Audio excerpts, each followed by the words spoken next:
Yo. I think it's about that time to start up, seeing as the breaks and stuff are finished. So welcome in, everybody. How's it going, Bevan? I'm glad you spotted the title. I feel like if anyone was going to, it was probably going to be you. I did feel bad writing it, I'll be honest, because as we discussed the other week, I think it was me and Bol talking about it when he made a pun in chat. Sometimes when you say one of them, you just sort of feel a little bit dead on the inside when it happens, you know? It has to be done, but it just feels, you know, feels wrong after you've done it. Yeah, welcome in, everybody. It's the Tauros run again today. Part 3, which means there's probably, unless things go catastrophically wrong, one more stream after today of Pokemon Scarlet and Violet. Just the one. So, yeah, let's try and make it a good one. Today probably promises to be, I would say, the hardest out of the ones we've done. I think this one's going to be quite difficult today because of the power of the typings we're going to be facing today. We have some very not so nice type matchups. Depending on how like far we get, really, more than anything. But if you look at the main ones we got to do, we have to beat Psychic today. It's going to be a problem. We have to beat Ghost today. Probably going to be a problem. We have to beat Ice, which in fairness, Ice should be a breeze. But the other two gyms should actually be kind of a challenge, I think. We have a rival battle to do today, which is going to be fairly tough. Mainly because you'll have a fully evolved starter, which we have fought once before, but it is still kind of strong. Yeah. It kind of, I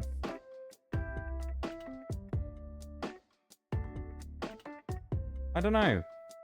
It sets itself up to be kind of an interesting one, where I could see it going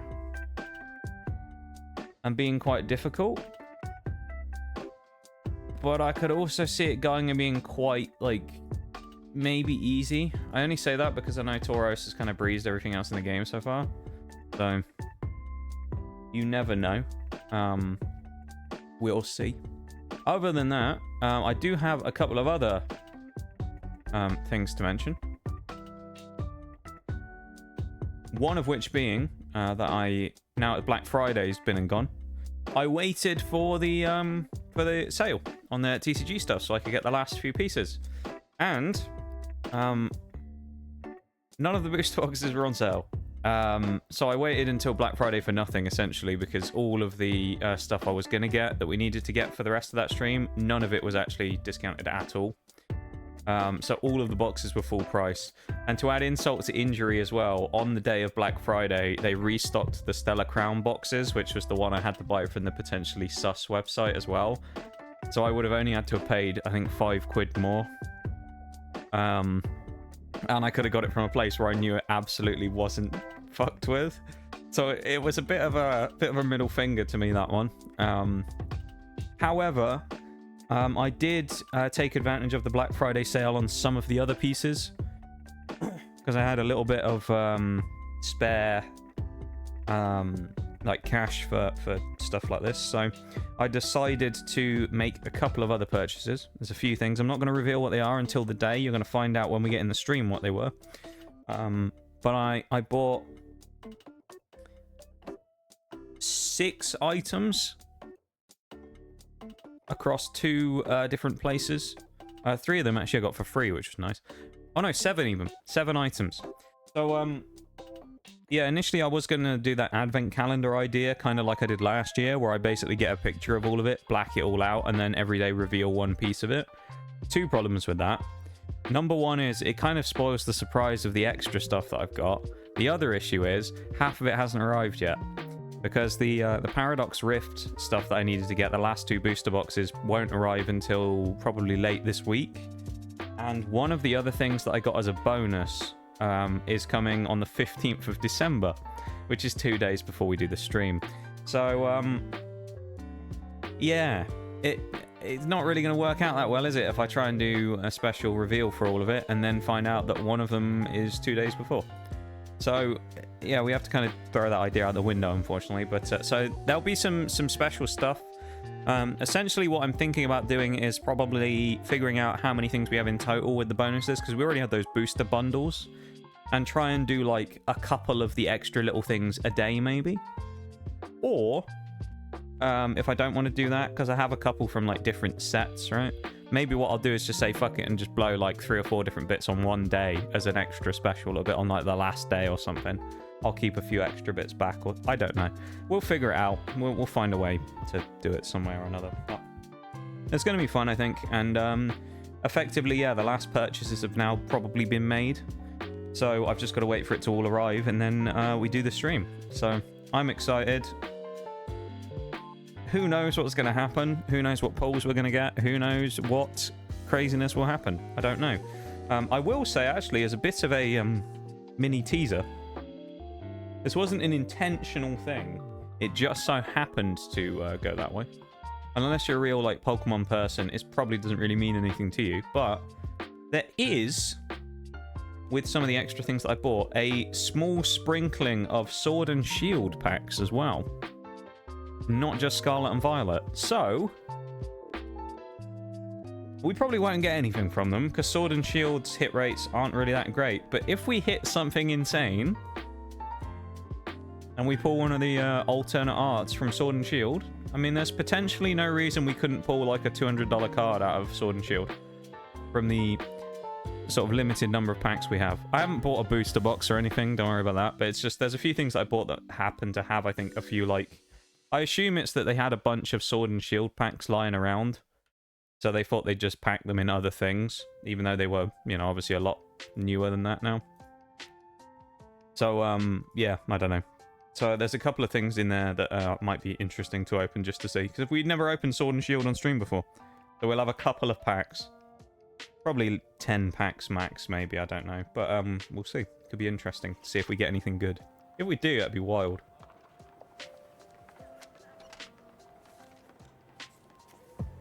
That being said, though, let's crack on, because we're just sitting here waffling on about TCG stuff.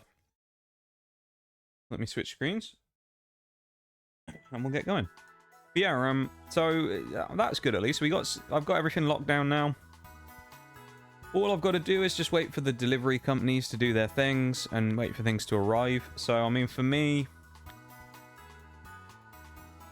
everything's basically finished now. I've just got to wait for it to actually turn up, which, yeah. Once we get there, and we're good to go. I'm looking forward to it. Who knows, though? Who knows what happens? Hopefully we don't have any issues with getting any of it. We'll see. I think we should be fine, though. So we'll find out in a week or two's time. But Ledian now. We actually do have a chance to pull a Ledian, though, Bevan. Not right now, but in a couple of... It'll be on the final stream. Because Ledian is one of the illustration rares that we never pulled out of Stellar Crown. So there is a chance of actually, unironically, pulling quite a cool-looking Ledian card as well. It's like flying over a lake at night or something, and it's got like some really cool like stars and things. And it's quite a nice-looking card, I will say. They did it. They did Ledian's immense power justice in the card that they did for it, you know? Made it look really good. So, yeah, there's that. So we will actually have a potential chance of getting Ledian, which is pretty kind of crazy in itself that there's a Ledian card out there, but there you go. We need to head up here because we need to do a quick bit of level grinding before we go fight Rhyme. So we haven't been up there yet, so we're just going to chuck a thing on there and start heading up that direction. Can we actually go from here? This is all walled off, isn't it? So we can't go through here, then we have to go all the way around, which is fine. But yeah, so there is a chance of us pulling a Ledian though, Bum. You'll be glad to know. Your favourite mon in the entire world, of course. Other than fucking Tail Glow Volbeat anyway. Who's pretty insane to be fair in himself, but yeah, Tail Glow Volbeat, what a thing that is.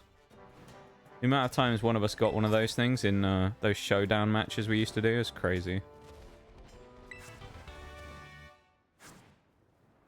Actually kind of a nutty Pokemon though, to be fair. Volbeat with Tail Glow once it gets its stuff up as a support mon. And just starts spamming Thunder Wave and just paralyzes everything. Kind of nasty. We can go through Zappa Pico, right? Okay, that's where we need to go. Good. I don't normally go this way. To be fair, I don't ever really go in Zappa Pico, so I don't know if there's anything here. Probably find out now there's some like game-breaking item here that you can just go and pick up. Might as well have a look while we're here, because as I say, I don't really come in here normally.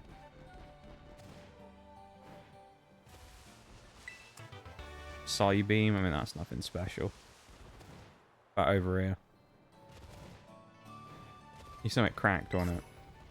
Oh, Steel Terror Shot, maybe not. Never mind.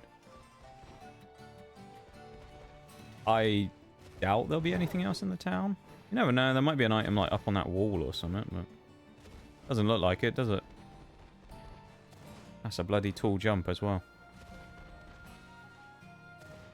Can we make it? We can. Yeah, I doubt there's anything up here.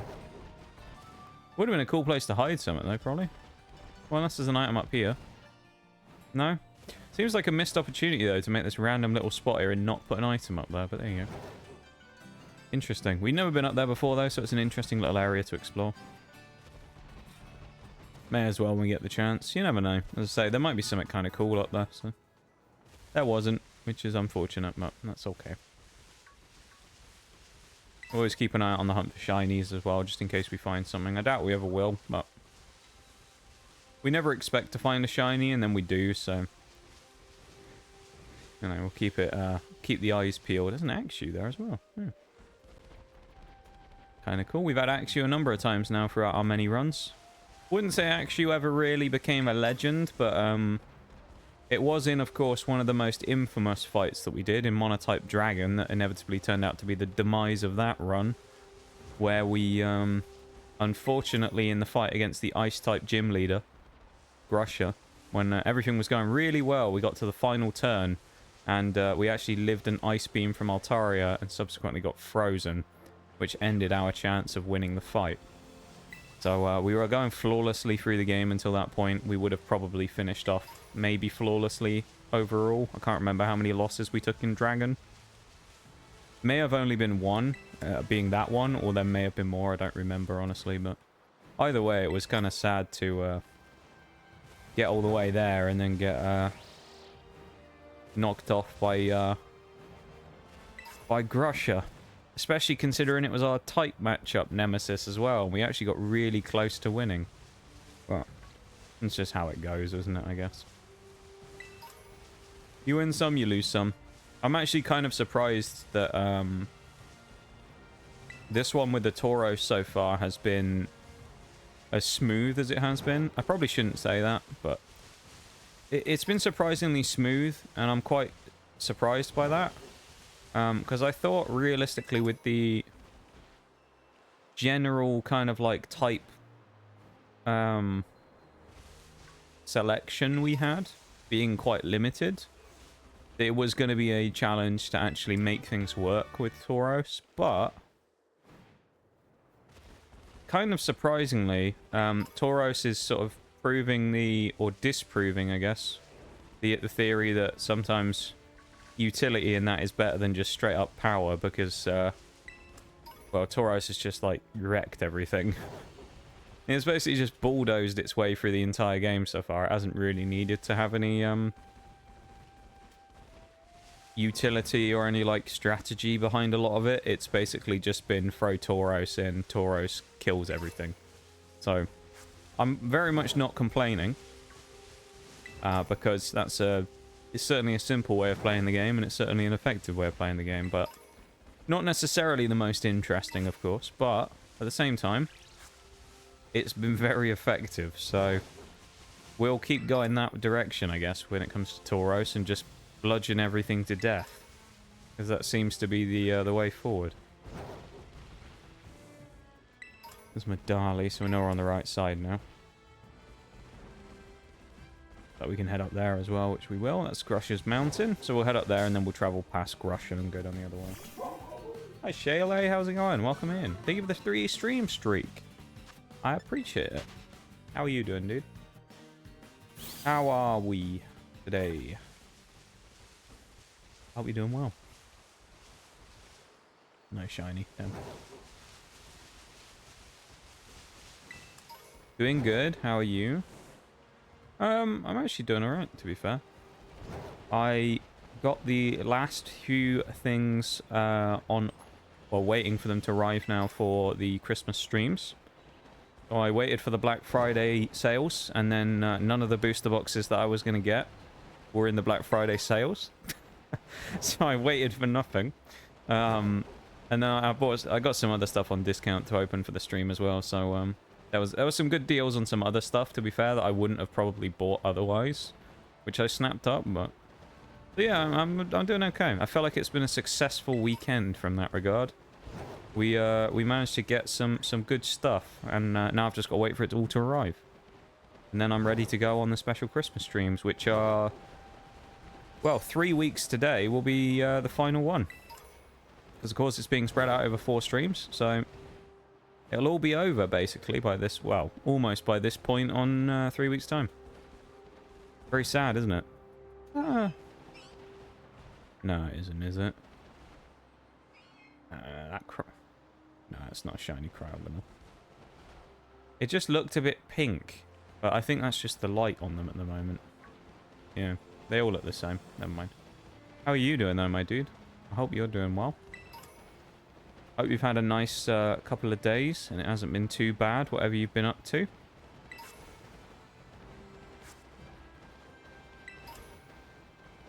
Certainly better than taking a 4-hour commute anyway, of course.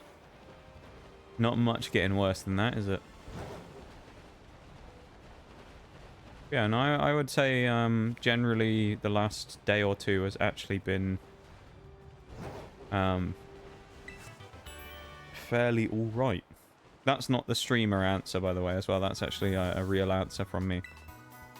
I know we were memeing last week about, or the other day about, you know, you either have the streamer answer or the real answer. The real answer's normally not great, and the streamer answer's, yeah, life's amazing, wow.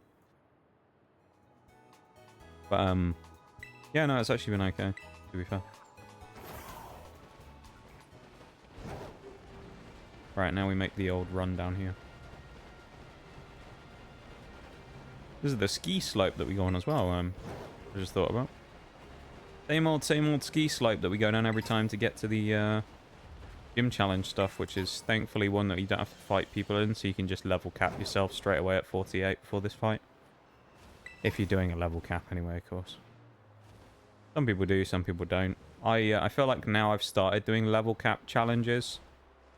If I ever do any more big Pokemon challenges in the future, which I probably will, it's just time before I do them, because I've done quite a few. But having done the amount I have with level caps, I don't think I'd ever go back to doing them without. Because just for me now, it puts a level of challenge into the game that I think would just be lost if I went and did it with non-capped levels. It would just feel a bit easy, in my opinion, so I think I could never go back to non-level caps again now. We're making our way over to my favourite grinding spot as well, if anyone's wondering what the hell I'm doing climbing up a mountain. But we're going to a grinding spot. On the other side of the mountain, over there pretty much, so we're heading over there and then we can do some leveling on our Tauros group. Which thankfully won't take very long either. But also, I don't know if that's not necessarily a good thing. It not taking a long time is also bad for me because these fights today I am a little bit freaked out by. I think if there's going to be a time when we lose here with Tauros only, it's probably today. Like, I reckon today and then Sunday... Thursday even. I thought that was an item. Bugger. I wasn't paying attention. But I think today and Thursday, which will be the next one, obviously, will be the 2 hardest days. The first 2 we did had some degree of challenge, but they weren't that bad. But this one is definitely, I think, type-wise, one of, if not the hardest. And then the last one is going to be difficult, just because it's the end game final stuff, and it's always a little bit challenging here and there. I think that the actual genuine final fight against the professor is going to be quite difficult. That one's puzzled me quite a lot. I've been thinking a lot about that one, about how we're actually going to get around that fight. And I'm not entirely sure. I only say that because there's just a number of Pokemon in that fight that are just annoying for us to fight type-wise.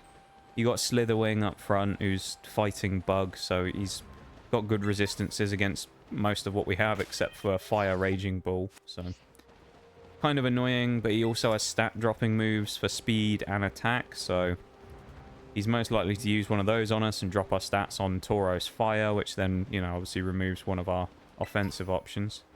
Why am I going up here? I'm supposed to be following the marker. What am I doing? So you got that, which is kind of a problem. Flutter Mane is always an issue. Brute Bonnet being a grass type, again, if we have our fire type knocked out quite badly. Brute Bonnet's grass dark even. So actually, no, I think about it. No, we should be fine against that thing, because we have fighting types. I don't know. There's a number of mons in that fight that are going to be annoying, though. Funnily enough, the least threatening of all of them will probably be Roaring Moon, because it will most likely get one-shotted by Tauros fighting, but we got to make it to that point of the game first, of course, so let's not get too far ahead of ourselves. But now we go do some level grinding. We hop down here to my favourite spot, down here by the Team Star Fairy base, because, and I don't really need to explain this at this point, because I'm pretty sure that I've probably been doing this at some point since everyone in existence is coming to stream at this point. But we're going to level grind because you can get Chansey and Blissey to spawn almost infinitely here during the duration of a sandwich. So we're going to go do that and spawn an absolute metric shitload of them. That's the technical term. And then we're going to farm them for XP. So if you've never used this before and you're a Pokemon player, then listen up, because it's quite a useful tip. But pretty much everyone probably knows about this at this point, because I've done it so many times. Hopefully we don't get jumped by this thing. We might get caught by the cutscene for the Team Star base, in which case we'll just leave. We'll just say no, we don't want to fight them and walk off if they try and force us to do it. Normally he would be the... We'd have 2 more Team Star people to do, because we'd go and fight Atticus first, but we actually beat him last stream already. So, this will be the next one that we have to do, which in itself is a problem, because he's fairy type. So, we're essentially at a pretty horrible disadvantage for that fight. Yeah, this is why I say today's like the big day of kind of the unknown. I'm not really very sure about what we're going to be able to do today in terms of offensive pressure against certain people. Like, Ortega is one of those ones who I think is going to be an issue. Because Tauros normal can't fight everyone. So, in those times where we have terrible matchups, Tauros normal is just not going to be able to drag out a fight on everybody. In the same way that when we go and do the Psychic Gym later on, like, Tauros normal is going to be good, and he has some Dark-type moves. He's just not going to be able to beat everybody, though, probably. I might be wrong, as I said that about Iono, and he clutched 1v4 and just carried the ever-living shit out of that match, but I wouldn't expect it to happen again. You should never bank on an outrageous clutch.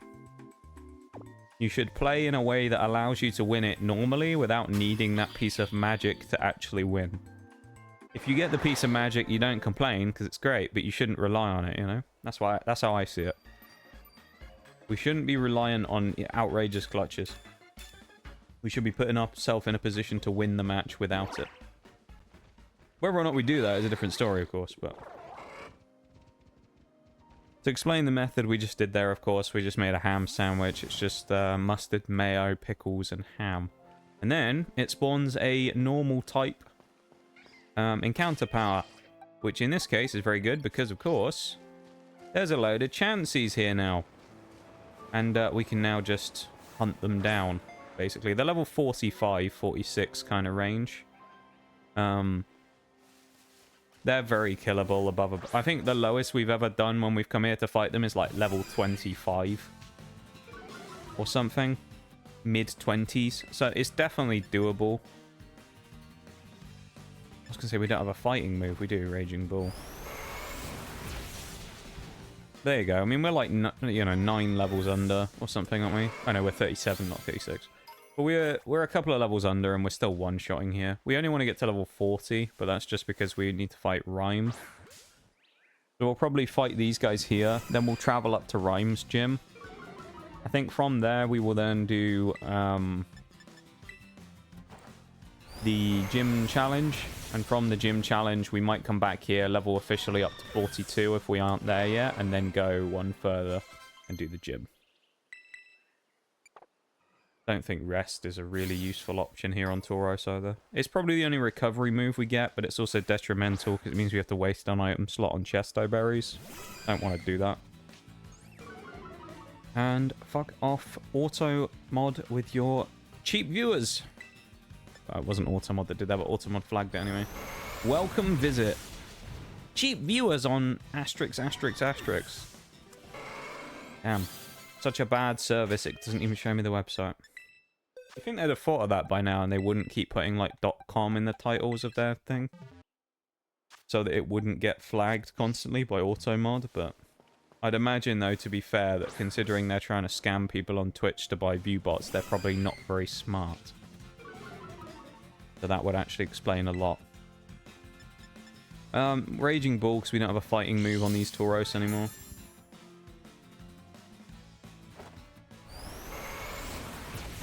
I think... Wow, that actually one-shot. The early mid part of today is where I think a lot of the challenge will be. Some of the later parts of today, I actually don't think there will be quite as much. Because we'll be fighting like the ice-type gym. That'll be easy. We have a fire type. We also have, 3 fighting types as well, effectively. So that should be fine. We also have a water type who's good against ice. So that'll be easy enough. Obviously, we're probably not going to challenge the Elite Four today. I think that might be one step too far, but you never know. It's kind of a bit of a we'll see today with everything. Well, we don't really know what's going to happen today. We just got to kind of go into it and see what happens and kind of play it accordingly, I would say. Free level up there as well again. What would we get rid of if we were going to take rest anyway? Probably headbutt. But headbutt's nice because it's just a neutral, like a neutral move for us.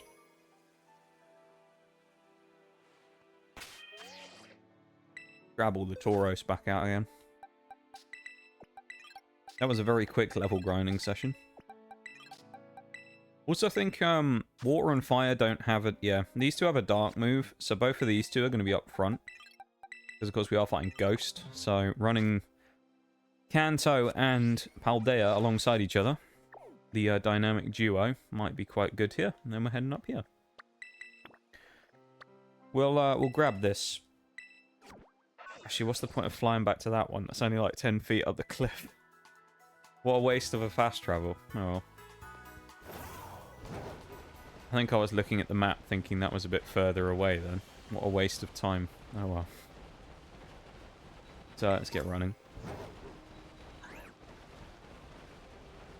Yeah, we're going to go challenge the gym challenge now, and then we might come back. I think the sandwiches have a 30-minute timer. So we started that at around 30 minutes into stream. So if by the 1 hour mark, which easily should be the case, we've defeated all of the gym challenge stuff, we might come back there and just knock the last couple of levels up on 42 instead of 40 or 41, wherever they are at the time. If we over level, I'm not going to be that bent out of shape about it, to be honest, if we accidentally over level. Just because it's not really that big of a deal. This one isn't... It's kind of a bit of more of a meme challenge run, and it's not... It's like semi-serious. It's not quite the same as like the monotypes. which was a bit more kind of proving that it could be done as a challenge using only Ghost or whatever. This one using 4 Tauros is kind of a bit more of a, you know, a meme run. So I'm not too... While all that talk earlier about level caps and I was saying about how I wouldn't go back to doing a normal one, I'm not going to go insane if I accidentally over level by 1 level, really. It's not going to bother me all that much.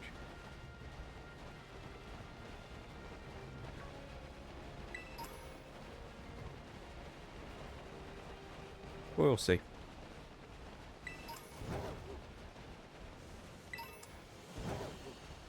For now, though, we make our way up here. We go do the gym challenge, and then we go from there. Which is, well, right upon us. Grab the items here as well, though. Oh, there's a covert cloak here that we can get. I think it's on the right-hand side. Over a little fence or something. Pretty sure it's, yeah, it's that one by the tree. Leech life unable to be used, I don't think, by Tauros. There's the covert cloak. Almost like I played this 25 times or whatever it's now. 27 times. Something like that. We'll also hop on the Pokemon Center real quick. We don't need the heals, but sometimes I don't know what procs the actual fast travel. I think sometimes the fast travel point needs to be kind of like done by actually going to the Pokemon Center, so we'll do that quickly. And we're going to go in. I think these fights against the gym challenge stuff here aren't going to be too bad. I'm not really super concerned about this part. Realistically, Rhyme... She's... The only thing about Rhyme that's kind of like... Not even frustrating, but it's kind of scary for us with our team is just the fact that our typings, for the most part, our main typings on some of our mons, being fighting and normal, of course, are not optimal for fighting a ghost team. It's definitely not impossible. It just means we don't kind of have the best foundation going in. Because we'll have to use, like, off, you know, super powerful moves, probably. Because we won't have a lot of our main heavy hitter moves available to us. Things like Raging Bull won't be able to be used. So, or at least on 2 of our Tauros, anyway. The fire and water ones are still fair game. They can still use them. But, yeah, the other 2 won't, so. But they have dark moves, so. It's a bit of a... It's going to be a bit of a weird fight. I'm not really... I'm not really concerned about this one, necessarily. I'm not sitting here thinking this one's going to be a disaster. Or it's going to be really hard. I kind of don't know what to expect. I either think Rhyme's going to be quite difficult or quite easy, one of the 2. She'll either be a bit more difficult than I was expecting, or she will be easier. That's my prediction. Easier or harder, one of the 2. Like, I don't think it'll be kind of exactly what I expect it to be like. Where I think it'll either be, like, okay or whatever. I don't think it'll be very easy, but I mean, I could be surprised. I've had that before, though. I thought Iona was going to be a challenge, and then we absolutely blew out her team in 2 seconds, so I mean... Who knows, really? I don't really know what to expect. We've got our 2 up front, though. Tauros and Tauros. Both looking good. Let's see how we go. At least the one nice thing here is that while they don't necessarily have a great typing for us to fight, being Ghost, we do have the advantage, I guess, of going in and knowing that they... I don't think they have any psychic moves. So we at least have that going for us, that the opposition mons don't necessarily have, like, crazy stuff. You know? They don't have a great kit for knocking us out, even though we don't have a great kit for knocking them out. So, like, it's a bit of a weird one. This is going to be a bit of a weird balancing act, I think, this one, of how we actually, like, figure out our way through this. Because it could very much tip either way and go either really, like, difficult or very easy. So, yeah, it's a bit of a knife edge fight. We'll see what happens. If anything, I feel like it's going to be more likely to be more difficult than I think it will be, but we'll see. We'll get through these fights first against the kid and the other people, and then Moist Critical himself, MC Sledge. I love that their animations are in sync as well. It's pretty cool. And we have... Is that double Intimidate? Yeah, it is. Oh. It's kind of nice, actually. Especially on first fight where we get that Mimikyu. That's going to be good. We'll go against Shuppet. We'll go for a... I think we can knock one out each because of our power. So we'll go for an Assurance against one each. And there's the first knockout. Okay. I really hope it's this easy in the gym fight. I don't think it's going to be, but... I really hope it is. It'd be amazing. Okay, not quite on Fighting Tauros. Grieved is a little bit more bulky. Strangely, it goes for the Play Rough, which is a super effective move against Fighting Tauros, but it goes for it against the normal one. Bit of an odd choice from the AI there, but I mean, it's Scarlet and Violet's AI. We kind of know what they're like, let's be honest. They're a bit stupid. So, yeah, Scarlet and Violet's AI is a bit stupid, to be honest. It does some pretty dumb decisions, so... It explains why they went for the wrong mon there, really. Just go for Assurance. I mean, Tauros normal obviously is the quicker of the two, which is nice. Really, if we're looking at the gym fight and I'm thinking about it now, there's two problems I can see actually being an issue. That's it, really. The two problems I see, two Pokemon out of the four that we're going to fight. One's Mimikyu, which is up front, just because it's a fairy type, so it's kind of... It's annoying. It's good against our typing. I don't think that Mimikyu has Play Rough, which is good. It only uses Slash and Shadow Sneak. So it'll pretty much be forced into fighting the Fighting Tauros, or the other ones, I guess, not the normal one. But because of its fairy typing, it does mean it doesn't get hit super effectively by anything we have. A bit annoying. So Assurance isn't going to be very good against that thing. And then the only other problem I really see is fighting...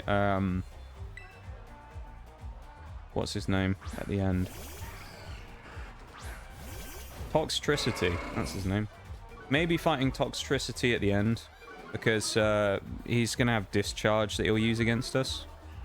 So the only real concern there is that if he uses Discharge and gets lucky and paralyzes us, then we're in trouble. But that doesn't happen, and I don't really see it being an issue. Okay, not quite a one-shot. That's better, though. Okay, we reversed. So first time normal Tauros got a one-shot, and second time the Dark Tauros got a one-shot. The boy.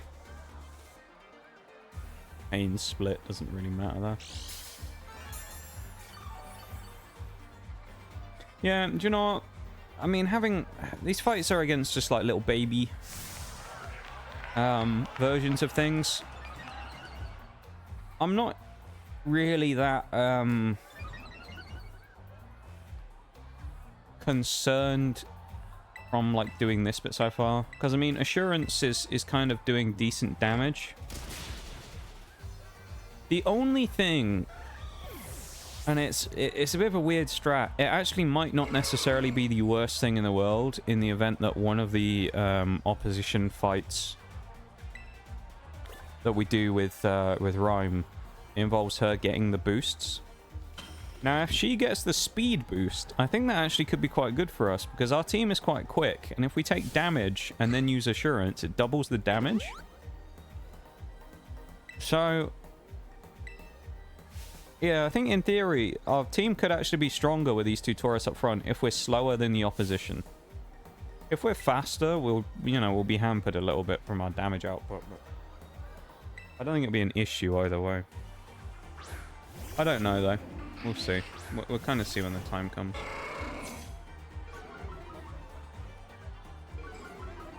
Double Intimidate again, though, of course, as we do. Because why not? Who doesn't love Double Intimidate? I love Double Intimidate. Let's go for a double up, actually, on the Drift Blim. Because knocking it out is just going to be the best thing to do, I think. If we can. And I don't think we're going to. Oh, just. But it was close. There must not have been a lot in that. Surely not. We'll take that, though. We'll take those dubs. And we got one up to 42 already. That's a big hit, though, from Sableye. Damn. The only issue we run into now is that the only thing we can hit Sableye with is either Dig or Assurance. Because he's Dark Ghost. So, yeah, he's actually kind of annoying to fight. I think we will go for Dig. Because it is going to do... Yeah, maybe I should have just gone Assurance after all. I don't know. Be alright.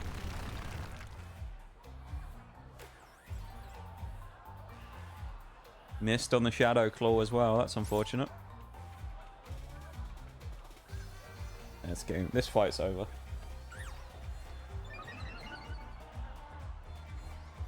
Double boost. Tauros' speed goes up. We're already going to hit one Assurance and do a boatload of damage. And then the second shot's going to come in on Dig. And he's going to die. Alright. Well, I mean...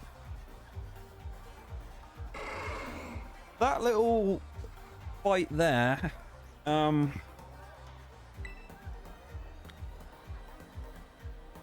felt very under control. So... yeah, that was good. I'll take that.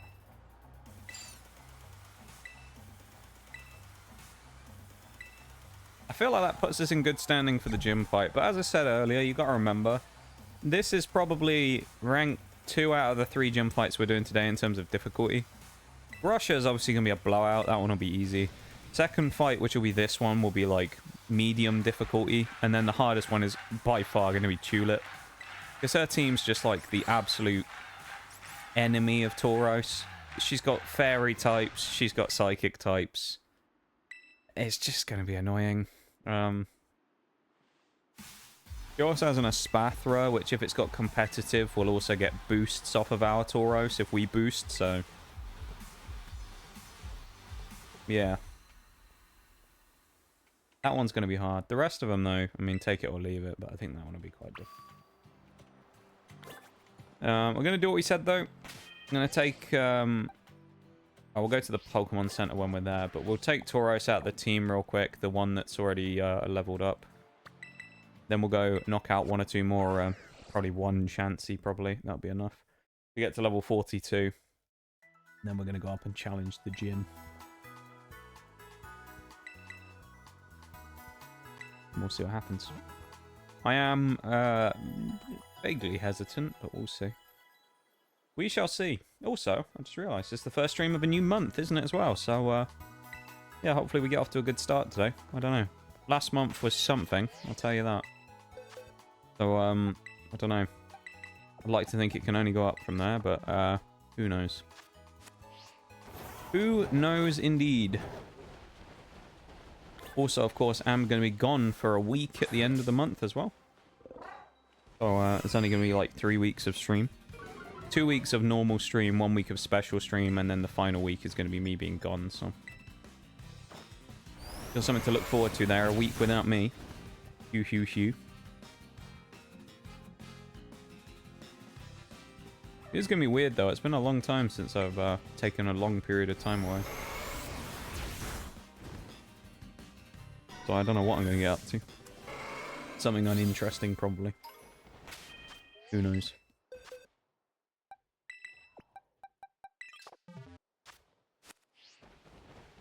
This has actually been quicker than I thought it was going to be. This is only going to take like 1 more fight, probably. Maybe 2, depending on if the other Chansey gets enough XP. Or other Tauros gets enough XP even.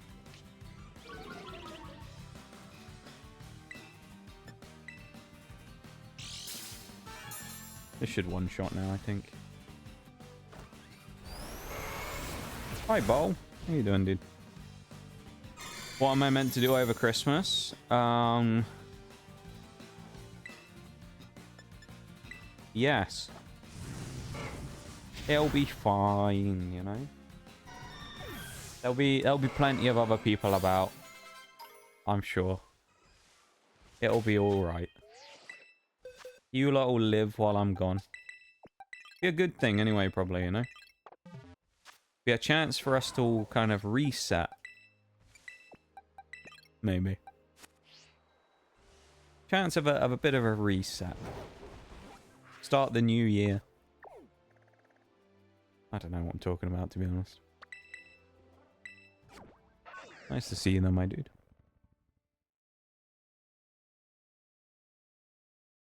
It's going to be weird though. I say it's been a long time since I've been away for a week, so... It'll actually be slightly longer than that, of course, because it'll be a week from Sunday to Sunday, and then the next stream technically would be Tuesday. So it'll be 9 days. But the first stream back will be New Year's Eve, so I don't know what we'll do then. I assume we'll do a stream on New Year, because then it'll be New Year's Day by the time we finish stream. So we go over the... Yeah, I don't know. It'll be like 5 hours, so we'll go over the point of New Year, so... Yeah. It'll be good. It'll be good, I think. Nothing wrong with taking some time off. Yeah, I agree. I think, for me, it's needed, to be honest. It's one of those things that I think I've needed for a little while. I just haven't had the excuse to do it yet, you know? So I think now it's kind of like in the position where things are, where it's lined up to be able to allow me to do it. And I've kind of just gone, yeah, screw it, we'll do it now. But I think I've probably needed it for a while. It's kind of like I said, I just need a bit of a mental reset, I think, just to kind of take a little bit of time away and then just kind of go into next year and like see what happens. Because the last few months have just kind of been... I don't know how to describe it exactly. I think a little bit the last few months have just kind of like drained the life out of me a little bit, you know? And it's one of those things where... Usually at some point this happens during the year. It's usually earlier than this, and then towards Christmas time we kind of like... rebuild. And then come back into like the new year kind of in a good position. But this year I feel like it's kind of hit me a lot later, the general bad vibes. So yeah, I don't know, it's weird. Normally it's in the summer. This time it's been autumn, I guess, because it's probably been since maybe like August, September.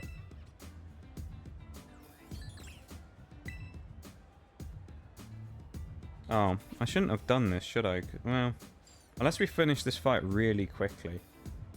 We might have a break. I'll have to snooze the break if it comes up in the middle of the fight, because I don't want to do that. But I mean, there's also like a couple of other things to consider with taking the time off. It's the week of Christmas. People are busy. You guys have got things you're going to be doing. So, I mean, you know, say I decided, oh, I'm going to do my special stream week across the week of Christmas, right? I built it up for so long, and then half the people probably wouldn't be able to be here to watch it anyway, even if they wanted to, because they'd be doing Christmas stuff. So there's a lot of things to kind of consider on it. So it makes sense to do it the week before and then take Christmas week off and just get away from everything for a week. Which is also why next year I have a planned break as well already. I've decided in the middle of the year. So in June, I have a planned like 2-week break already. I haven't put any of it into motion yet, but I've got it in, like, penciled in as an idea, so... We'll see what happens, I guess. Speaking of seeing what happens, let's see what happens in this battle. In sync, the two Tauros again. I think probably the best thing for us to do is double target Burnett. Knock it out early, and then it gets Houndstone in. I think. Because Mimikyu's just going to be sat there at -2 attack the whole fight. Like, so I think, yeah, I think we just double up. We go for the double assurance, and then worst comes to worst, we knock it out in one. We either get the boosts, or we send Tauros to do a hit onto Mimikyu, so... Okay, it didn't Sucker Punch, so he's definitely dead, and we outspeed. That's good, so that's Burnett gone already. That's a good start. 1 out of 4 down. Successful cash-in on turn number 1. What's Mimikyu going to do? Light Screen. Which is utterly pointless because we are not a special attacking team. GG's AI. What a play that was. Let's put up a special screen against Tauros because he's a notorious special attacker, isn't he? Yes. And we get an attack boost. Oh, this is going downhill fast for him. Oh boy, I think we knock out Houndstone this turn as well, because he's definitely slower than us. I want to do that. Nearly used headbutt and fuck that right up. Come on. Ooh, okay. Gonna be close. Clutch up from Tauros, fighting, let's go. That's 2 down. Half of the fight has been won against Ghost, which is one of our nemesis types. Slash comes in, does 30 damage with a crit, which that's good that we took a crit for 30 damage. We're going to get the boosts here again as well. We got to double target Toxtricity and get the knockout here. If we can do this in 4 turns, well, maybe we won't, because, yeah, pretty much it will require the dig, probably, to get the kill. So actually, I don't think we can do it in 4 turns. It'll probably be a 5-turner, because we'll need the dig to hit, so... Go for a double up again. Why does it keep setting up Assurance instead? I don't know why it keeps doing that. Oh well. Keeps wanting me to use Assurance, though. I disagree with this. Alright. We got the boosts. Come on, Tauros! The big bad bull. The bull sheet run, looking to continue here flawlessly against Rhyme. 5 gym leaders down. This is gym number 6. Currently undefeated, the 4 bulls. 4 Pokemon taking on the entire region. It's pretty incredible. Can we one-shot Toxtricity? Or not one-shot, but knock him out in 1 turn. I think we can with the boosts, but it's going to be close because he is going to be bulky. I think we get him, though. Come on, Tauros. We're getting him. Tauros is going to get him in 1 turn. Monstrous damage from Tauros yet again. The main threat has been dismissed. I'm telling you, I said earlier when I was just like rambling on, we were running up that mountain, that there's something about this team. 12 damage! Oh my god. There's something about this team that's just a little bit magical. I don't know what it is. They just... The Tauros team just kind of doesn't give a fuck. Like... Oh, we can go Zen Headbutt here, actually, can't we? Let's go Zen Headbutt, and then let's go Dig. Like, honestly, the Tauros, like, fight here is just kind of crazy. Oh, yeah, Disguise, I forgot. But they just kind of go crazy. I don't know. It's just a bit easy. Yeah. I don't even know what to say. Anyway, oh, even worse, it went for the slash on the one who went for Dig, so they missed. And Tauros is back up to full HP, and he's going to get Dig, and we're going to hit Zen Headbutt again. They've given up on giving us the boost. Zen Headbutt will land from Tauros, and it's on a massive chunk of damage. And one more time with a crit to, like, just to add insult to injury. That was such a clean fight. My god, Tauros. Look at them. Absolutely in sync. What a dynamic duo we have right there. It honestly is, Bowl. It's embarrassing for some of these. The game promotes, like, diversity, trying different types, combinations, strategy, and we're just like, Big Bull go burr, and he just knocks everyone out. We just went up against a team of ghost types with a fighting type and a normal type, and we swept them in 5 turns. And that's because we double focused people every turn. Like, we could have got 2... It would have been the same if we'd have gone for, like, 2, you know, double knockouts every turn, but... Jesus. That's wild. The power of those guys is just crazy. I said earlier, they make up for their, like, lack of kind of utility by just pure power and bulldozing things, and they've done it again. They've done it again. They just ran through them. I don't know what to say. One thing I do know that I need to say is there is going to be a break coming up in 1 minute 10 as well. So we actually did that so fast, that fight. We managed to do that in the, what, 4 or 5 minutes before the break would have started. So we actually just dismissed that entire team so quickly that we don't even have to... We are actually clear from the ad break by over 1.5 minutes to 2 minutes after defeating a whole team. With 5 minutes till the break. So that was like a 3-minute fight. Jeez, man. Again, I did say this was going to be one of the effectively easier ones of the day. It's the middle one. I said I thought this was going to be... Remember what I said a minute? I said I thought this was going to be more difficult, if anything, than I thought. I didn't think it was going to be that easy. She just got absolutely shit on. Like, there was nothing to say about Rhyme's team there that was good. They just got destroyed. I don't even... Like... I'm actually in a bit of disbelief of how easy that was. It wasn't... There was no challenge at all. That we just dominated our whole team. Taurus came out, and we just started knocking people out in one turn. And then we got the boosts, which, you know, I've always said that that's a bit of a snowball momentum fight. You get the boosts, you're basically going to win. If the AI gets the boost, you get in trouble. Which we've had a few times where we've had to clutch because of the AI getting the boosts. But the boosts generally are built around knockouts. So the more knockouts you get, the boost will go to you almost certainly. So in our case, living and not getting knocked out a single time versus getting a free knockout every turn gives us the boost guaranteed. And then we get a speed boost and an attack boost and another attack boost. And at that point, we're at, you know, Tauros is up at, like, big boosting power. There ain't no stopping him with a dark type move, so...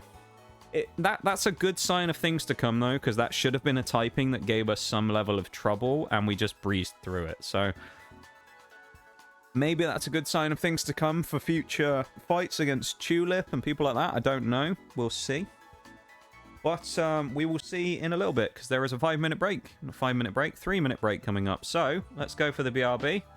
And I'll be back in a couple of minutes, okay, everybody? So, BRB, back in a few.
Okay, I'm back. There's some Ruby Sapphire music going on right here. It's Gym Leader, isn't it, I think? It is. Pause that up. We get back. Controller's powered off as well. Perks of a wireless controller. Right. So... Normally, of course, this would take a lot longer because we'd have had to have done extra level grinding and we'd probably have to have beaten Atticus. So, we have two options now of things that we need to do immediately. Well, actually, the way I'm looking at this right now, this might end up turning into a having to do some War Thunder at the end of the day, because I actually don't think this is going to take the amount of time to do everything. Because I think the level grinding is going to be so fast, we're going to have too little to do today for 5 hours. I could be wrong, but the way it's looking right now, and the speed at which we're probably going to just kind of blast through everything, I think we're looking like there's not going to be that much to do. So, we shall see. Welcome in, Spartan. How's it going? Hello. Hello, hello. Head back up on here real quick, and then let's go fight against Great Tusk. Earth-shaking Titan, I think it is. I can't remember. Something like that.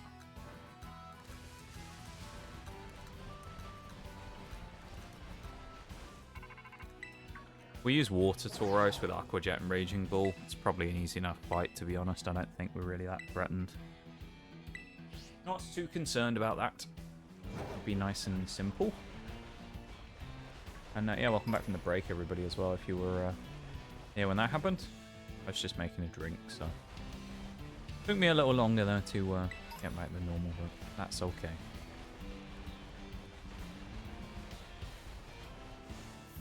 Nice.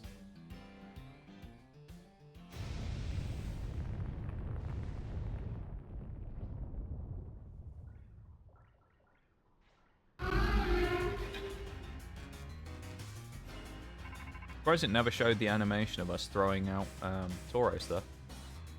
Kinda odd. Usually it does. Little peak emote there, Spartan. We do love the peak emote.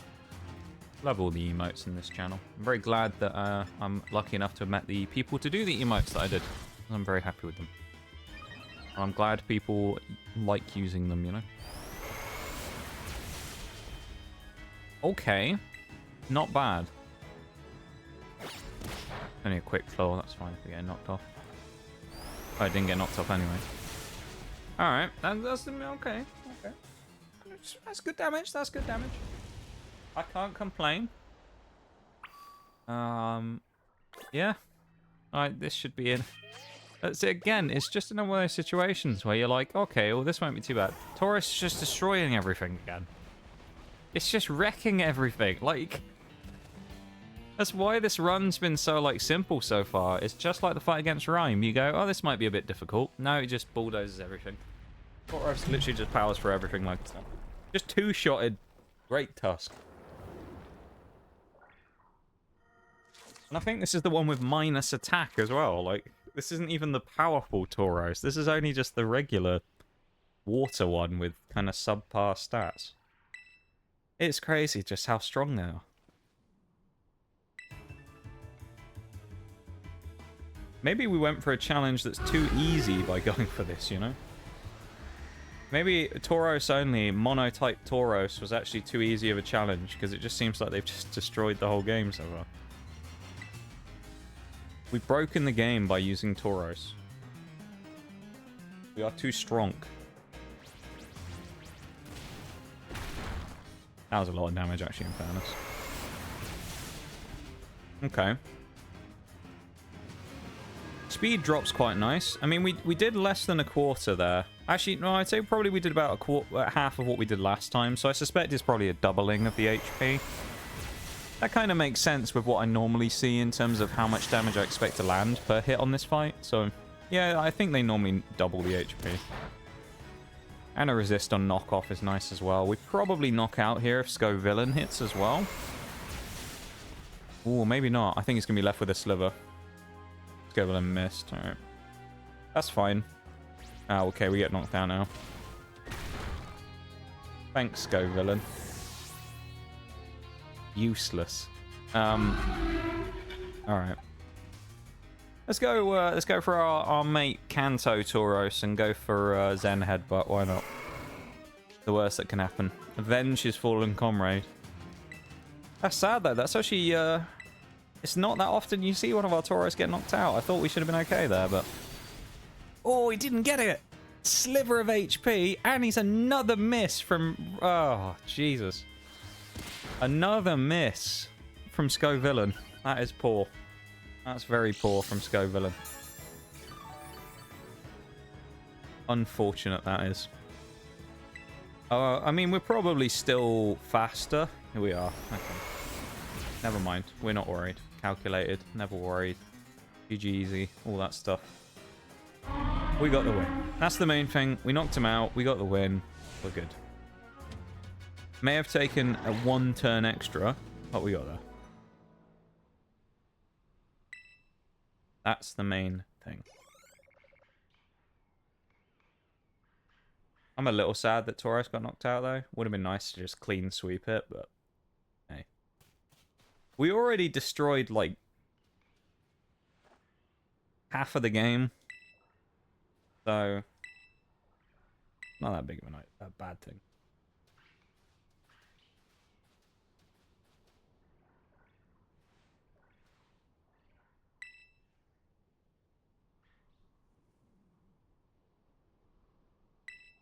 I'm fairly, you know. I'm fairly okay with getting knocked out there. That's okay.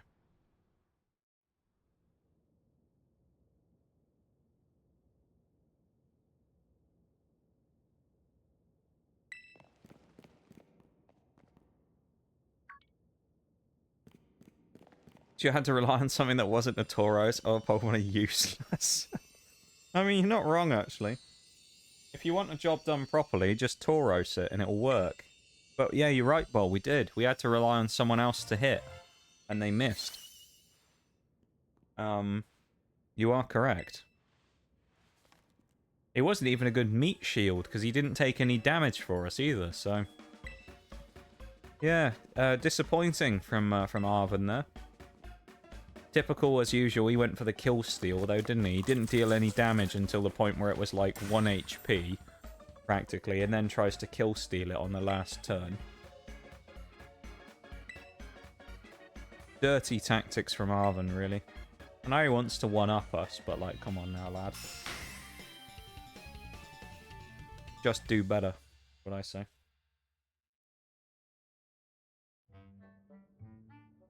Yeah, I honestly feel like with today, it's looking ever increasingly like we're going to have to do some War Thundering today, as I say. Because a lot of this stuff, normally this part, right, that we're at to now, we're going to be fighting Tulip in a minute. We would be looking at this maybe like midway through stream and going, yeah, 3-hour mark, let's go do the next fight. Then we beat Grusha with maybe like about an hour or less to go. We're an hour and 20 minutes into stream. We're basically almost right at the level already we need to be. And we're about to go and fight Tulip not long after this. Like, we're basically within the next 30 minutes, we're probably going to have been fighting the gym.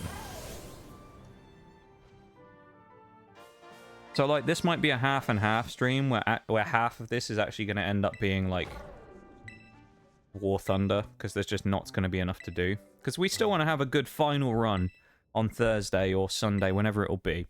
We want the final run of this one, the final bull run, where Tauros gets its chance to fight the end game, the final fights, the Elite Four, all that. That's going to be a special stream. It's going to be a sad stream, because it's going to be the last stream of Scarlet and Violet. But it's going to be a special stream. 27 runs, all culminating in that one final day. With 4 Tauros against the world. It's going to be interesting. It's going to be very interesting.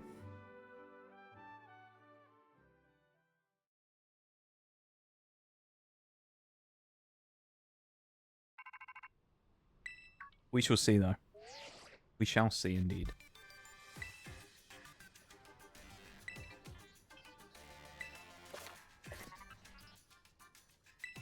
For now, we've got to get there. We've got to level up. And we've got to do some other stuff. We've got a few things to kind of keep in mind. To look at, though, where I think the actual time gain has come from, it's pretty simple, actually, I think. I could be wrong, but I think most of the time gain, some of it has definitely come from the speed of the fights, because I don't think any gym fight really has lasted very long at all. They've all been kind of bloodbaths that have not lasted very long. They've all been quick fights. Who do I want up front here? I've got to be careful about this because I know what's coming. We're going to be doing a fight against the rival, so I think water up front is not a bad idea. But yeah, Nemona's going to jump us when we get to the next area, so got to be ready for that. Yeah, I think some of it was definitely been gained from the fighting speed. We've kind of powered through a lot of these fights so quickly that we have shaved off probably not that much. I mean, maybe if you want to be generous, we'd have saved like 20 minutes, 30 minutes maybe across all the battles we've done so far with how quick they've been. But I think the main one, if you want to look at like a reason why all of a sudden we've done so much quicker for this run, is just because the lack of grinding. Because not only have you got just the main team here, which don't really need to level up all that much in the grind, because they're grinding out constantly while winning fights, beating gyms, doing stuff like that. So they're kind of automatically leveling themselves up while playing the game. So there's less of an emphasis on the actual grind. But also, when we do need to go fight Chanseys and Blissies, there's only 4 of them.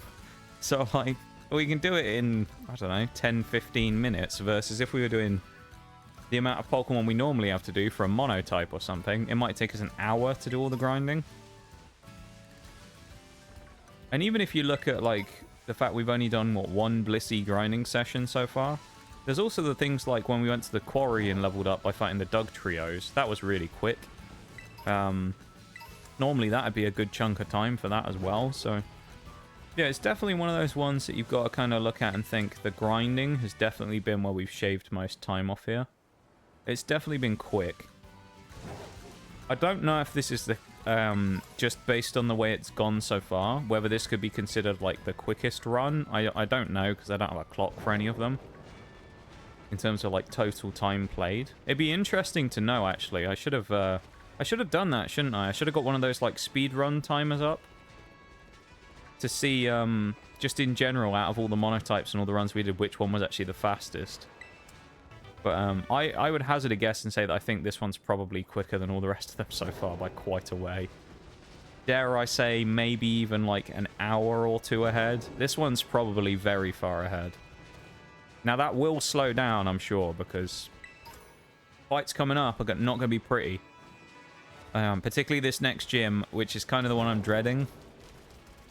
Again, I thought Rhyme was going to be difficult, and it turned out to be an absolute breeze. So I might be very wrong on this one as well, and it may just be another Tauros show where we're just going to bulldoze everyone, and all those psychic types that don't have a lot of bulk are just going to get absolutely ruined. It's very possible. Is it likely? I don't know. That's 2 Umbreons we found as well. That's crazy, isn't it? But yeah, I don't think it's likely that we're just going to absolutely run through the whole team like a bullet train, but you never know. You never know, really. Sometimes it just happens. You just get the feeling with this Tauros run, with how simple it's been so far, that it's kind of one of those ones where it's just like meant to be, you know? We're just being rewarded for the fact that we dared to go for Tauros only. And the game's like, yeah, this is just right. We're just going to give you a free pass here. All the RNG, everything like that. There you go. Just have it. Everything's going to go well for you. The AI are going to be stupid. You're just going to get, like, free wins everywhere. You know, it just feels right. We'll do the big cave jump like I normally do as well. Not that there's any reason to do it, because, again, the items up there, as I always say, are actually not even worth grabbing. But we'll do it anyway, just to say for the sake of it that we have, because the run feels incomplete if we don't do it at this point. Become part of the ritual of the Pokemon runs. To run and do the giant cliff jump. The amount of times I've done it at this point, you'd expect me to be able to do it first try, but sometimes it depends. I do cock it up every now and then still. Not that often, though. I will say I have a fairly good track record with getting it. Rock Tomb.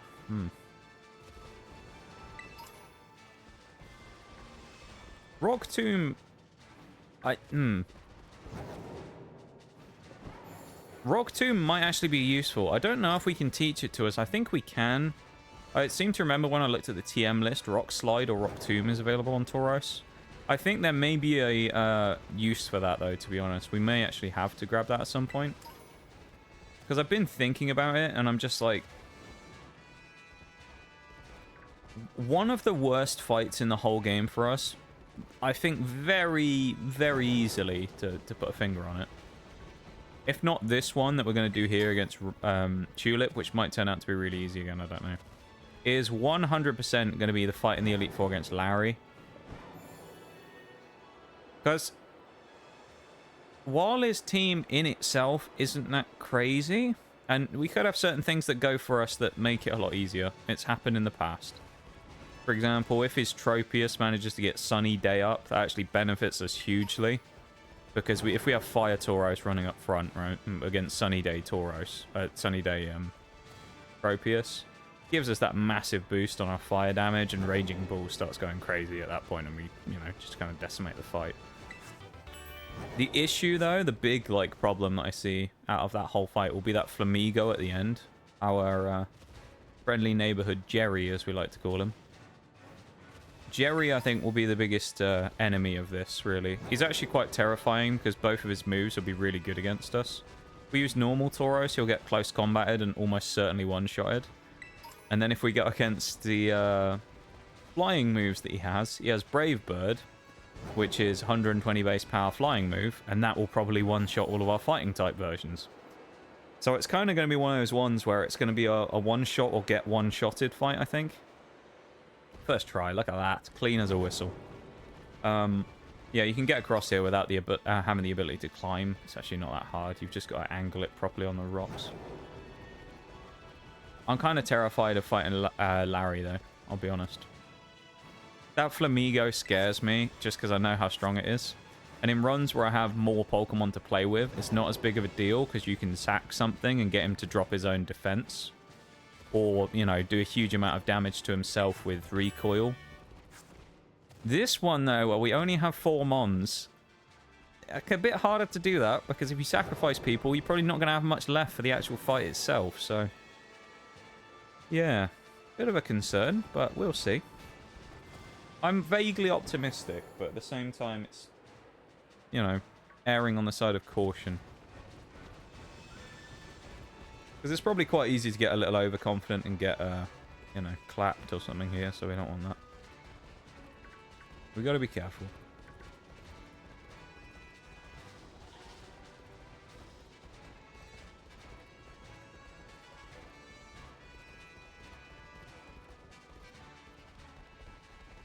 Alright, South Province Area 6. We meet again. And also I've got to remember this time, which I have remembered before this fight, there is a rival fight here. When we walk into the gym and we speak to the people at the desk, there will be a rival fight. So we're prepared. We've switched our best mom for the opening lead against Lycanroc to the front. Now we go from here. I do think, though, that Tauros at the front is going to get knocked out pretty quick, because I don't think she has Goodra yet, which is nice. I think this might be the first fight where she has Pawmot, though, which is annoying. And then she definitely has Meowscarada, which is kind of scary. Yeah. I'm a little scared of this fight against a rival. It's a little... her team just kind of like works out quite well against us. We don't have that many counters for most of her stuff. The way we picked our starter as well was completely random. I used a wheel spin. We spun the wheel and it gave us Way Coco, which arguably is probably the worst option we could have got, because it means that Quackleval, who has access to flying moves later on, which is really good against us, and fighting moves, which are really good against normal Tauros, and Meowscarada that gets access to grass moves, really good against our water type, fairy moves, really good against basically everything, and a guaranteed crit move.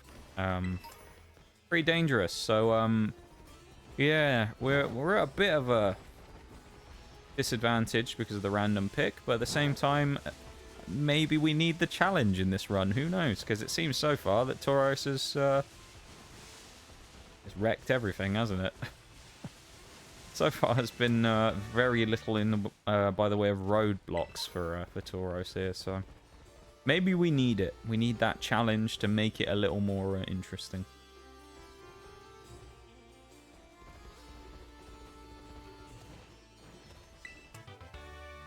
Hang on. Speak of the devil, there he is. It's Tauros. Look at him. Hey. He's in home turf here.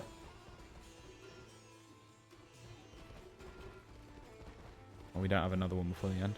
That's good, though. We've got the Tauros mosaic here. He's got fans in this area, you know. It's an away fight, this, but he's got fans here, so he's got some. He's gonna have some traveling support on this one. This rival fight, I think, will set the tone for the next battle, so just double check, make sure I get everything I want here on items. Do I want Quick Claw? Not sure. Do I have anything better? Probably not. No. Okay. I could probably go get some better items at some point. I think Rocky Helmet and things like that will be quite useful. Maybe even Choice Scar might be quite good here.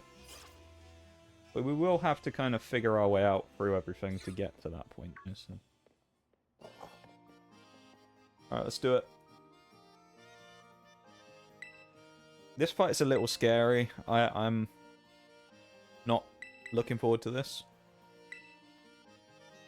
There's certainly worse rival battles in Pokemon to have to do, don't get me wrong. But like the infamous fight against May in Pokemon Emerald. Ruby, Sapphire, Emerald, Gen 3 on the just past or just before or just past Moorville town. You have to fight them like by the cycling road. That infamous fight if you pick Swampert, that's always a pain in the ass. Some of the Diamond and Pearl ones can be a bit nasty as well. Every now and then. This though, I mean, you know, shouldn't be bad in comparison, but with our team, it's not the best fight in the world. One of the best things that could happen here, I don't think it'll happen, it'll probably go Sand Attack, which I don't want. If it actually attacks me, which could be good. If it crits, that would be quite nice. Don't think it will, though, for a second. Rock Slide, or maybe it will. We could flinch off this, though, is the only issue. And we will flinch off of it. There you go. Maybe I shouldn't have said anything. Go for that again. Another Rock Slide. Not a critical hit. No flinch. Tauros goes for the shot with Raging Bull and gets the one shot. Nice. Sets the tone for the fight quite nicely there. That's good. We take the early ascendancy. Guarantee Pormot's coming out next, though, so... Ain't no way Pormot's not coming out next. Yeah. And it is Pormot as well, not Pormo. He 100% outspeeds us, and he has Spark, so... Question is, do we live it? I'm going to hedge my bets and say we do live, and I'm going to go for a Zen Headbutt. Okay. Come on. We do land the Zen Headbutt. Okay, that's... You know what? Maybe. No paralysis. Tauros claims 2. That's good. He's beaten the electric type. That's very good. Let's go. Okay. Tauros is fighting pretty well here, considering it's paralyzed and has no HP left. Definitely Water Tauros is going to end up going down here, but it is the least useful in the fight for us, so...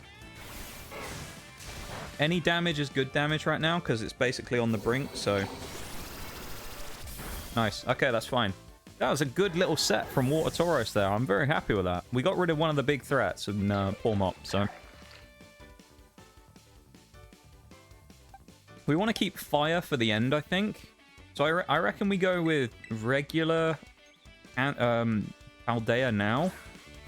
And then we keep Kanto and Fire for the fight against Meowscarada.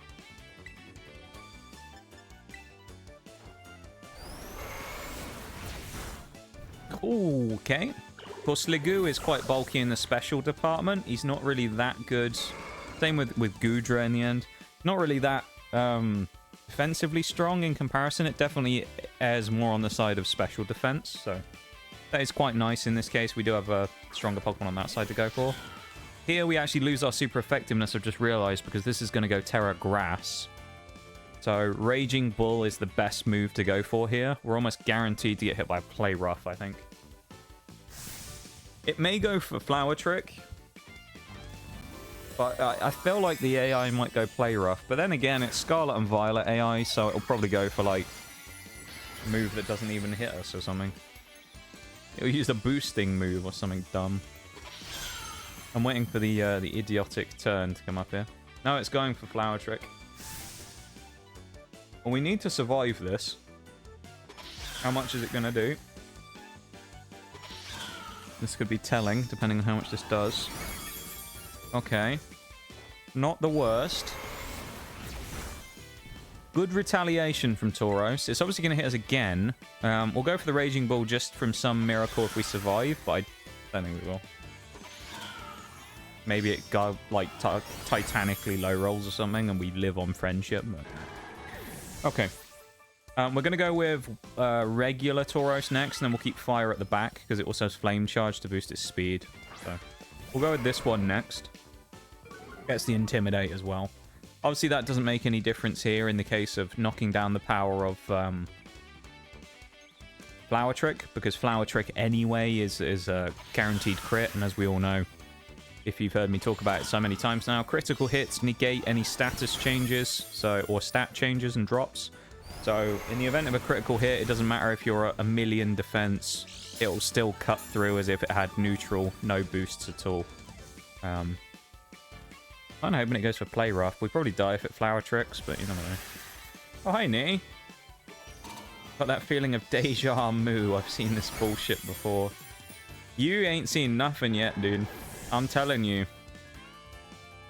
I'm telling you, Nitty. The fight against Rhyme. That was some bullshit right there. Not in a bad way either. The fight against Rhyme, the ghost type gym leader, remember? Go. Oh, we got the Quick Claw. Oh, yes. Tauros ends with a bang. Raging Bull knocks out Meowscarada. Let's go. Huge. Yeah, the fight against Rhyme was kind of insane. So we went in a little tentatively because it's the ghost type gym leader. We went with our lead pair of Tauros and Tauros. Not to be confused with Tauros and other Tauros. But we went in with Kanto and Paldea together because they both had 2 dark type moves. They both had Assurance. So I was like, okay, we'll run them up front and we'll see what happens. They swept the entire gym fight and only took like 30 damage between them. They absolutely demolished the ghost gym. With a normal type and a fighting type. And they demolished the gym. It wasn't even close. They absolutely ruined Rhyme's team. They got wrecked, man. Okay, we're not too far on XP. It was hilarious. So we got big things to come here for the bullshit. So I don't know. How are you doing there, Nitty? I hope you're doing well. Hope you're having a nice Sunday. On this episode of Destroyed in Seconds. Yeah, Iono was last time. This time was Rhyme. Like, I was saying a minute ago, this definitely has the vibe of a stream that's not going to be only Pokemon. And I say that because you're about to see your favourite character, Dendra, here in a second as well, Nitty, of course, who, you know, spoiler alert, we can pull Dendra, potentially, if we get lucky, either in full art or special illustration form from Paldea Evolved, in like 2 weeks' time when we start our Pokemon special opening streams. It'll be in stream 1 as well, because that'll be when Paldea Evolved is open.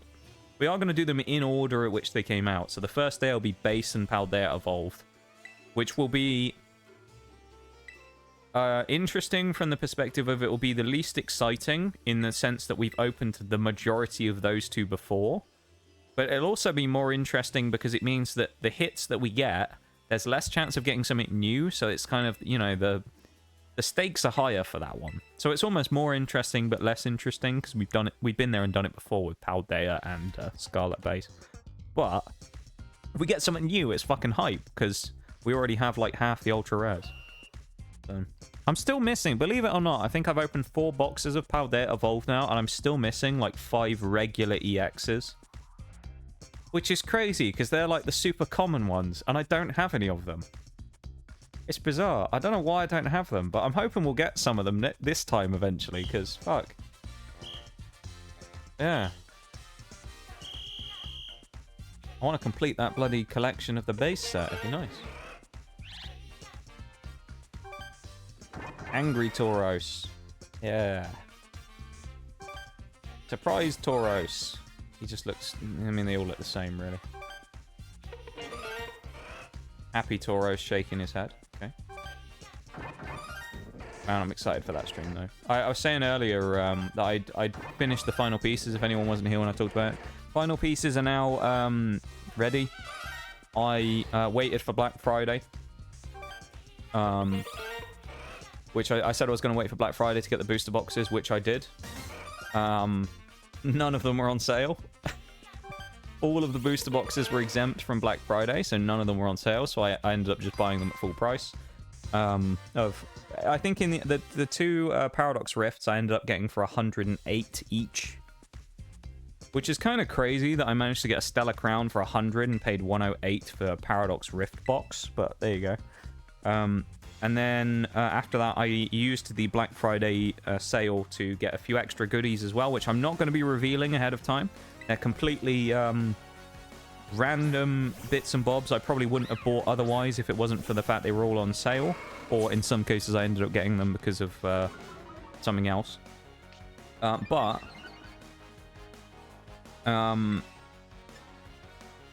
it's going to be interesting. We got some extra goodies. We'll be throwing them in throughout the stream sporadically. So, oh, fuck off. Hypnosis. Oh, Jesus. By the way. Dendra, yeah. Your favorite. I do hope we haven't ever pulled a Dendra. We don't have the full art or the special illustration Dendra, so I do want to pull it. I would... Oh, that's a lot of damage. I would enjoy pulling the Dendra, though. So I want to get it. Hopefully we get one of them. Who knows, but that'd be nice. Sleepy Tauros. I mean, that's fair that he's asleep, really. He's done so much work already. I'm not surprised he's tired. This weekend was surely an eventful one. Didn't have running water for an entire... Oh, gee, because a pipe broke. That, yeah. It's amazing how those types of things... Tauros, come on. But those types of things... lack of like water and stuff like that, obviously they're such a big inconvenience, but I think sometimes you don't almost realize how much of an inconvenience they are until it happens, do you? Because you can sit there and be like, oh, it's terrible, I haven't got running water because I can't do like these things, but it's all those small things you don't think of that usually are the bigger impacts. So I can understand that must have been a bit of a pain in the arse. So well, I'm glad it's back up now, presumably, and you have water again, because, yeah, not having water is a bit of a pain. So I'm glad that... Curlier. I'm glad that you've got it back again. Hold on, let me look up those cards.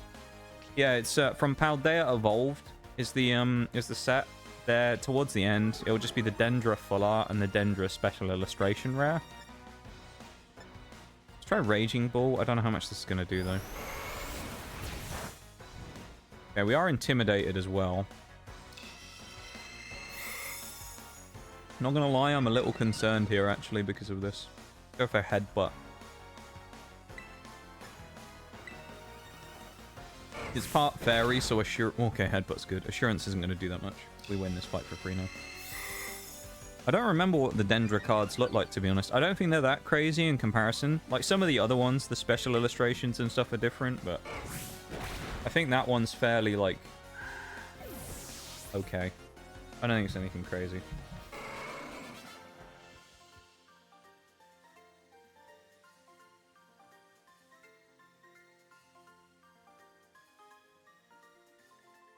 Yeah, it's pretty much just her stretching, I think.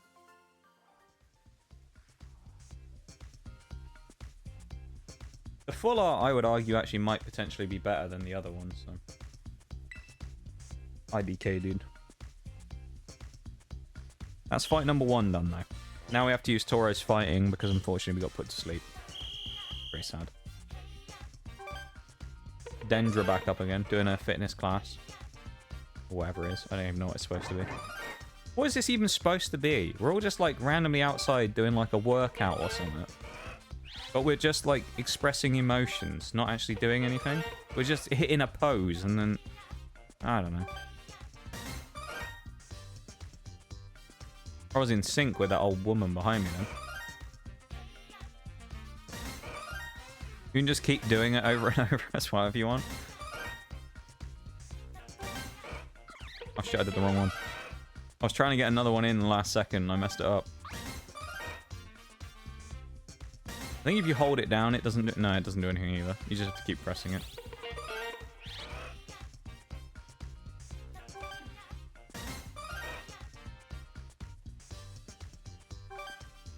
But our potential to pull cool stuff, though, is really high in these upcoming Pokemon TCG streams.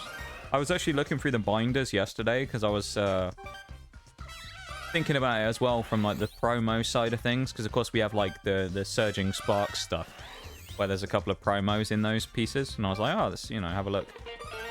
See what we got promo-wise.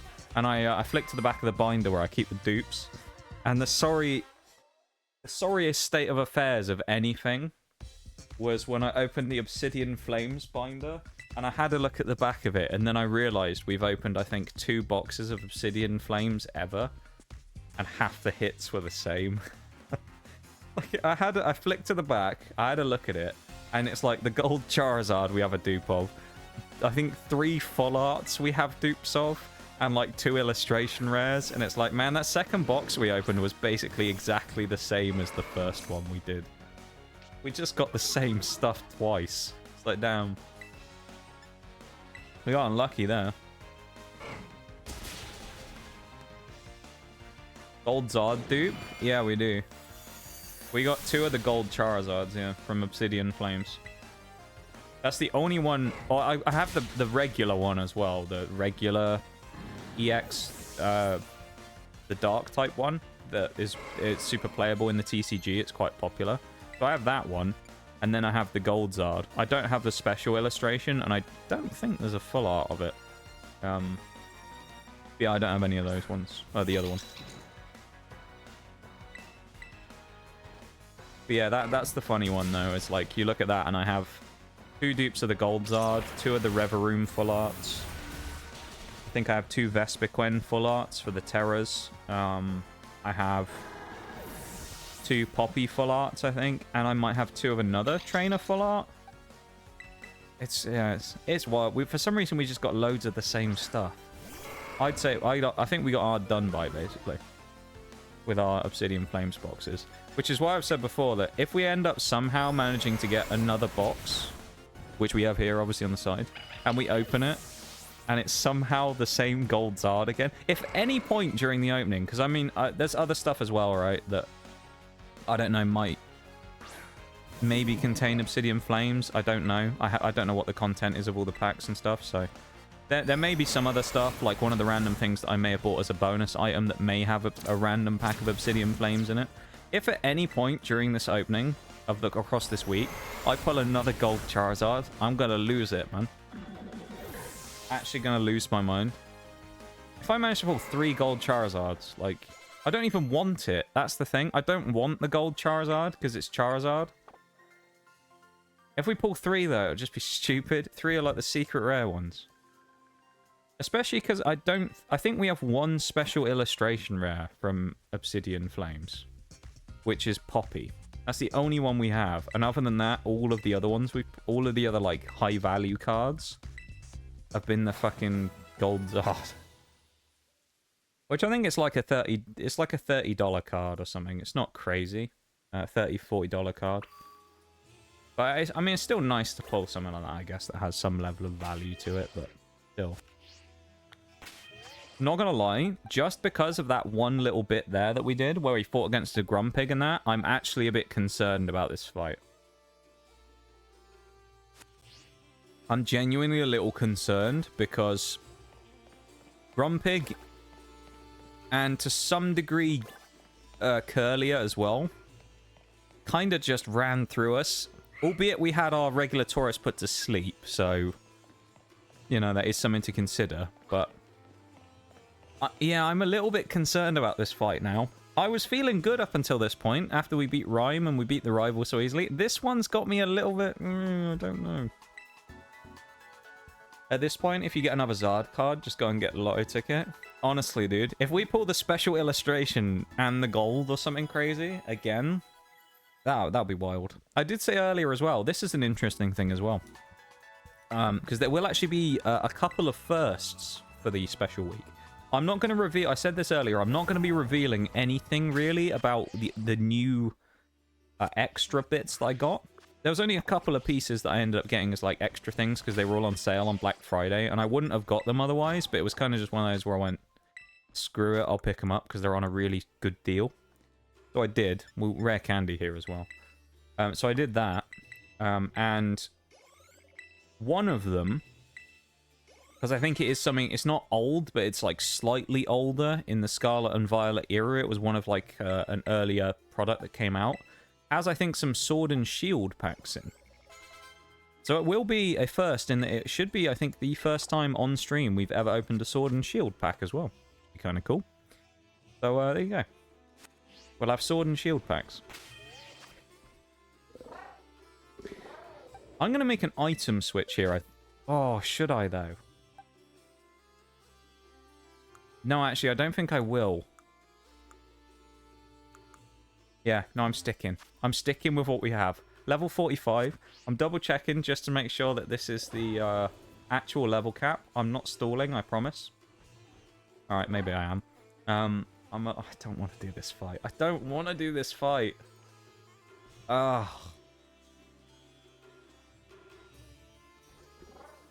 Everything... I'll run through the team we're fighting. We're fighting Farigiraf, Gardevoir, Florges, Espathra. Okay?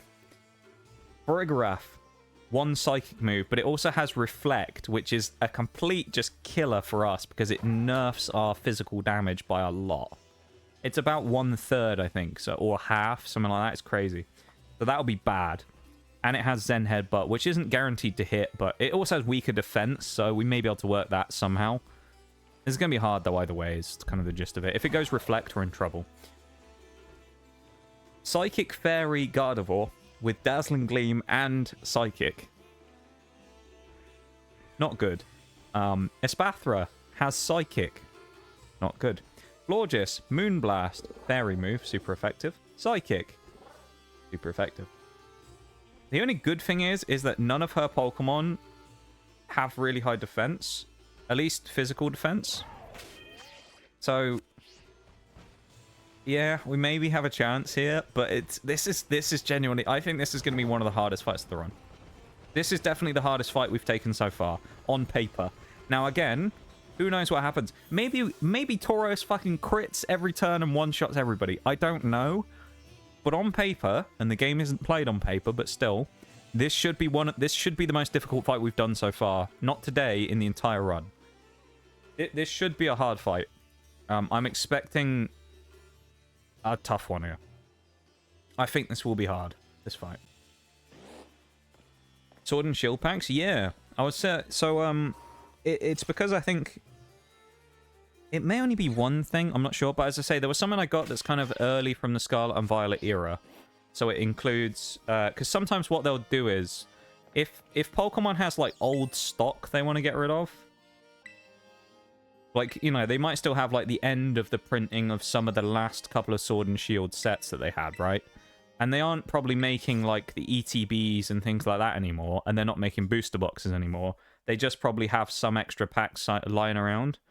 So what they sometimes will do is they'll make like one of their boxes that'll include like some promos and say 6 packs, and they'll do like 2 random sword and shield packs in there sometimes just to get rid of them. It's happened quite a lot actually in Scarlet and Violet, where they'll just throw a couple of sword and shields in just to get rid of them, which no one's complaining about because they can be quite good. The thing is with sword and shield is there's no guaranteed holo. So it's kind of like win or bust. You're either going to get nothing or you might get something decent. And if you get something decent, really the only thing you're looking for is the alternate arts, which are the equivalent to the special illustrations.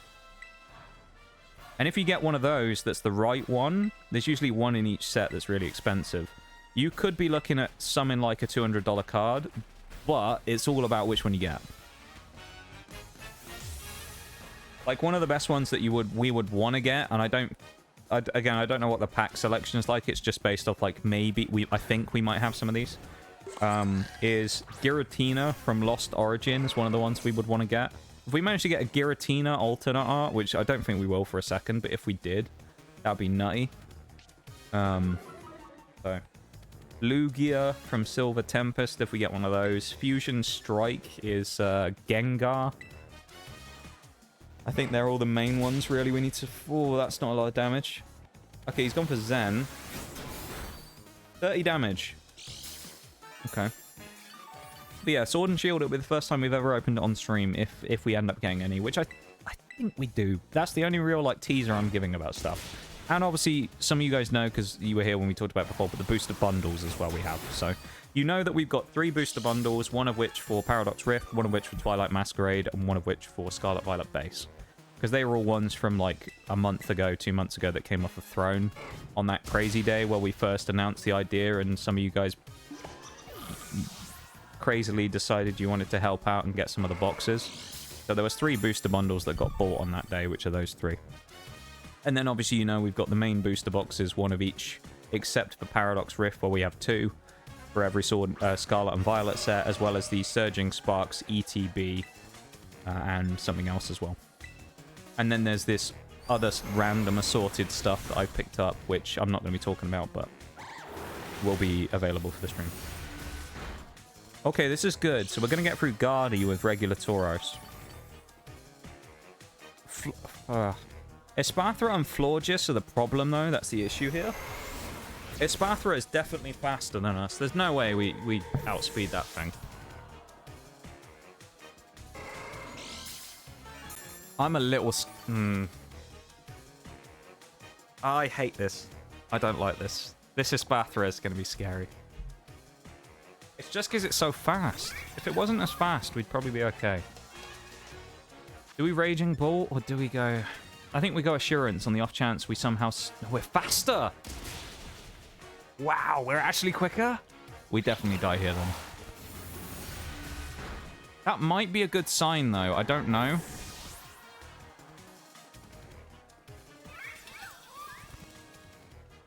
Do we know which Tauros out of these... Is this the one that has built-in speed? Oh, this one's slower by a long way. Why is this one so fast? We do have Assault Vest, though. We have Assault Vest. That's the thing. We have Assault Vest. So I think we probably live a hit from Psychic.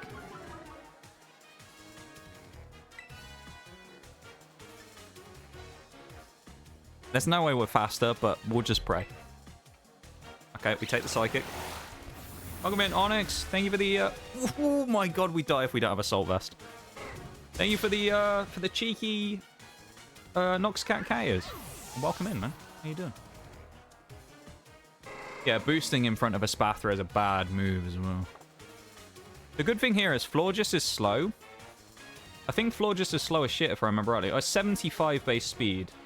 So it's slower than Gardevoir. It's 105 on Espathra, so I think we do outspeed here, which is nice. We have to go Assurance, don't we? It's 68 physical defense, so it's got somewhere between Farigiraf and Gardevoir. It's not that bulky. Arguably, I think Farigiraf will take less damage when we hit it because it's got more HP. So we should do about half damage, I think, with this. And then we're pretty much going to have to one-shot with each of our other Pokemon because we're going to get one-shotted. So it's going to have to come down to Water and Fire Tauros, probably landing a Raging Ball for at least 25% HP each. Ooh, okay.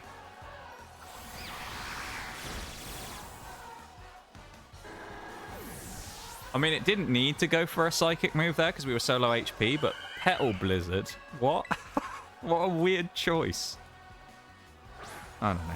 There's a break coming up in 2 minutes 50 as well, so we've got to clean this one up quick. And I think we will, because Tauros is about to go in for Raging Bull. Come on, Goot, do like 25%. Okay, we got this.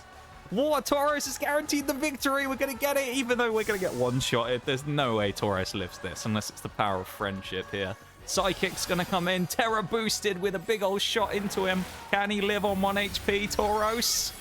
No, he cannot, but Water Tauros with the Aqua Jet is going to seal the deal. Let's go. Oh, this is probably one of the hardest fights over as well now. I'm so happy we're getting that done. Jesus Christ. Game, set, and match. Yes! That is huge. Considering we have 3 Pokemon that are weak to Psychic and Fairy, that is monstrous. Tauros bludgeons his way through another gym battle. That one was a bit hairy, though, admittedly. Oh. How's she doing? I'm actually doing all right, to be honest, Onyx. I ended up... Obviously, it was Black Friday this weekend, so I waited for the Black Friday sale at the card place, and I ended up picking up the last 2 booster boxes. They haven't arrived yet, but I ordered them the other day, as well as a few extra goodies that were in the Black Friday sale. Unfortunately, none of the booster boxes were actually on sale, so I had to pay full price for them. So the gamble of waiting 2 months to get them didn't actually pay off in the end, but it is what it is. So yeah, we got all of that stuff on the way now. So we're getting closer, ever closer to the special stream. So I'm doing okay because of that. I'm in good spirits because of it. And we're having a bit of a crazy run today, so Tauros is turned up. Read that real quick before the break comes in. Doing all right. Had a real annoying day at work. Had a guy under me who got too cocky for his own good. And sometimes some people need to learn their place. Sometimes, you know. Nothing wrong with that if it was needed, you know. Sometimes it's necessary to do those things.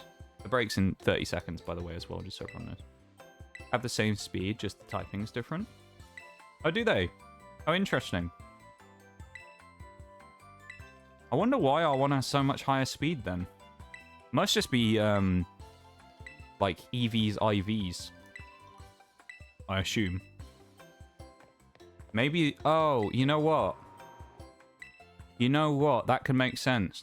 Because remember, the Tauros that we used for breeding for the regular Kanto one came from the Grand Underground in BDSP. And I think, aren't the Grand Underground Pokemon supposed to have, like, decent stats, I think? The rarer ones, so that might be why. That could explain it. It might have good stats. Remind me to bring you along the next time I feel like brawling. 100 bitties from Oreo? That must be Twitch RPG bitties, surely. Well, I hope they are anyway. Hiya. How are you doing? Thank you so much for the RIP 100 bitties. RIP indeed for Tulip, because she just got destroyed by the Tauros tag team over here. 4 bulls. Absolutely crazy, that was. I'm alive? Well, I'm glad you're alive. I hope it wasn't too terrible today. From the sounds of your response there, it sounds like it was probably a long day. There is a break right about to start as well, by the way, so I'm going to end up, unfortunately, BRBing in like 2 seconds, but might get fired for it. I mean, good if it's a bad person for the work environment, you know? Skin of our teeth. A little bit, yeah. But, I mean, we still had a full health Pokemon left, so... We clutched up. We clutched up. Our big Tauros lads went crazy. The main thing. Put the Ruby Sapphire Gym Leader music remix on again here. This is a really... I like this one a lot, this lo-fi mix. This particular song is great. I love the theme for this. It was awful. Oh no. I know it's the weekend though, so it's busy. I bet you'll get all those people coming in buying like Christmas presents for their pets soon as well. It'll be kind of crazy. You did get to see Bao though, Ayo. We love Bao. I'm glad you got to see Bao. Did you get to give Bao a treat? While I wait for you to let me know that vital piece of information about Bao, I'm gonna go BRB for a sec, okay? So we'll be back in a sec.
Okay, welcome back, everybody. I'm back from the BLB. Oh yeah, of course, Black Friday stuff going on. Yeah, that explains it. In the future, though, you'll have a bunch of people going in there buying little Christmas gifts for their pets as well, though, which would be cute. But yeah, no, of course. Was it, like, absolutely mental, though, because of the Black Friday stuff? Or was it just kind of quite busy but nothing crazy? Or was it, like, everybody came in today because of the deals? I suspect it was like that yesterday as well, though, wasn't it?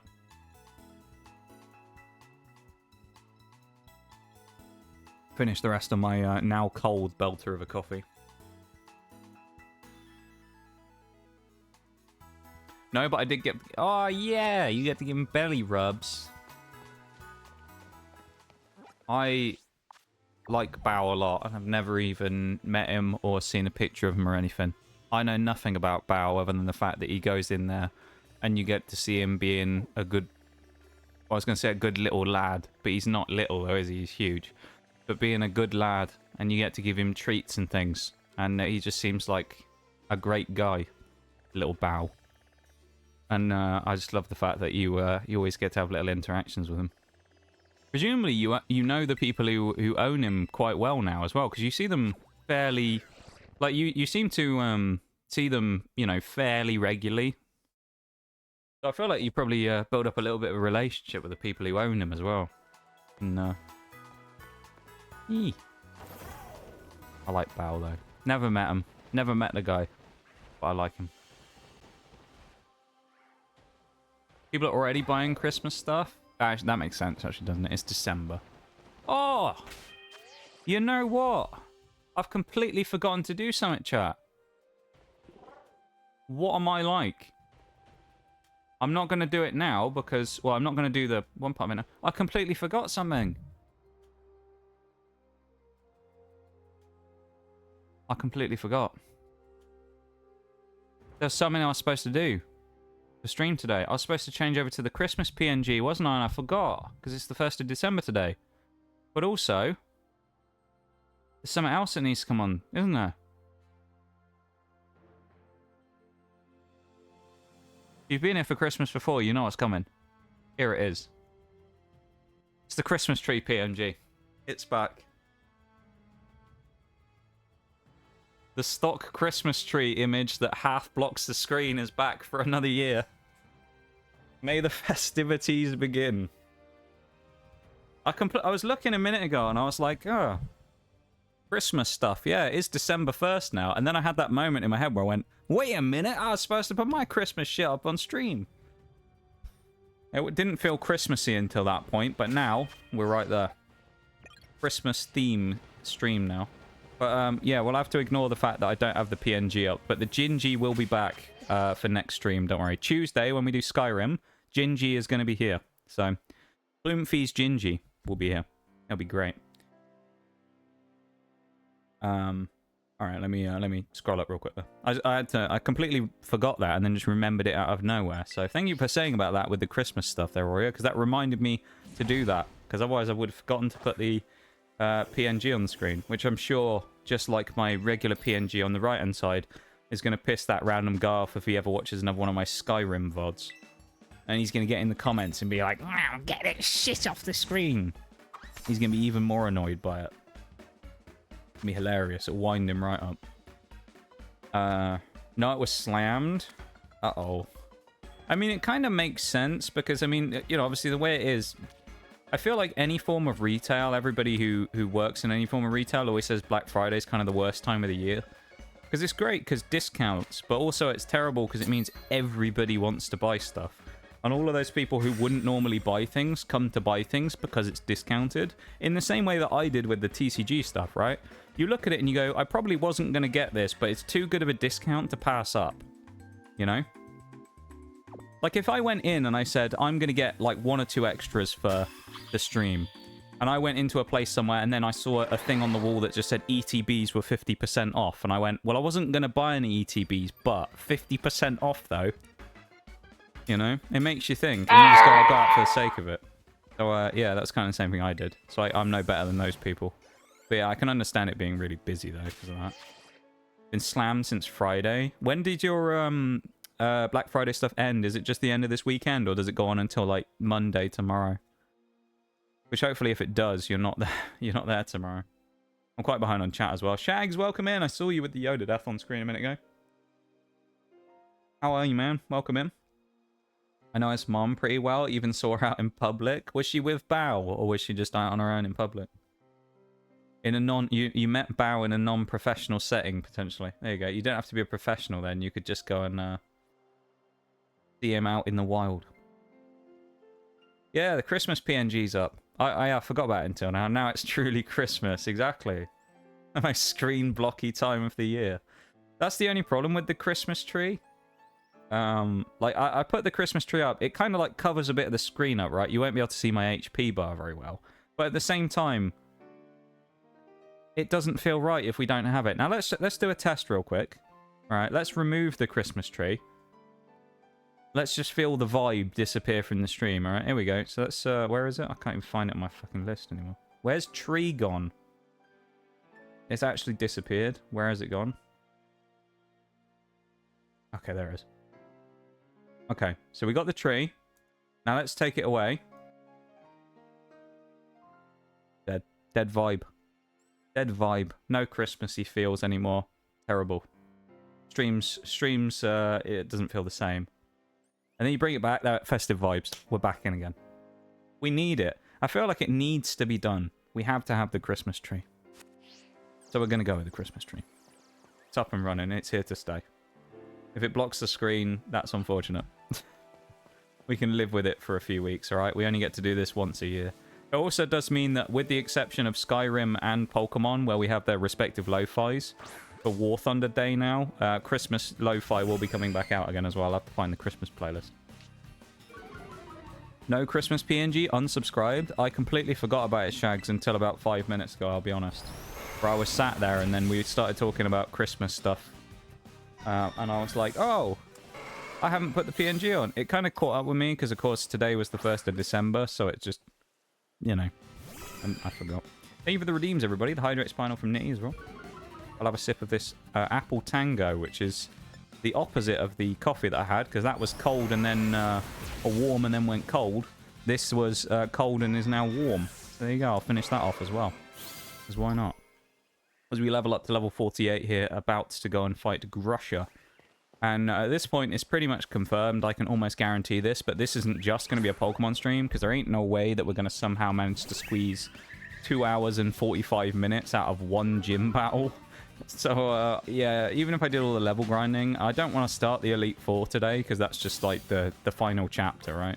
The final boss. So, we don't want to do that today. But another thing, all the people don't usually come to the store of an opinion that needs to be heard, and all of them have a complaint that they have need to have aired. Yeah,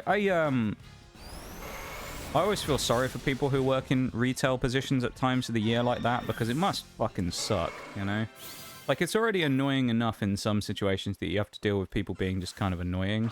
But then when it gets to, like, Black Friday, you've got loads more people, and you get people being really, like... I don't know, it just brings the worst out of people. A sale on things, I find. You know, it's just, I feel for my, stream people in the community who work in any retail positions, because it honestly must be terrible at that time, at this time of year. Well, just the Christmas period must be way worse than any other time of year, surely, in retail. I've got to imagine. Today's the last day. Oh, that's good at least. It might quieten down a bit. With Bao and Xiao. Let's go. Both of them. I love that, though. Big Bao.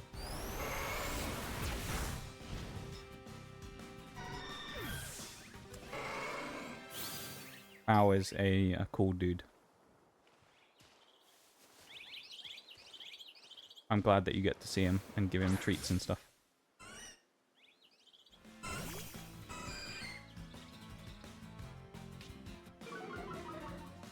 Yeah. I don't know. Black Friday is one of those times of year where it's become such a big thing these days, isn't it? Like, do you remember a couple of years ago on Black Friday, literally used to just be one day. That was it. Black Friday used to be one day. Over here in the UK, Black Friday pretty much didn't exist, really, as a mainstream thing. People never did it. It wasn't a big thing until, like, a couple of years back. And then all of a sudden, there was this giant influx of everyone was suddenly interested in it. And, you know, you get people going and, like, fighting people to try and get a TV. It was crazy. And then now, it's like an entire week most of the time. It's almost lost a little bit of what it was, because it's clearly just become one of those things that big companies have realized they can make a lot of money on really quickly. So they're like, oh, just make it a week and then we'll make a ton more money, right? Because almost like what I said before about when I got that stuff as, like, extra bits, that almost, like, perfectly kind of shows the Black Friday effect, the Black Friday theorem, if you will. Where what I did was I wasn't necessarily planning on getting those extra pieces, but I saw them on sale and went, why not? You know? Which is exactly the thing that Black Friday is essentially designed to do, is that the idea is it wants you to buy things that you see on sale you wouldn't have bought otherwise, but you spend a bit extra money to get. Were you going to buy a replacement TV? No, but this one's 70% off, so why not, you know? And then you just end up spending, like, effectively unnecessary money that you wouldn't have spent otherwise, which is kind of the whole point of it, and then they get you to make more money from it, of course. So they've all just capitalized on that, because having it open for a week, there's so many deals. Fist fighting a middle-aged woman for the last PS5 week. Yeah, exactly. But I just find it kind of crazy, though, how it's changed to, like, a whole week. And then in some cases, you'll have, like, Amazon and people like that will start advertising it weeks in advance, and they'll have, like, I don't know, they've had theirs up for, like, 2 weeks or something in their Black Friday deals. It's crazy. Hey, you're getting for those 100 BEs as well, Oriel. I appreciate it. With the rip. I know that was a few minutes ago now, but thank you for the 100 BEs. I appreciate it very much. We do love a 100 BEs around here. We love the BEs. Almost as much as we love the Christmas tree. It had to be done. The Christmas tree PNG. It's actually not a bad image. It's actually a decent Christmas tree. It's a lot bigger than that on the actual thing. But essentially, it's like one of those ones where I've already shrunk it down quite a lot, and you still, as you can see, the bottom is cut off of it. If I had it at that same scale, but just put the whole thing on there, it would cut the top of the tree off on screen. So I just have the bottom cut off so we can see the main part of the tree and feel a little festive, you know?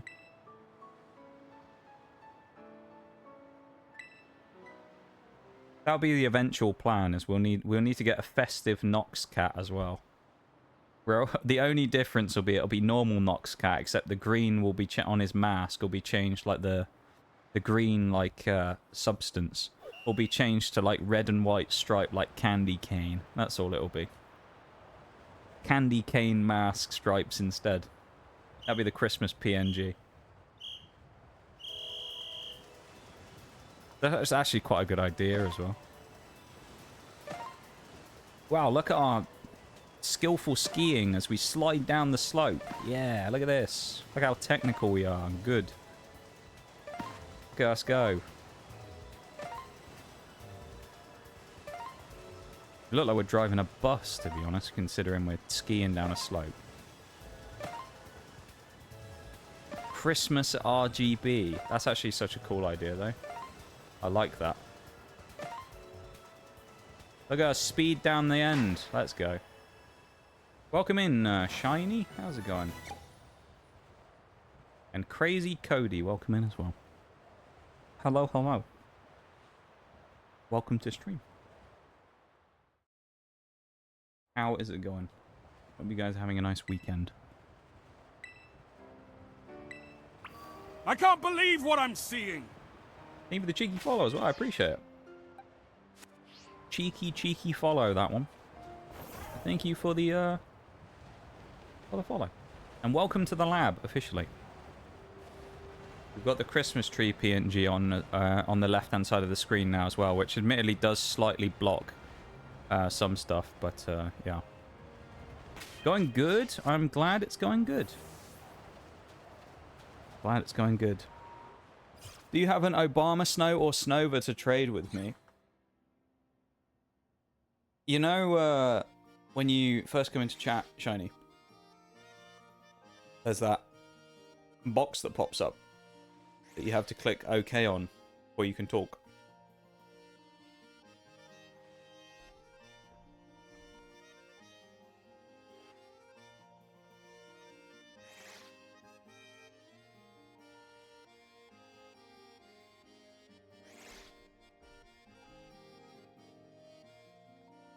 Otherwise known as the rules box that you have to click on and accept before talking in stream. One of the rules clearly highlighted on that list is please don't ask for trades. So even if I did, I wouldn't offer it as a trade, no, unfortunately.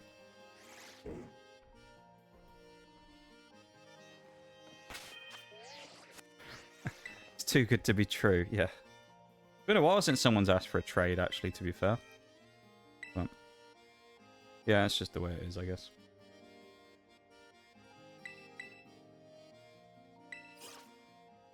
I appreciate it.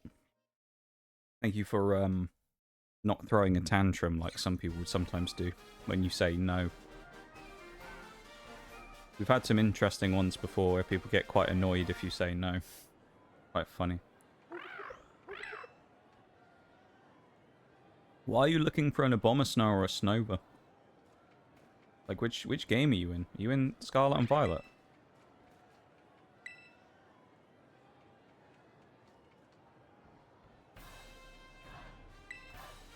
It should be really easy to get one.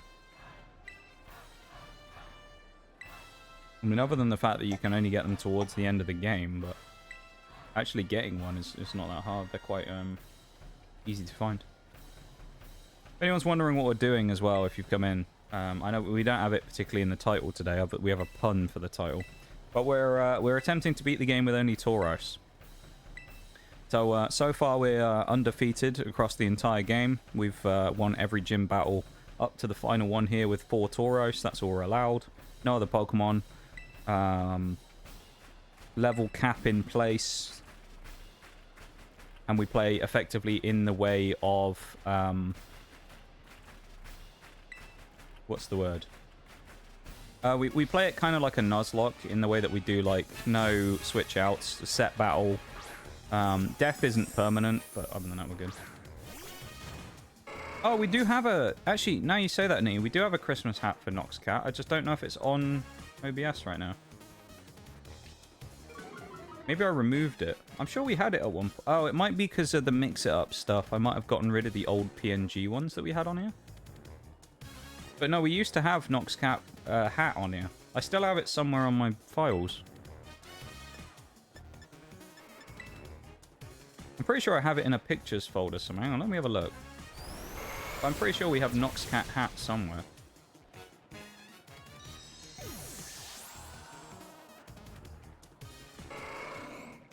Like, I'm convinced we do. I found the Christmas tree PNG in my folder as well. My folder of stuff. And the old teaser images from last year. For the, Christmas stuff. What is it under? Oh, Nox Cat hat is under the art folder. I don't know why, but there you go. Maybe I'll have to get a new one. It looks like the file's, like, gone or something. Oh, no, it's letting me open it. Oh, Christ. Alright, I can't do it now. I'll make sure that all this stuff's ready for next stream, alright? How about that? So that Nox Cat and all that is ready for next stream, and Gingy is ready. Okay. We'll make sure that we get everything done, but, yeah. I'll get it all up for next time. Because I forgot to do it. And that's kind of sad. We one-shotted on the thing, didn't we? Can we... I don't think we one-shots a Titan, so we're going to get hit for liquidation, almost guaranteed. I would say if we survive with anything over 50 HP, that's pretty good. Because I think we outspeed Altaria, but we're still going to take a bit of a slap here, so... Alright, that's not good. That means we die now. Okay. If we had leftovers, we probably win this. We need a crit now. And I doubt we get it. So we clean up with... Oh. You know what? Yeah. Let's do this. I think this is a smart move. We make a switch. Make the switch.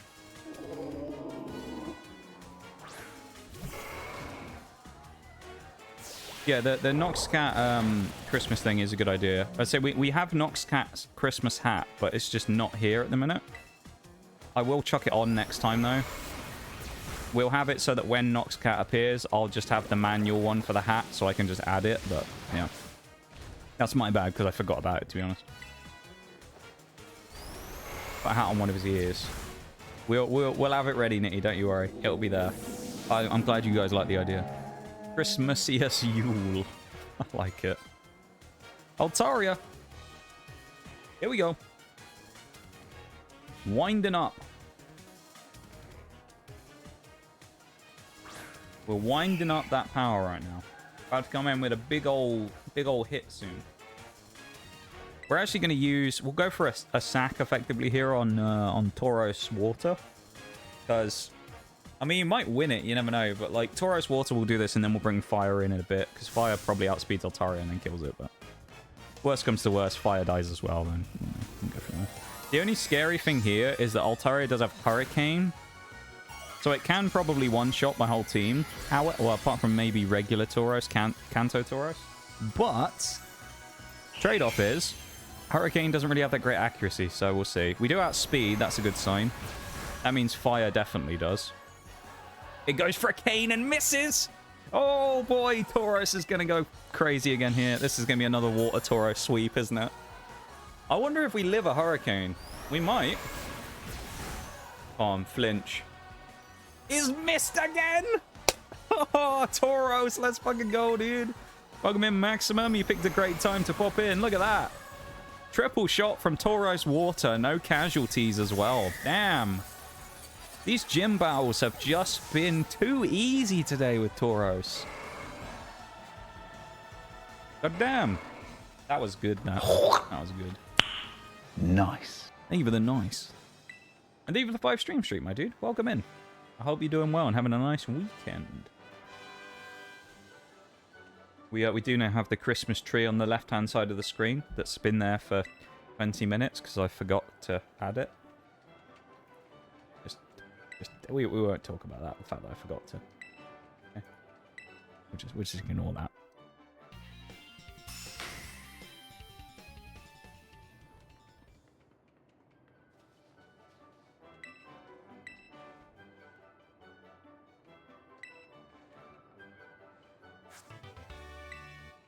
Ice spinner as well. I don't think we can learn that, which is a bit unfortunate on Tauros. If we could, that would be quite useful, but I don't think we can. It is what it is. That, everybody, at the halfway point of today's stream, 2 hours and 30 minutes roughly into stream, is every single gym defeated with only Tauros. Not bad, I'd say. Not bad. Now, I think there is one more challenge today that we're going to do. Because the problem is with this is because we've kind of been a lot quicker with today's stuff. Tauros has, like, scrambled through the game so quickly. We've probably only got one more fight we'll do today. And then we might do something else for a little bit. Because we're setting up for the big finale on Thursday, where we're going to sweep the Elite Four, all of the rest of the game, basically, and beat the Professor for the final time. So we're setting up for all of that in a few days.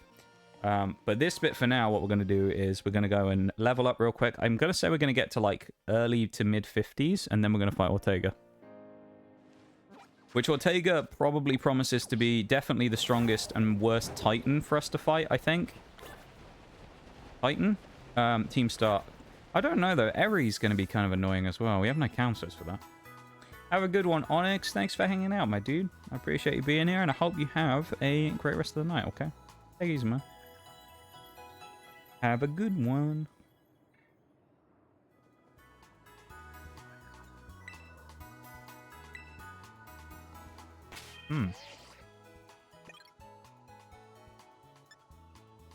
Tauros is the best lead.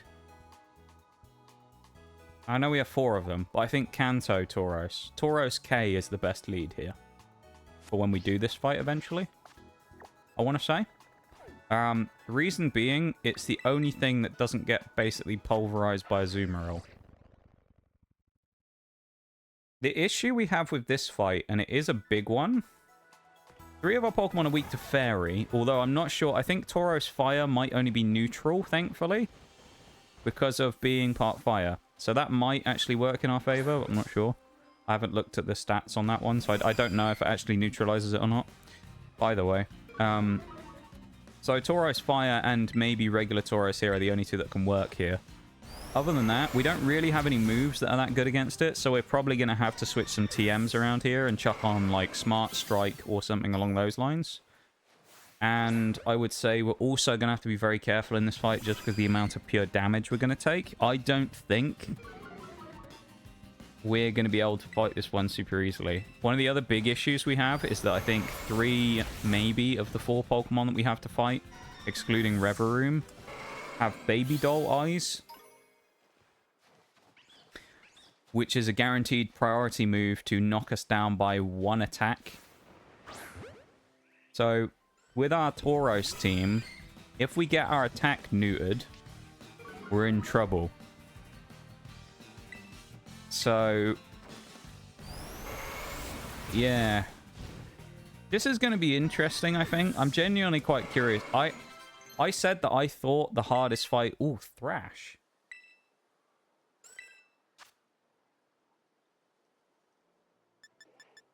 It's probably not a bad idea, actually. Run Lumberry Thrash and get rid of Workup.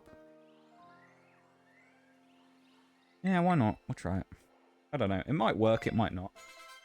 It'll probably fail miserably, but who knows. We're going to get Thrash on everyone, are we? I think we're probably better off getting rid of Headbutt and bringing in Thrash, because worst comes to the worst, we can just run, as I say, with like a Lumberry setup if we have any. I don't think we do, though, is the only issue. But Headbutt's just a good neutral move. Thrash is quite powerful. It might do something. I'd say we're going to go up to like 50... I think we'll go 50... Oh, 55, I think, is where I'm going to go. Yeah, I think 55 is fair. Don't want to get too close, but I also want to fight the Blissies. If you want to know how to do this, you just have to make a ham sandwich right outside this area. Because it's the only normal types that spawn here are Blissey and Chansey, so you can get tons of them to appear. Remind me to bring you along the next time I feel like brawling. Bloody hell, 500 bits from Bruised. That's a way to make an entrance in it, my dude. Welcome in. What's happening in the world of Pokemon? Let me explain the many things that have happened today, Bruised. And by many things, I mean I can explain it all in one small way of describing it. Tauros has annihilated everything. There isn't any, like, new occurrences, really. Tauros has basically just bodied everything. And it's not... Other than 1 or 2 fights, it's not really been very close, either. It's been... Tauros has basically just nuked everyone. It's been crazy. How are you doing, my dude? Welcome in. You just missed Onyx as well, unfortunately. But thank you so much for the bitties, man. I really appreciate it. 500 bitties was a hell of a way to kick off the month with smashing a bitties goal already. Kind of crazy, eh? And especially for December as well. Final month of the year. I don't know where else to go. Final month of the year. There you go. Christmas time. I did hear as well that I think Twitch is running something towards the end of the year as well. So you know how they do the September event? I believe they're running another one at Christmas this year that they did last time as well, called Bonus Round. So there may be another one of those ones towards the end of the year where they do one of those special ones again, where they chuck in the random extra gift subs and bits and stuff. So yeah, might be cool at the end of the year if they do that event again. Be good for the streamers. Very nice for the streamers. Not good for the wallet though. Especially after Black Friday and Christmas. Everyone's wallets will be screaming. Thank you so much for the 60 streams in a row as well, my dude, as well. That's kind of wild. Do you know what, Bruised? I don't think you've missed a stream since we had you come into stream the first time. I don't think I remember you ever missing a stream since, which is crazy. You might be one of the first... Well, no, actually I say that. With the exception of a couple, you're probably one of the very few people that I think since actually appearing on the channel for the first time has not ever missed a stream, which is crazy. I think the obvious one that I can think of, Oreo is I think the big one. Where unless I'm mistaken, I'd be surprised if she's ever... I don't know if she's ever missed a stream since we met. I'm not sure. She's got to be up there, though. She has the biggest stream streak, beating Bevan. But I know before stream streaks existed, she effectively had a stream streak before they were cool. So, there you go. Wallet go bye-bye? Yeah, honestly, dude. I swear, you and Onyx better fucking chill this month. I know what you did last time one of those events were on, alright? So you guys better, like, keep it down this month, alright? When September happened, you guys went clinically insane for about an hour on stream. Funnily enough, it was when I was opening the cards, wasn't it? Was it that stream? I think it was when I was opening Stellar Crown, wasn't it? That was the stream. Because I was having tech issues for the first hour, so we missed an hour of our Pokemon opening. Yeah, I remember. And then we played War Thunder afterwards, yeah. That was a hell of a day. During the apocalypse, internet apocalypse. Of which you will all be glad to know that at the end of June, when my contract runs out on my current ISP, I'm already looking at changing internet providers, so there you go. Welcome in, Mystic. How's it going? Hello, hello. How are you? Ready for the 5-star Rayquaza raid on December 20th? I didn't know there was one, to be fair. I will say I'm not a huge raider when it comes to Scarlet and Violet stuff. It's actually a strange thing. I don't actually play very much Pokemon off-stream anymore. So I used to play a lot off-stream as well, but so for reference as well, because I know you're new here, Cody. This today, the Tauros run we're doing now, this is consecutively as well. This isn't like over a period of time. This is over the last year, just over a year now, say September until now. This is something like the 28th run in a row that I've played through the game. So I wouldn't call it burnout, but like it's one of those things where because I've played through it so many times, I don't really play it off stream anymore. So I probably won't take advantage of the raid when it comes up for Rayquaza, purely just because I won't be playing Pokemon when I'm not on stream. But useful to know, though, that it's there, the 5-star event. That'll probably be a bit... Actually, no. Do we know what Terra type it's supposed to be? I was going to say that might be quite difficult, but it depends what the Terra type is. We'll see. Usually those ones are kind of annoying. I remember I did a Dialga one. That was quite a interesting one. I ended up building a Sylveon specifically for that, which went well. Don't know what you're talking about. Yeah, you two went, like, clinically insane for that one stream. I hope that you don't do it again. You'd spend some money on yourselves this Christmas, you know? Good, just tired from work. Fair enough, fair enough. Especially around this time of year, I feel like it drains it out from you more this time of year, you know? I tended to find back in the day. Ooh, double edge.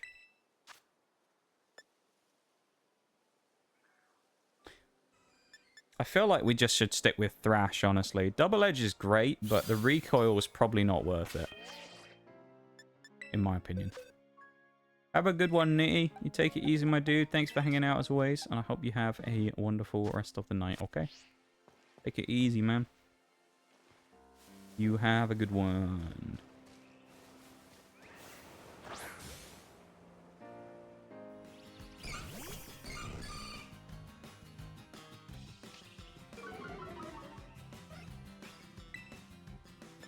Will this one shot? I'd hope so. Okay. Good for the XP gains. Yeah, well, I think we'll go 55 on Tauros for this. So the way I view the level caps when I do these Pokemon playthroughs is I only view it as the gym and the Elite Four. Not necessarily like the fights against the Titans and things. These are kind of like mini bosses, I kind of view them as. So I don't look at the Team Star people and the Titans and do a level cap on them as well. Just for the sake of, like, pushing things through a little bit. And it gives us a little bit of wiggle room in the event, like with this. We have a horrific typing to fight. Gives us a little bit extra room if we want to level up a little bit more to try and do it. We'll see. The Raging Bull again.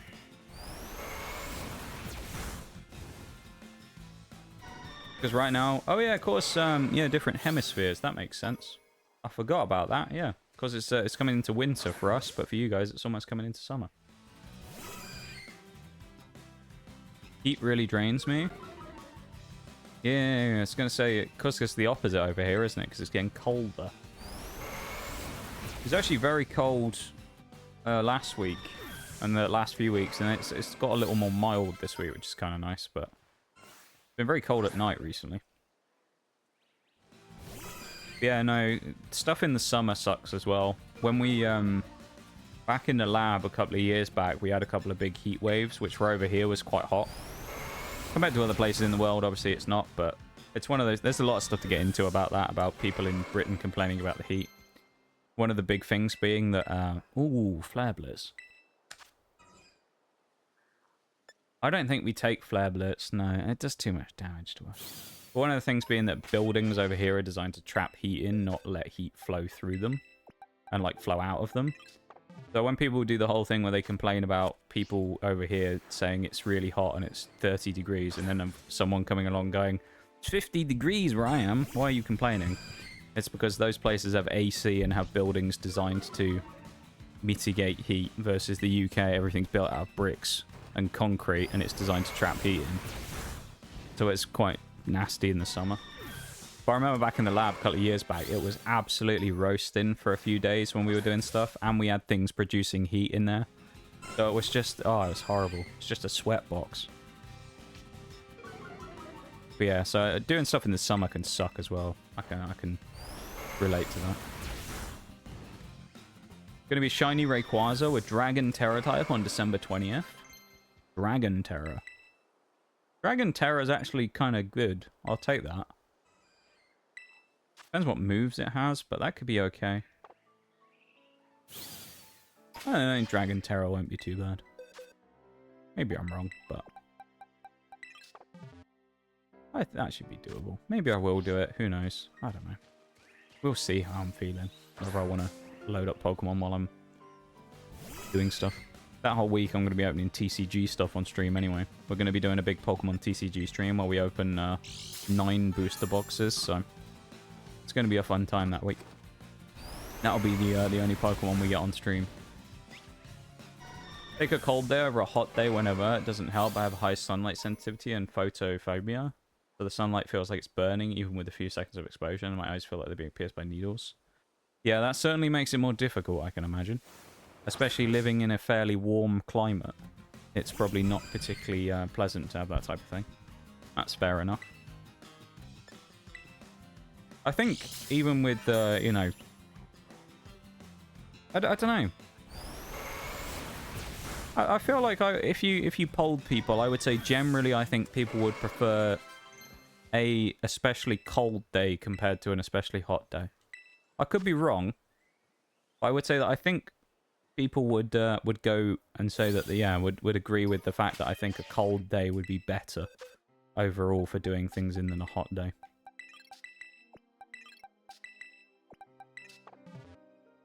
It's a lot easier to warm yourself up than it is to cool yourself down, you know? I think. We're also just going to go Pokemon Center real quick so we can grab our PP back. And then we're going to go challenge the people.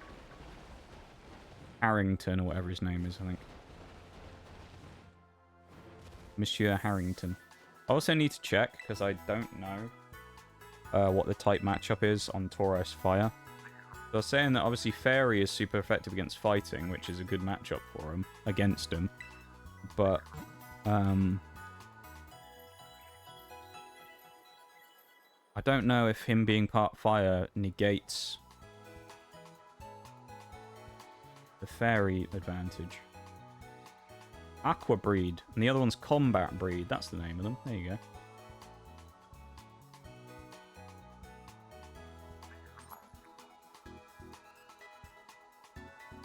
It's neutral. That's good. I still can't use it though because of Azumarill. I'm gonna have to use a TM. Gonna have to run Smart Strike, otherwise I don't see us winning this.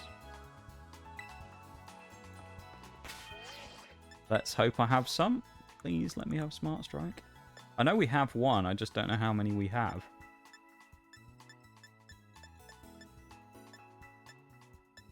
Or if there's anything else that we have that's good here. We did look at this before. There's no poison moves we can learn that are actually any good.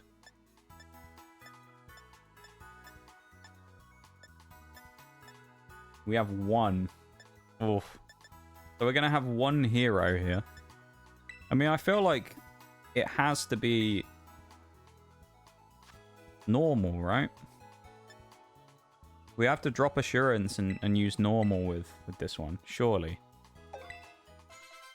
The only issue is Steel doesn't do that well against Azumarill. Don't think. Because if its water typing negates the super effectiveness.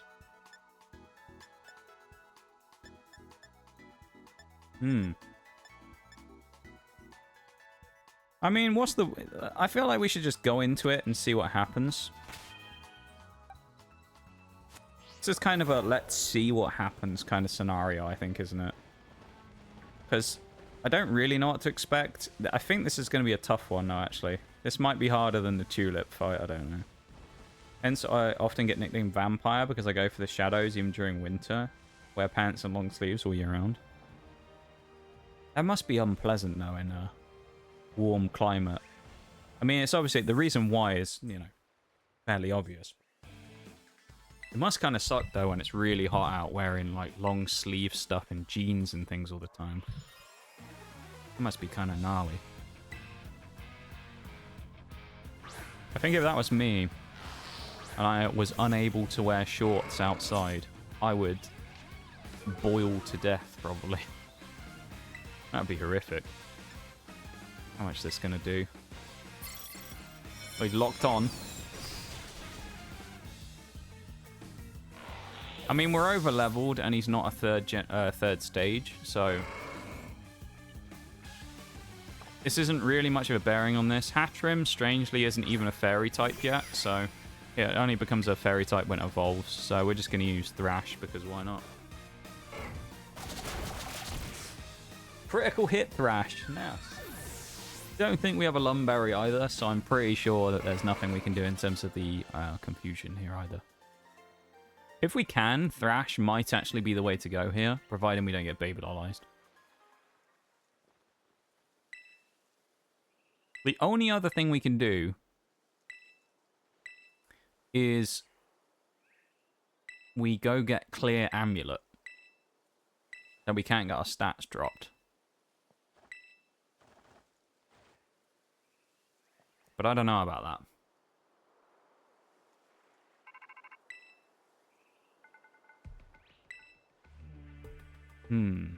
Yeah, maybe I have to do Clear Amulet.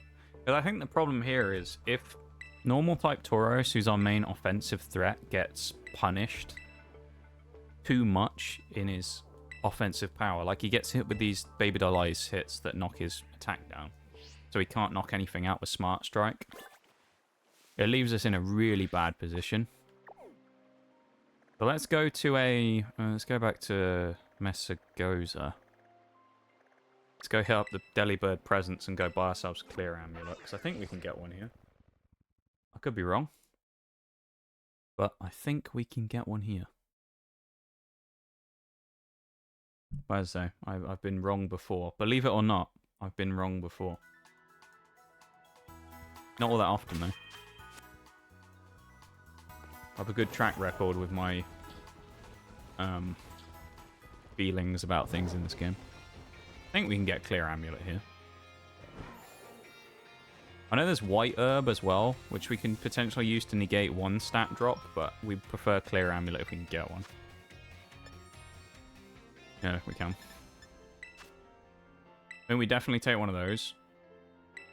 I actually think we'll take a Rocky Helmet as well. Choice Scarf would be interesting here, but I actually don't think we need it because of the speed. Yeah, that's what we need. We'll definitely slap a Rocky Helmet on someone. Probably instead of Quick Claw, maybe. Actually, no, I think we'll do it instead of Assault Vest, because I don't think there's any special attackers in this fight. So we'll slap that on there. Then I say we Rocky Helmet that one. I think Muscle Band on the Fire one is worth it, because he's probably our second strongest offensive option. And then we run Leftovers on that. Oh no, he's going to get two-shot though. Maybe I'll run Leftovers on Tauros Fire. Yeah, I think Leftovers on Tauros Fire, because he's most likely to be the one who has a sustained fight against people, and then him with Muscle Band just for a one-shot potential if we need it. Let's just double-check and make sure this is the item I think it is.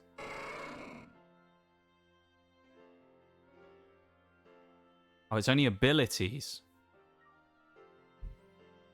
Oh, moves against it or abilities. Never mind. I can read, I promise. Alright. I think this is probably the only way, just because of the fact that they can use those moves that will knock my stats down, and I can't afford that to happen. So, yeah, we'll do that. Let me catch up on chat as well real quick. Yeah, that's fair, actually, trying to win, like, wear thinner things. Trying to say wear and thin at the same time, though. But yeah, wearing thinner things probably works. But even still, though, it doesn't allow you to, like... You know, it traps the heat in still, though. So even with thinner stuff, presumably it's still pretty warm, though. But I suppose it's better than the other alternatives, so... That sucks, though, honestly. That must be, like, a really annoying thing to have to deal with.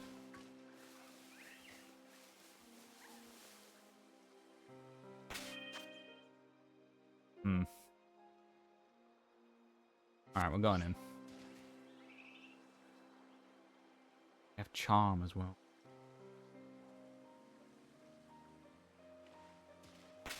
I don't want to go in and do this.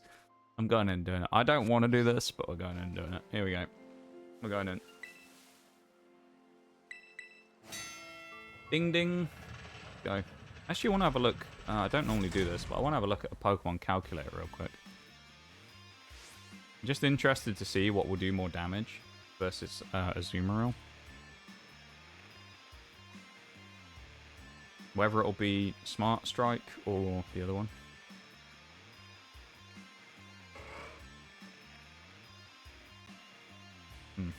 Probably going to be Raging Bull.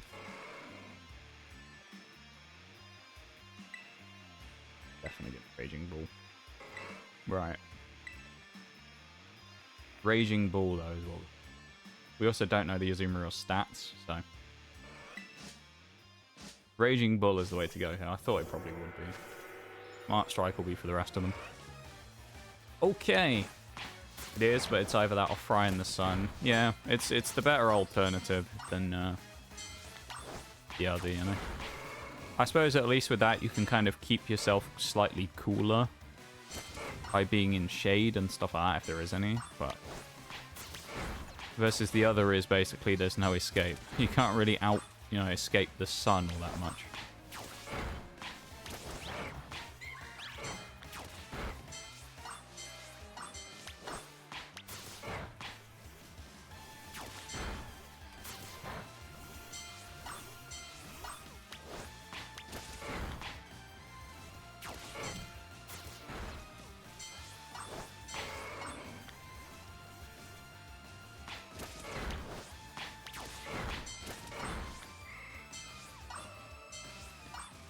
God, I'm really hungry all of a sudden as well. Fucking, I need to go get a snack at some point. I've also just seen the time as well. This is going to be one of those ones where it's going to be another fight that's going to be like... All of the boss fights we've done today have been down to the wire on the timing, I swear. Like... It's going to be another one where the break will start like either right after or towards the end of this fight, and I'll have to snooze it. So we're going to have to wrap this one up quick, and I don't think it is going to be a quick fight, but you never know. Other thing we do have going for us here is we do have Tauros, 3 of them being Intimidators, so... Maybe that helps? I don't know. Maybe. We'll see. I mean, we can always cycle Intimidate out at the end on Reverum if we need it, because I don't think it has an attack boosting move. So, we'll see. Pick your poison type of situation, Fry in the Sun off it. Yeah, that's fair. One, I would say. I muted that. One is probably better than the other, I would say.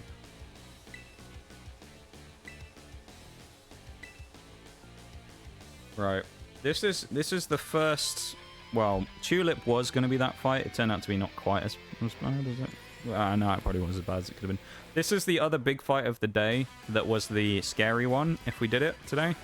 I didn't know if we would, because I didn't know how fast we were going to get through everything, but obviously we're only at 3 hours now.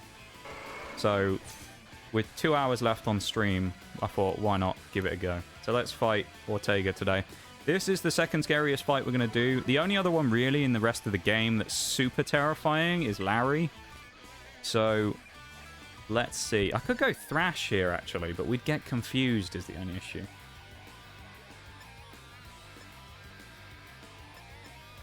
Do you know what? Let's just let Tauros go. And immediately turn 1, we get the Aqua Tail dodge. Tauros gets Thrash 2 up. That's good. If he can knock out 2 Pokemon with Thrash, that would be nice. I'd like a double kill off Thrash. He's confused already.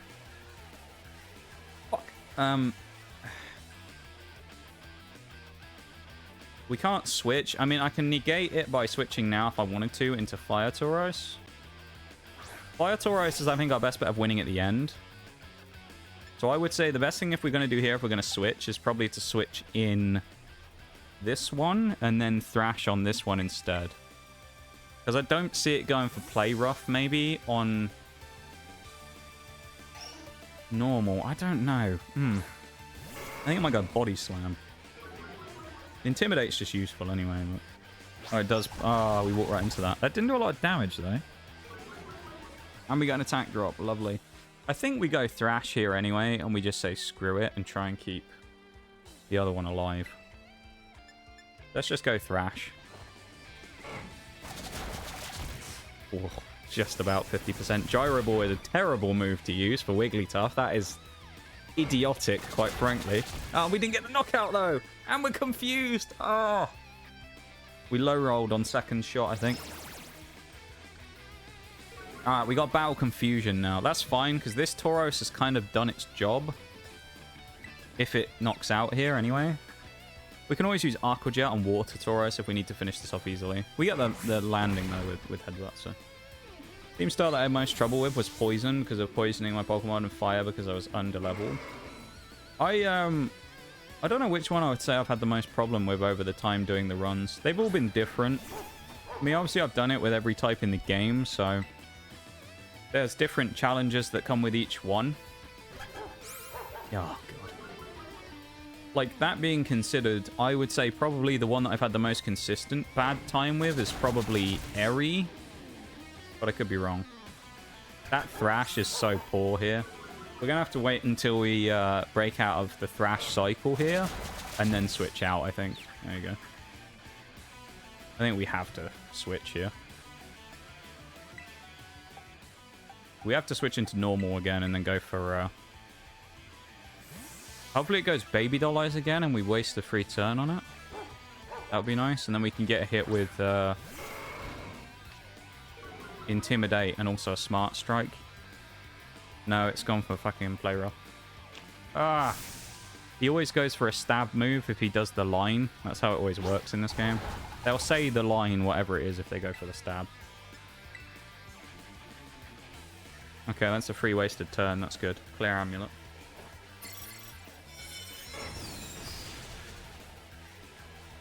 Alright. Go for another one. Nice, we outspeed. That's good. Alright, it's a 4-on-1 against the final boss. We're gonna have to find out what does more damage here, Smart Strike or the other. I think Smart Strike is probably best to go for. Best case scenario here is that the AI on this doesn't go Play Rough and it goes Steel Roller and Spin Out and knocks its speed down dramatically. If that happens, I think we're in a good position. How much is this going to do? I want to say that's enough, but I'm not sure. Ooh, maybe not. We got to roll the dice on the Thrash. Okay. It's an exact kill on us if it rolls the same every time. Oh, this is scary. It goes Steel Roller. Tauros lives it! The chance is on! Thrash, the next Thrash is coming out. Okay, this is potentially doable. It hasn't dropped its speed, though. Oh, this is scary. Okay, we got knocked out. That's fine. I've snoozed the break as well, so it won't happen in the middle of this. We have to keep water at the back, I think. We keep water at the back because of Aqua Jet. The only thing here is it's the speed, but the fact that our normal Tauros outsped, surely this fighting Tauros is... Oh no, everyone else is slower, aren't they? For the Intimidate. We are slower. Come on. Confuse Ray. There's a chance, so you're saying there's a chance. There's a chance. Come on, Tauros. If we actually sweep this first try as well. Come on, lad. Do it for us. The king is back. Let's fucking go. Oh, man. I know we're over leveled, but holy shit. With 3 fighting types, we just beat the Team Star Fairy again. That was clean. Damn. I do think, I might be wrong, making the switch to the fighting type one was the best play I made in that whole fight. If I didn't switch and we took the damage on regular normal Tauros, the Kanto one, we'd have been looking in a much worse situation just purely from the fact that we wouldn't have been able to hit those Thrashes on the Smart Strike or the Thrash and put as much damage on the Tauros as we would have, or on the Reverum as we would have. To be fair, going for the Confuse Ray is also a big throw. The AI did 2 big throws in that fight, which was, for some reason, using Wigglytuff for Gyro Ball instead of going for another Play Rough. And at the end, they're using Confuse Ray. I don't know why it didn't go Magical Talk, because it's just a free super effective move on us that's almost guaranteed to probably knock out my Tauros. So, the AI... I wouldn't say the AI threw and that made us win. The AI threw and it made it a lot easier to win. It didn't make it... It wasn't like we only won because the AI was trash. It wasn't that. I think the AI just opened the door. The door was slightly open, and then the AI just kicked it wide open by doing that, which, I mean, I'm not going to complain. I'm absolutely going to take that, because that was one of the big fights that I was genuinely concerned about for today. And the fact that we've just walked through it so easily is very interesting. I would say, right now, I still think that Larry potentially could be the worst fight in the entire game for us in the Elite Four. But, and it's a big but, the way that we've maneuvered around some of the problems so far, effectively with just brute force, kind of makes me think that we might somehow be able to pull that one off as well in the same way. Because as long as we're faster than this Flamigo, which is going to be an issue because it is quick, it is going to be potentially possible to win that, I think. I don't know, though. It's going to be tight. It's going to be a tough fight, but... Larry on... It's not going to be today anyway. We're not fighting Larry today. That's too much excitement for one day. Because the way this normally works, for the usual Pokemon runs, the way I do it is I structure them in 4 parts. There's the early game part, where we do the first, like, 2 gyms, first couple of Titans, that type of thing. And then we set up for day 1. Day 2, we start from Iono. We go from Iono up to Larry and the rival fight the first time. At the gym. Then you do part 3, which would be today, which was post Larry all the way up to setting up everything for the end. So you basically have the last Titan, the last Team Star, and the Elite Four to beat, right?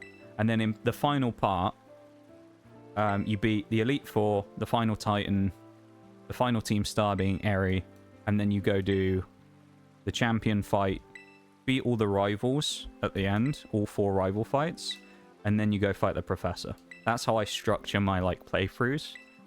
So today we've kind of overachieved, because sometimes I wouldn't do this fight against Ortega at the end of a stream. It would be because a lot of the runs we've done were a lot slower than this one. You want to look at it based on the normal runtime, just based on the stream time specifically. Tauros is like 2 hours ahead of any other run I've done previously, because normally that would be about the point where we'd go, it's the end of stream, it's been 5 hours today. And a lot of that just comes down to the fact that we only have 4 Pokemon to level up, not 20. But leveling 20, of course, is going to take quite a long time. Sometimes it takes an hour. And in this case, we did it in like 10 minutes. So, yeah, it's certainly has been a lightning flash kind of a one here. It's been very quick, very aggressive, very offensively threatening, this team that we have. And actually, I would say that probably the team we just faced then is one of the worst for us to fight, purely from the offensive power being so limited. The other one that will be an issue, maybe, will be against Penny at the end of the game. Because she has 5 evolutions, or is it 6? I think it's 6. And all of them have baby doll eyes, which is that same annoying move that Darkspun tried to hit on us. So we're going to need Clear Amulet again for that one. It won't be the end of the world. That fight's definitely doable. Probably I'll use Fighting Tauros on one of those to go crazy, because they won't have any... There's no Espeon, so there's not as much of a big threat. But yeah, it's going to be a scary fight as well, just because of that. But there isn't really that much I can think of that's, like, defensively strong enough to withstand Tauros. Maybe the Dragon Elite Four? I don't know. And Ground is kind of fairly bulky as well. I don't know. Steel is going to be an interesting one. The only thing that scares me about the Elite Four, really, is... Larry and Poppy, I think, are going to be the 2 worst. Only because Poppy has Tinkerton, which has Brick Break and Play Rough, so it counters off 2 types that we have. It also has the big Steel move as well in... I can't remember what it's called, but Gigaton Hammer, that's it. Where it can basically hit us like a truck no matter what it does, so... I don't know. It's an ad break, though, so we're going to switch to the BRB. I'm going to go refill my water and things, and I'll be back in a minute, okay? BRB, everybody. Back in a few.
We can crack on again now, can't we? Let's keep going, shall we?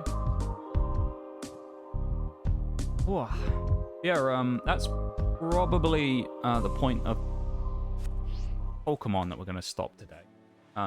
Because, as I say, for the setup for the next Pokemon stream, which will be Thursday, we will be going for the last little bit of game. So, going to be the final part of the Tauros run. And it's going to be interesting. I'm quite looking forward to it. But also, it's going to be kind of sad, I think. It's going to be the end of the year, practically, by that point as well. Or the stream year, almost. I'll also have to find something to do probably on next Sunday as well, because this run will have finished, and there's probably no point starting another one right before Christmas or anything like that. So, or doing any, I don't know, we'll just find something to meme about and do for a week before the TCG stream. But let's switch screens here real quick and go to the lab. It's very much not often that this actually happens, where we end up finishing halfway through the day, but I'll do another save for luck. Why not? That was a hell of a run from Tauros today, though. I mean, not losing a single fight was pretty insane. Certainly let us progress quite quickly today, to a point where we didn't really have to worry about, like, losing. Because even if we did lose, say we lost, like, 3 or 4 of those fights today, it went horribly wrong, right? Just for argument's sake. We were well ahead of the curve there. Like, we were looking good. So, I don't know. Switch over to War Thunder real quick. Also, I can deploy it now because we aren't on Pokemon anymore. Where is the lo-fi mix? Here it is. I'm putting it on. We're putting the Christmas lo-fi mix on, alright? It's going on. We've got the festive lo-fi mix coming up right now as well. And the Christmas tree on the side of the screen. We're going to be playing some War Thunder for a little bit, because it's the easiest, like, throwaway game to just chuck on and do for an hour or two when we don't have anything else to really grind through. Obviously, Skyrim as well is something that on Tuesday is probably going to be ending as well. There's another series that will be over, so... And we might have a lot of sporadic War Thunder streams this next week or two. Who knows? Well, we've got 2 full weeks of regular streams, and then, after those 2 weeks, we're going to be on to the special stuff with the Pokemon opening stream. So if you're a TCG fan, 2 weeks, I'm telling you. 17th will be the start of the special streams. Let's switch over real quick. Christmas and blowing things up. Name a better combination. Don't really know the correlation between the two. Also got some boosters on from yesterday when I was playing with Mirage, so we'll slap that 150% Silver Lions on as well. British vehicle time again. Welcome in, Spartacus. How's it going? Hello, hello. How are you doing? The only thing that's changed here again, we've still got the T-34, still got the Doom Turtle, although I'm starting to hate this thing, to be quite honest. Still got the M47 pattern, which is being upgraded. We very nearly have the Heat FS on it now. We're very, very close. We're like 1 game away. I have the T92 that I don't really play anymore. And then we have the T32, the big old boy. New heavy tank. We're not going to play it on stream because it's the American line, and I play the British on stream, not the American. So this is my, like, random line to grind off stream. But there you go. We've unlocked the T32. So far, I haven't really done very well in it. It's been pretty bad. German's the same, Russia's the same, Britain. Last time we picked up some new vehicles, we got the Vickers, we got the Swing Flyer, and we got the Centurion Mark 10. So if you didn't see that, then there you go. And we started the grind up towards the Vickers Mark 3. So that's what we're doing today. I appreciate you appreciating the stream title today, Spartacus, as well. That's the... I think that's the second comment someone's made about it. I'm glad. That makes me happy that you guys noticed. I've done it before where I've had like a subtle pun in the stream title and no one said anything about it, and I've been slightly disappointed that nobody commented on it after a stream. But today, though, we did. There you go. I've had 2. You and Bevan. Bevan noticed it immediately when the stream started. The first message he said was he was just like, that title. That's good. I'm glad you guys like it. It's a good title, though, isn't it? Especially for us using Tauros only. I feel like that was a valid title. It doesn't quite make sense with playing War Thunder, But, you know, I guess knighting, British, vaguely related. Favorite thing there, the Rakuten Automat. Fucking hate that vehicle. Absolute pile of crap that thing is. Not because it's bad, but because it's really annoying. That's why I don't like it. Yeah, how are you doing though, Spartacus? I hope you're having a nice weekend. We are a bit slow, admittedly, in the Centurion right now, but we do have a big old punchy gun, so there's that to look forward to. How's that guy driven into the wall?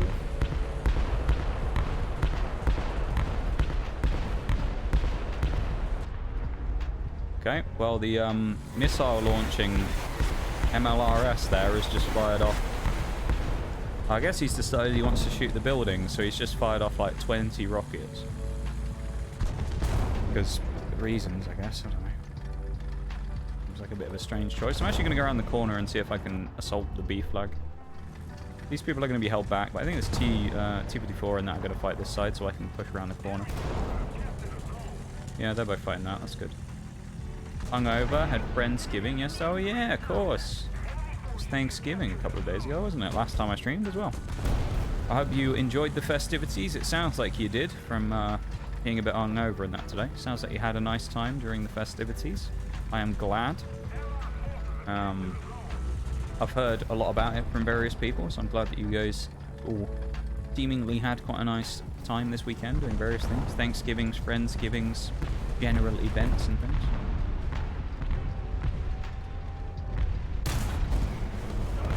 They had no idea I was flanking that corner. None. They were not ready. What were you drinking, Spartacus? What was it? What were you on that gave you this almighty hangover? What was the poison of choice? Oh, turned around.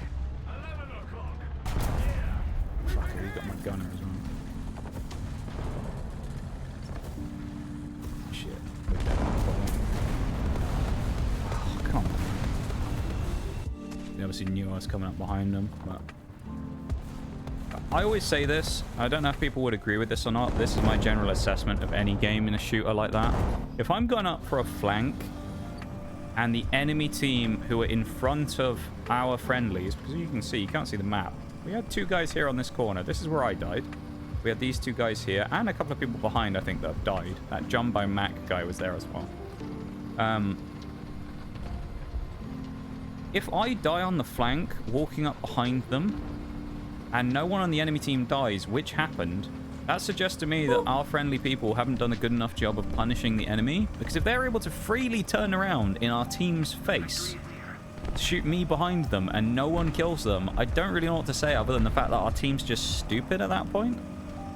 Because if they're either not doing a good enough job of holding their attention in the first place, which lets the enemy team turn around, or you flip it, and they're so bad they weren't able to kill people who weren't even looking at them.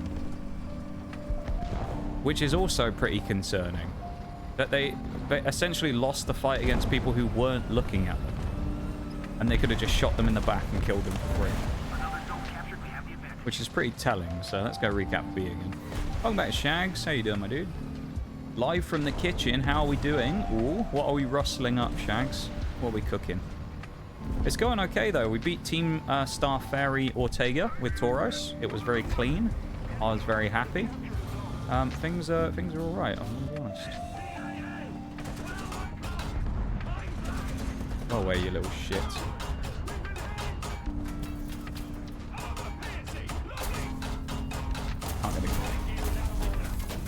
I'm an idiot. I'm actually a moron for doing that. I shouldn't have just blindly driven over there. Fuck, that was so stupid. I should have just switched to Hesh and stayed where I was. I just absolutely took the bait from that guy then. That's so dumb of me. Oh, what I was thinking there. It was going good until that point, Shags, to be fair. Today. That's very annoying, though. We have the Christmas lo-fi on now. Oh, the Christmas tree PNG's gone. Where did it go? Why did the tree disappear? Hold up. Why is that gone? Where's it gone on my list again? It keeps fucking disappearing.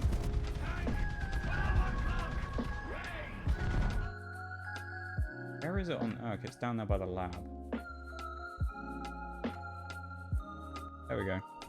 The tree's back again. We also are going to get the Nox Cat Christmas hat out as well for next stream, because I forgot about that. I completely forgot about putting the festive stuff on as well before today. They'll all be on for next stream, don't worry. On Tuesday when we do Skyrim. Ravioli with a tomato sauce. That still sounds pretty good though, Shanks, to be fair. It does sound pretty decent. I would eat just about anything right now. I'm pretty ravenous. Good word, that, isn't it? Ravenous. That's how I feel right now. I'm a hungry boy.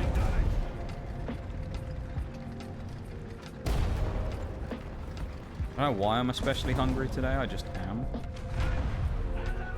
No reload. Ah. That's not worth firing at. Better off waiting.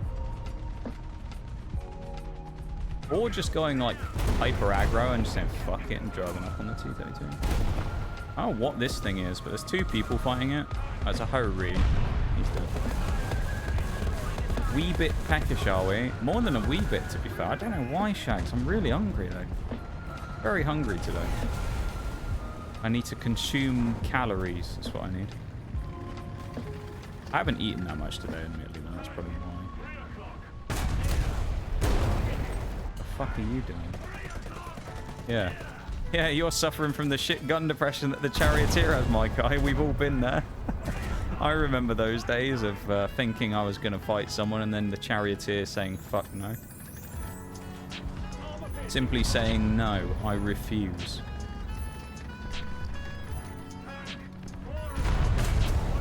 Should have waited on that shot and fired it a minute ago. Like, I should fire it better.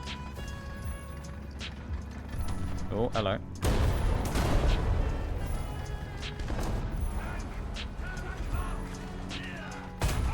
Trust me, they're Type 60. I'm doing you a favor by not pushing the corner.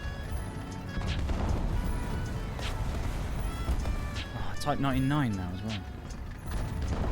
How many of these guys want to push this corner now? We'll see him through this gap first if he re-pushes. If he re-aggresses. I don't think he's going to, though, actually. Because all of his team just died. Yeah, he's running away. I see him on the map. He's scuttling away into the river. Redeem feed streamer for 1,000 channel points. I haven't got anything to eat, though. I haven't got any snacks or anything. Ah, fuck off. I need, like, a permanent snacks box, don't I? So that, like, someone redeems streamer snack, and then I just eat, like, some pretzels or something. Oreo was telling me yesterday that she ended up buying some... She ended up getting some pretzels that were like pumpkin spice flavored instead of the Christmas ones. She was going to get the Christmas ones, but she saw the pumpkin spice ones and thought she'd pick some of them up because they were very cheap on because of course post autumn now, and it just made me think, man, I want some pretzels now. Some little pretzels. That'd be a nice snack. Not a great game, that one, admittedly, but I mean, it's okay. This is just free XP, really, isn't it? I mean, we're just playing the game, memeing about, because we finished Pokemon, so. Any stuff is good stuff here, I'd say. Oh, also, Shags, I don't think you heard this, because I don't think you were here for it. But, Shags, good news. I am bruised as well. Bruised, you'll want to hear this. You like to hear some news, you two? You remember how you guys said we should wait for Black Friday for the Pokemon TCG boxes? You said we should hold out and wait because we were going to benefit from it in the long run. And you were hoping that the gamble would pay off. Well, I've got some good news to tell you, lads. I got 2 booster boxes this weekend. I bought the Paradox Rift booster boxes. So, they didn't run out of stock. There is a but, though. There is a but.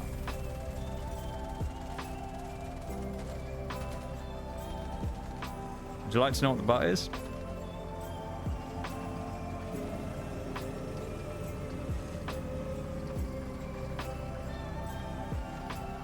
That was the good news. The bad news.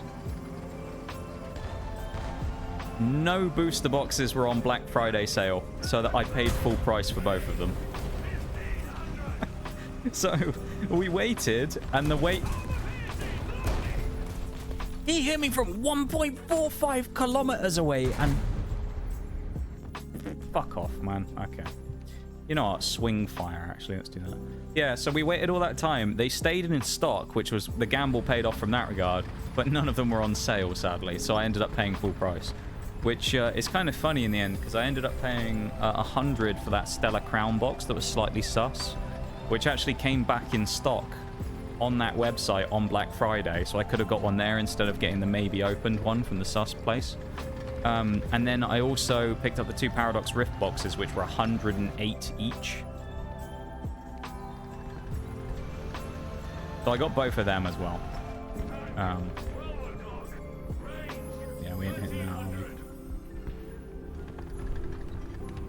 we? Mate, this is... What a disaster. What a disastrous start that was. Yeah, we got them for normal price. However, though, there is another good part of this. Okay, there's another... But wait, there's more. The but wait, there's more... We almost got clattered by that guy then. Is... While we didn't get any Black Friday discount booster boxes, I did use the Black Friday discounts to get a couple of things. I will not be revealing what any of it is until the day of the streams, because they're going to be surprises. But I did pick up a couple of extra goodies that were basically one of those, I'll get them because they're massively on sale. I wasn't planning on getting them, but I was like, screw it, they're like 50% off, so I kind of might as well. Because we might end up opening them anyway in the future. So I was like, screw it, we'll do it now and we'll chuck it in. So we got, I think, about 6 or 7 extra goodies coming that nobody knows anything about. Other than the fact that I did say one thing. One of them is slightly older. So it does contain something never before opened on stream before. That being a couple of packs at least from the Sword and Shield era. So there is actually something guaranteed to be kind of new on stream no matter what.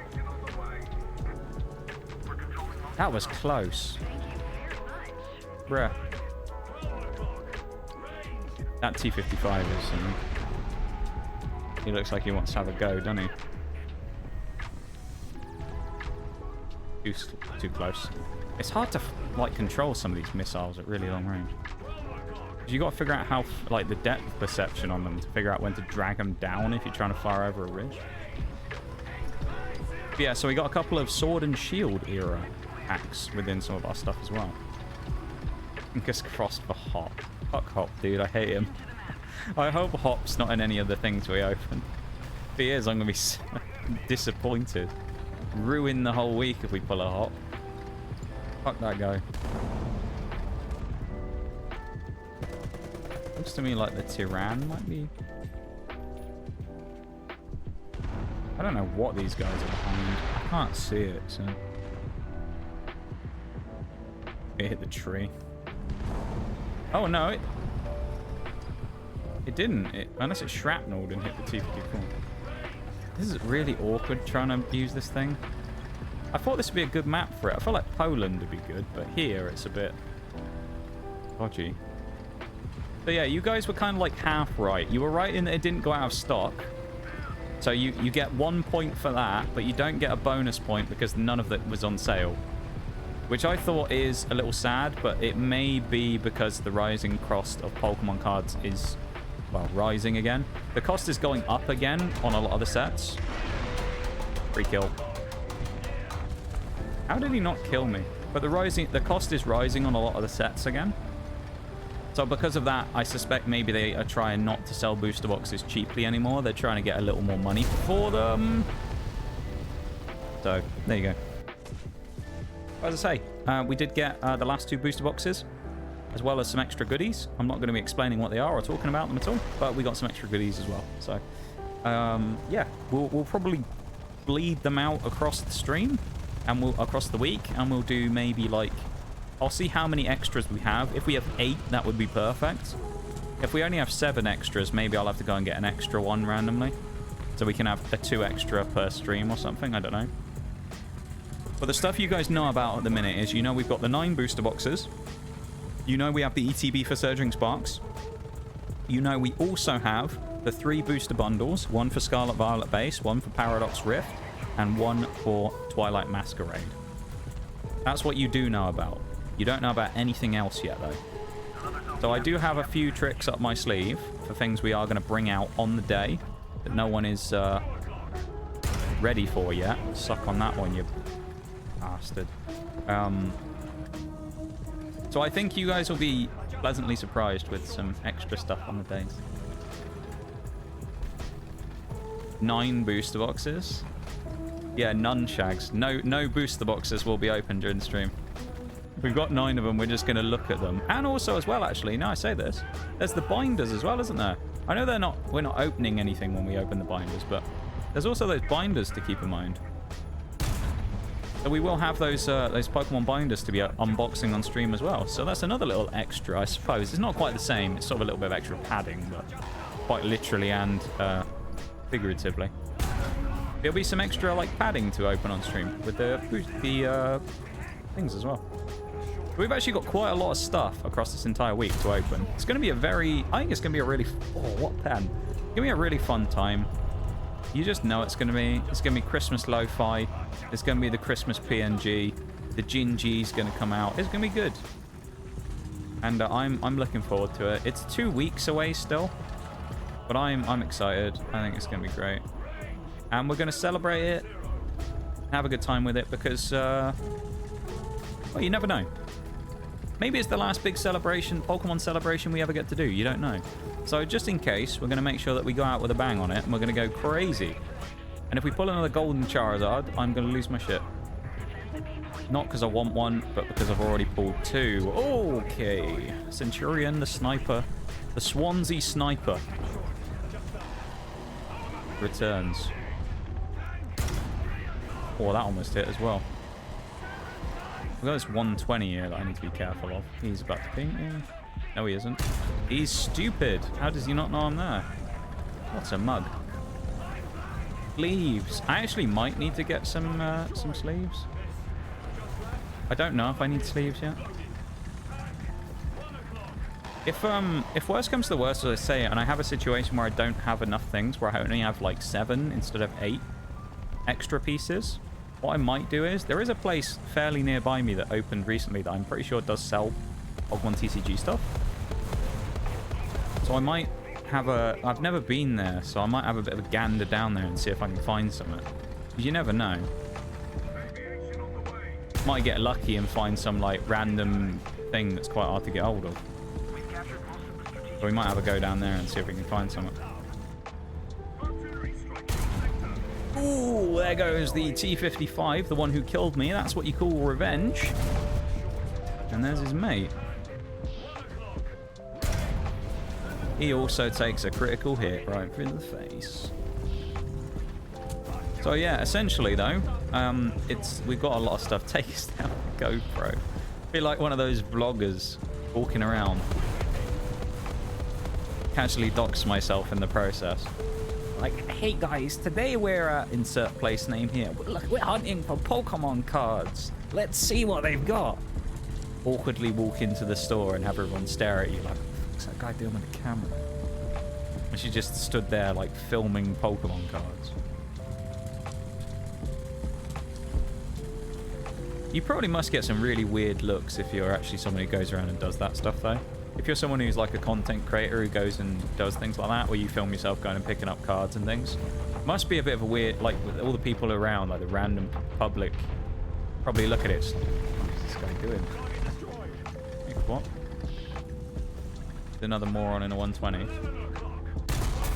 Oh, he drove him, he took a hit from me. I'll gladly take the shot.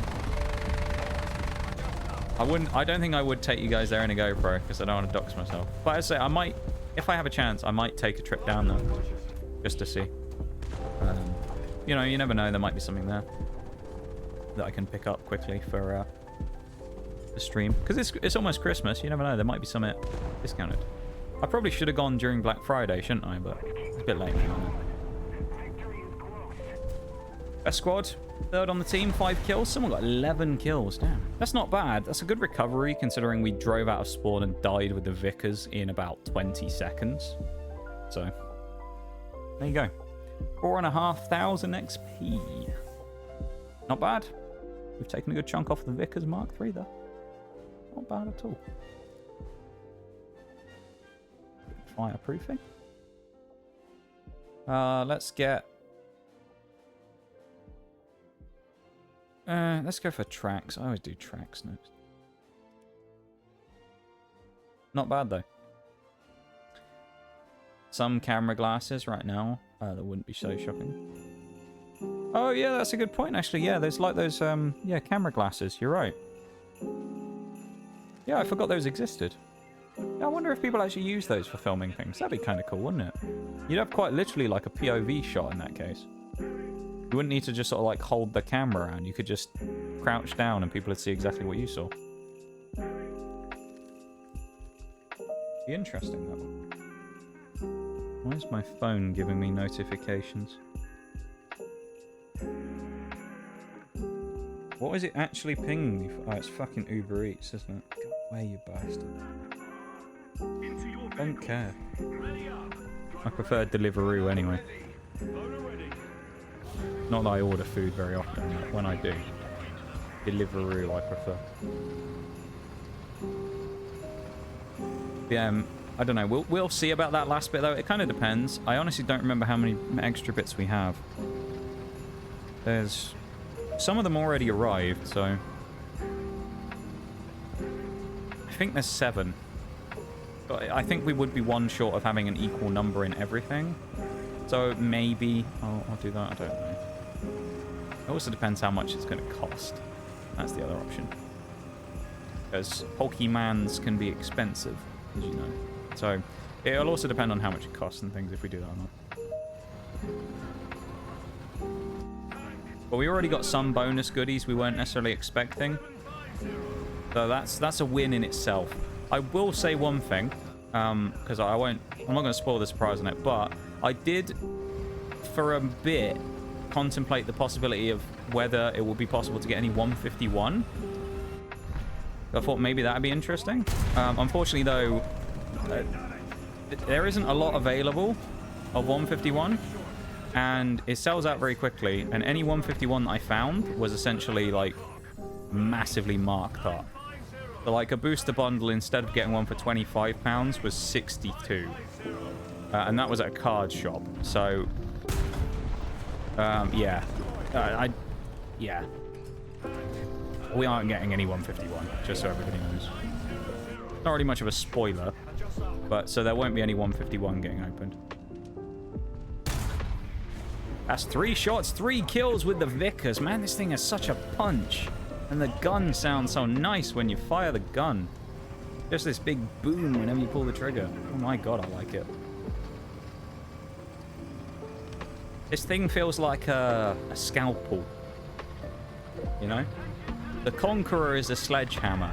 This thing's a scalpel. It's clean. It cuts precisely. It's not a big bruising, you know, vehicle that goes in. It's not like Tauros. It doesn't go in and like break the door down. It cuts a fine little gap through the fence and sneaks through. That's what this thing does. The Vickers. I just like it. It just feels nice. It's like the FV4202 but better in that regard. It feels just so smooth. The gun feels good. The performance is nice. The reload is relatively quick. The guy's in trouble now because he's got a friend in me. There goes. Oh, no! Oh, I got shot in the ass. I thought I got bombed. Never mind. I thought I got bombed. That's fine. Okay. If I got bombed, I would have been more annoyed there. Let's take the swing fire. Why not? Leaves no one bruised then. Yeah.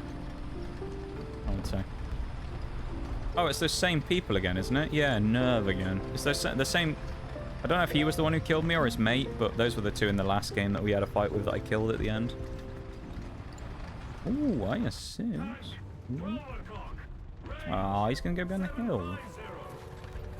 That's not very nice. Also, I've got to keep an eye on that because it wouldn't surprise me one bit if that plane ever got me. Good.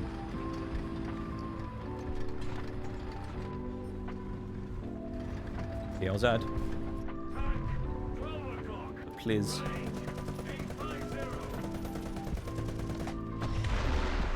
Oh, I don't think we hit this, but let's try. We'll try and thread it through the...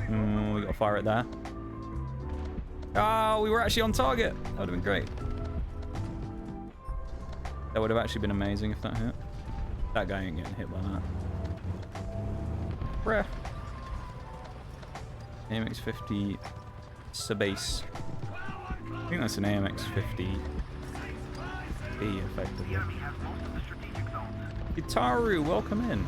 Want to teach me how to play? I'm just getting wrecked. Honestly, I wouldn't listen to advice from me in this game. That's what I'm gonna say. You might be better off getting wrecked than listening to me sometimes in this game, to be fair. I go through phases of... Oh, shit. I go through phases of being good for about 5 minutes, and then I do something like that. So, yeah, I wouldn't listen to me if I was giving advice. Welcome into stream, though. I hope you're doing good. Other than getting wrecked part. Anyway. What vehicles are you playing? What are you up to?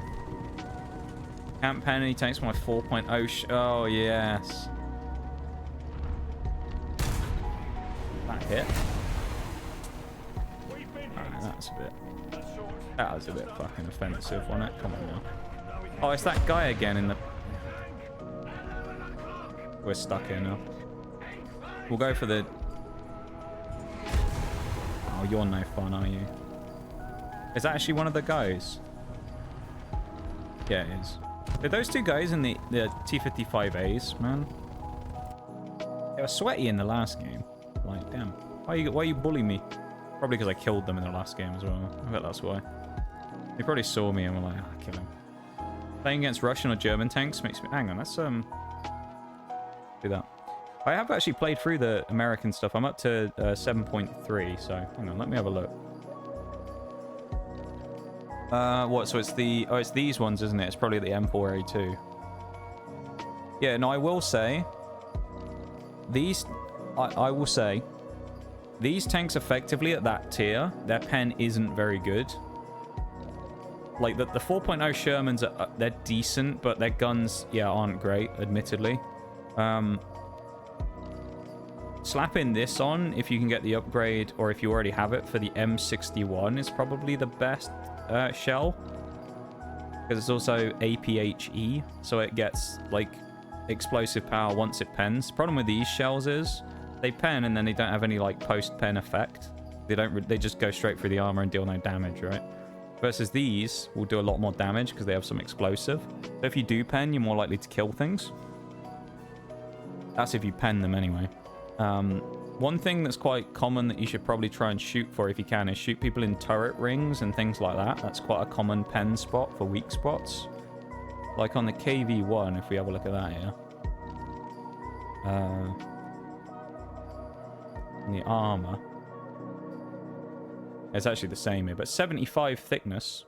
And on the turret front, 75. It is pennable. Effective thickness of about 90 on the front of there. I mean, like, yeah, it's a better shot to shoot somewhere like that. Or, I mean, with things like this, there's certain positions that are just best to go for. Sometimes you've just got to use the maneuverability to try and get flank shots and things. Oh, they get better at 5.0. Oh, miles better. Yeah, you go from that, which is what, 91 pen, which we'll call it, we'll be generous and we'll say 105 with this ammo, 104. You go from 104, no, to this. 149. With the long barrel 76mm gun, which is nasty. I remember using it myself. This thing is really nice. I really like the 76 Sherman. These ones as well, the 76 M4A2 and A3 are also pretty good. They have the same gun, so it does get a little bit... It falls off a little bit after time, but it's quite good. Yeah, I like those guns a lot. And just shoot the face of those. The T28s are giving me crippling depression. T28? What, these ones?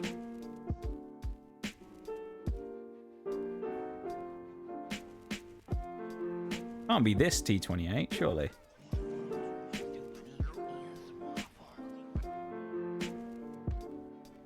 Like these T28s. No, you shouldn't be playing against those. What T28? Hang on.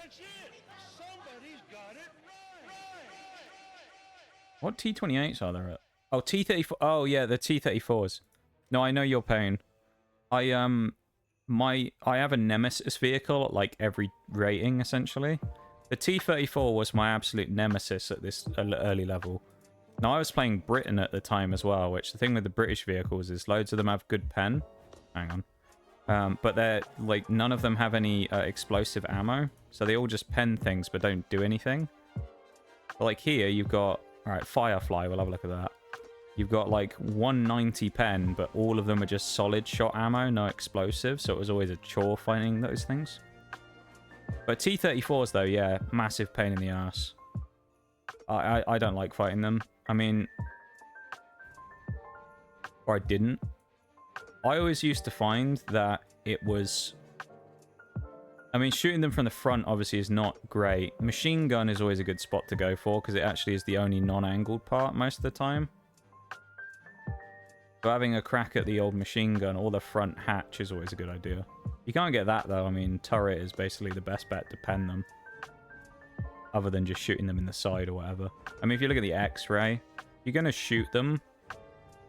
Putting one around here is always a good idea, because you're almost guaranteed to... If you look at it, this is the main thing to think about with T-34. 6 fuel tanks. Super easy to get a fuel fire on the side. It won't pen. I mean, 78 effective. You should be able to pen the hatches from, like, flat on. Or the gun mantlet. That's the other option. I mean, I don't know. It's kind of hard to, like, advise people on what to do, because it's like, I'm not physically the one playing it, so I don't know what you're trying already and things like that. Like, I don't know. All I can say is, like, the correct approach. And, yeah. I don't know.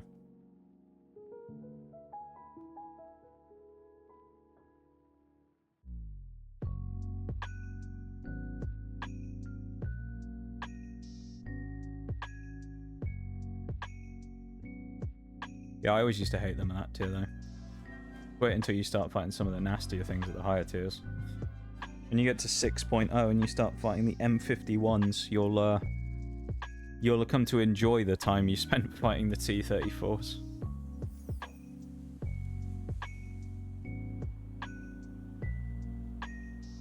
And then you'll start finding, like, IS-6s and stuff running around, which is just hell. Shot him right down the gun barrel and blew it up. Felt good about that. Yeah, it probably went in that around that space where I was showing a minute ago, around the gun mantlet, where it's the green bit right around it. It's a free kill. But the one thing you've got to remember with fighting a T-34 is your gun's terrible, but so's his. T-34 gets equally shite pen as the Sherman. It's like 85, I think, or something. So it's like you both essentially got a terrible gun to fight each other, so it kind of gives you a little advantage in the fact that you know that your gun is not great, but his isn't either. So you're at least on, like, fairly equal footing firepower-wise, I would say, anyway. I don't know. Low tiers is kind of a bit of a clusterfuck a lot of the time.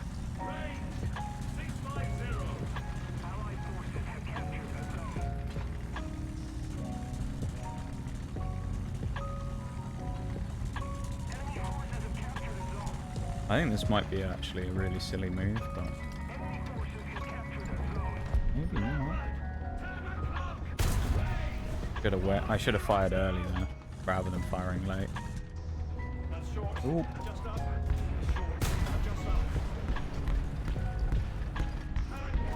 This spot actually could be really nice if I somehow don't die here. And I'm firing all my shots in the wrong place right now. I'm throwing this so badly. That leopard's on fire as well.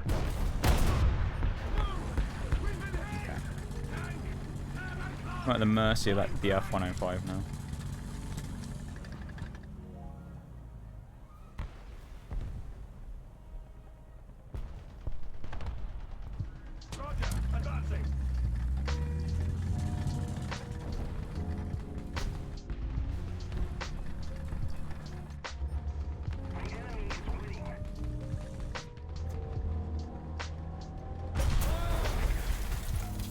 Oh my god, this fucking DF-105. Nice. Not like he's out in the middle of a nowhere. Yet somehow, even out fairly in the open, no one has a shot at him. Love it. Bruh. Got put in a match with 5.3 tank burst because the random guy that I joined had a 4.3 in his lineup and I just ended up getting one-shotted over in the spawn over and over. I mean, that's your problem there, though. If you're playing in, like, even if it's just for one game, like, if you're playing with people who have higher, like, lineups, they can freely switch those vehicles out and take them out of the lineup. But, I mean, I wouldn't recommend going into lineups under-tiered, to be fair. At least by more than, like, a tiny amount. Fuck off, dude. Insta-pen through the turret. I mean, that's my opinion anyway.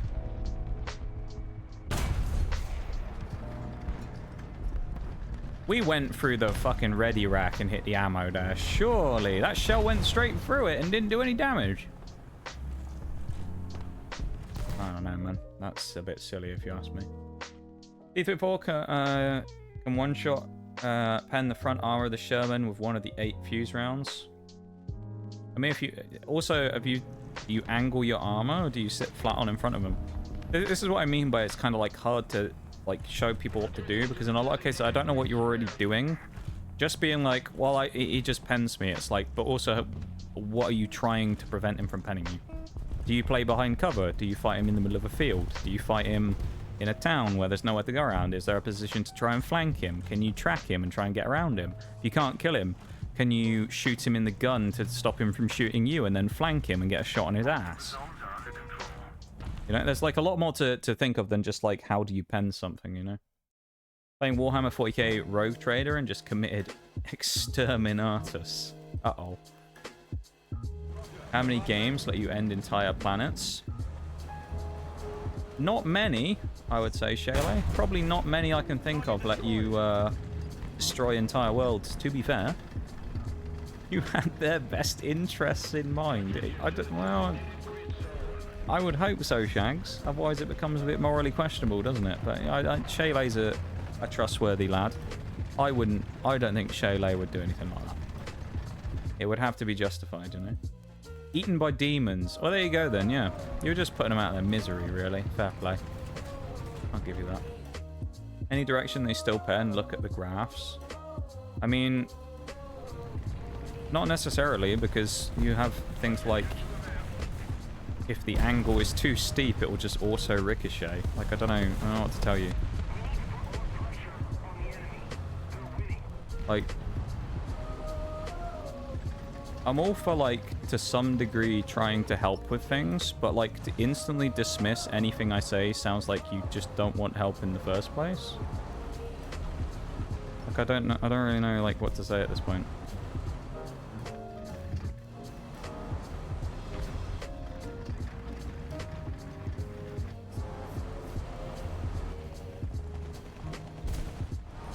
I mean, the other option is literally just, like, outplay him maneuverability-wise and make sure that you get around and don't fight him front on. Have people nearby you or stick with teammates so that you can have people to attract his fire so you can shoot at him when he can't hit you back. Like, I don't know what to say. As I say, I'm not, like, a pro at the game in the first place, so I'm sure there's people out there who can give you a much more extensive list of things to try to beat someone, but... yeah. World was literally falling to chaos as the Dark Elder vanished their sun to the void and everyone got scared. Oh boy. I hadn't reloaded anyone, my loader was dead. All cult and started killing each other. I mean, that's not a good idea. Them killing each other's bad. blew the whole world up and washed my hands of it. I mean, it sounds like it needed to be done, to be fair. Would trust Shayla with the fate of my planet as well. I would. I'd trust Shayla with the fate of my planet. I would know now after this that if the fate of my planet was we were going to be devoured by demons, Shayla would just exterminate everyone on the planet and prevent that from happening. What's the what? Penning a T-34 with a Sherman at like 4.0 was the topic of conversation. Which I feel like is just shoot them in the weak spot in the turret front. Or the mantle or whatever. And then to avoid getting penned back is play behind cover and or angle your armor, I would say. I don't know.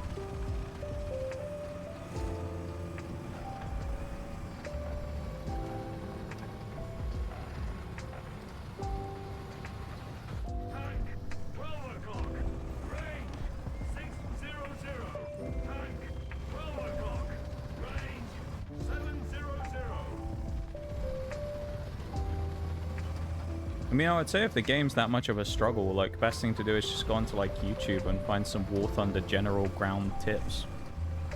Probably help improve gameplay quite quickly and give you a general basis to work from, you know? Sounds about right. Shermans ain't that tough to take around. Yeah, I mean, you're basically going to get penned unless you angle or sit behind cover, but, like, I don't know. I feel like it's just one of those things I can't really help with as a problem. Like, I played through it, but, like, I can't give you a step-by-step guide of what I did because I just played the game. You know? Short of just being someone and going like, haha, get good. Like, I don't know what to say, really. You've just got to learn how to play the game, and then that will allow you to have the knowledge to win those fights. Like, I don't know. Like, I don't really know what to say. But, good luck to you, though, Kataru, I guess.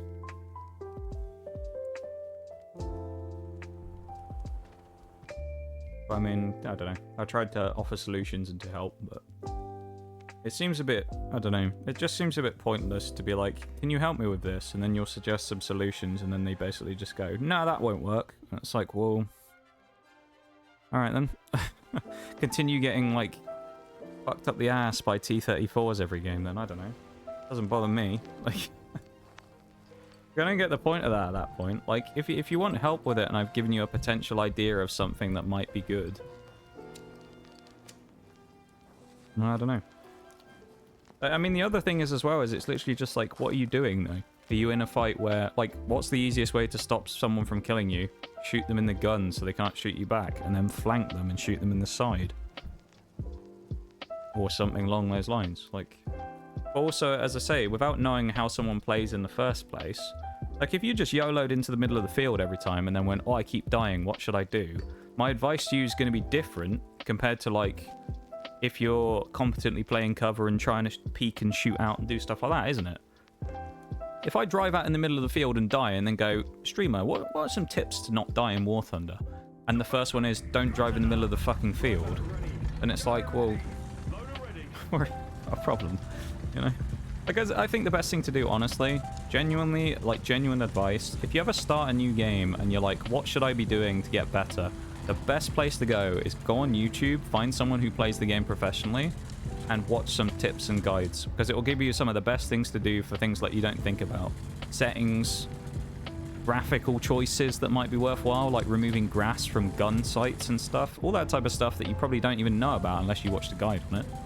I always think that's the best thing to do, is watch a guide. Because for someone like me, like, I joked about this last week where someone came in and was like, oh, this is my lineup for, like, 5.0 American. Is this good? And it's like, I don't fucking know. I just play the game. I'm not a fucking expert, dude. I have no idea. Does it work for you? Do you do well with it? Yes, then keep it. Like, if you don't like a certain vehicle, get rid of it. I don't know. Play the game. Honestly, if someone complains that much, it does sound like they just need to get good. I mean, yeah, I guess. I don't know. Like, I don't want to be that guy who's just like, haha, get good. But, like, at the same time, like, I'm trying to be helpful, but sometimes I guess some people just don't want to help. Or there is just some part of it where you have to say, look, you're just playing a shit vehicle. You're just playing vehicles that aren't that great, and it will eventually get a little better. But, like, you're just playing something that sucks right now. Will it get better in the end? Yes, you'll get some great Shermans, and things will be much better. But right now, you're playing something that sucks ass. So, like, you've got to kind of just accept that it sucks and play through the pain and try as best as you can. I don't know. Shermans are just weak in general. The early game ones are. I think when you get the 76mm guns bruised, I would say they become quite good, in my opinion. Now, of course, that's you know, personal taste, mileage may vary. But if you ask me, I would say when they get the 76mm guns, like the M4A2s and that, they're actually pretty decent. They're not great, don't get me wrong, but they're decent. It just needs a bit of time to, like, get the better guns. This position is normally quite nice, but actually this isn't working out so well for me here, I'll be honest.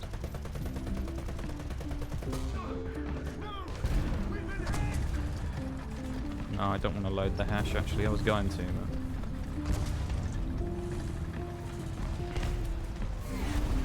Literally have to be good with and stay in cover.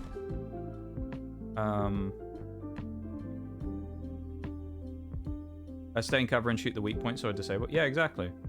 Which is kind of what I suggested, but I don't know. I don't know, man. As I say, I don't... Sometimes you just kind of like, what's the point?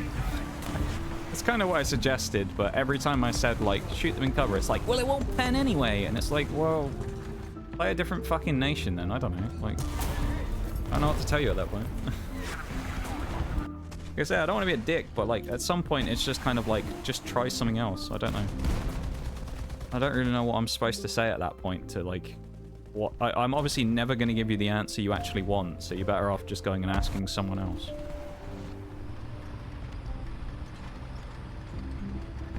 Hold up. I actually get the ST... Dead! I was going to actually have a go at that STRV. With the swing fire. Thank you for the hydrate button. I'll be that guy for you, don't worry. Just point me at him. You will be, to be fair. You are that guy. It's like the opposite of that fucking video of the guy being like, you're not that guy, pal. You're not that guy. You are that guy. Even hydrate, Bevan. You haven't done a PP hydrate for a while, Bevan. We've lost vintage Bevan right there. It's been a long time. You're just keeping it ready to deploy it once again. I actually did need that drink. I hadn't drank anything for a while, in fairness.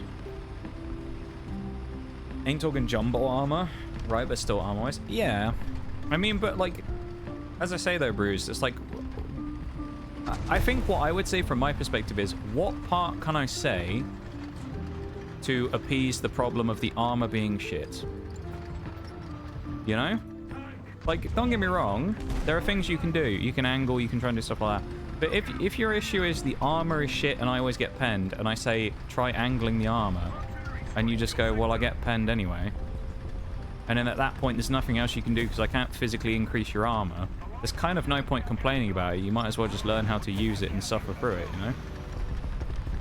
Like, as I say, like, I don't know.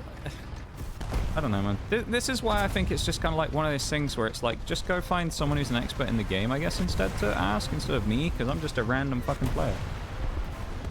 Like, I don't know. I'm no expert. I did say, don't listen to my advice. Did I not? If you were listening, I did say that, didn't I? Oh, he fucking died. Weasel, come up.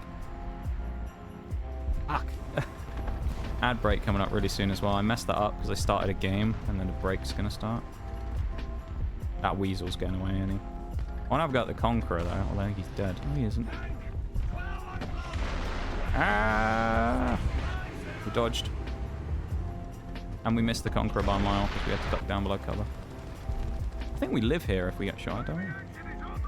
Is that... That was my missile. It's bugging out. Oh, there he is. Want me to snooze? No, I think we'll let it go, to be honest, Bevan. Like, because otherwise it will just come up in a minute anyway. And I don't know how long this game's going to last. It'll be okay, don't worry. We'll just let it go. Oh. Yeah! Hehehehe. I am that guy now with the missiles. I used to complain about these people and now I'm using it myself. Not really. I don't really use them very often, I'll be honest. This thing kind of sucks anyway. What are you doing, buddy? You are that guy. Okay. Tam. Where was the Tam? All the way back here. Oh, buddy. Alright, buddy. Killed now. I'm coming for you. Oh, we actually hit him.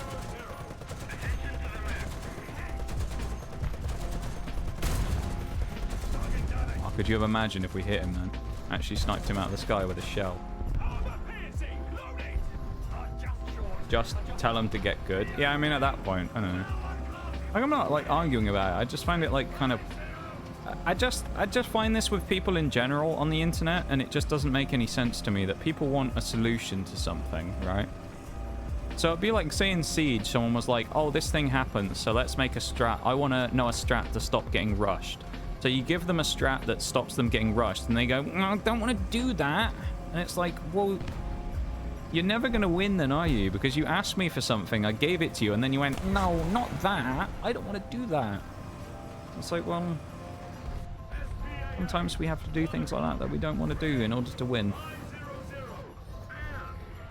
Sucks to be you, but, like, sometimes it has to happen. I can't believe what I'm seeing. Or the other option is just get good, as you say. Tech, welcome in. Hello. How's it going, man? Welcome, welcome. Oh, what are you doing? And how have you gone unpunished? Jesus. Well, it doesn't matter about the break anyway, because the game's ended before it started. How are you doing, Tech? Welcome in, man. Welcome, welcome.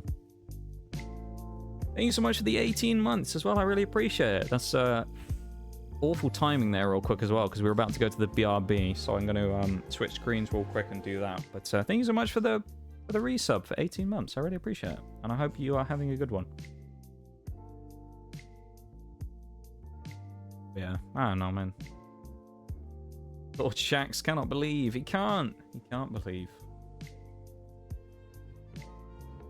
He cannot.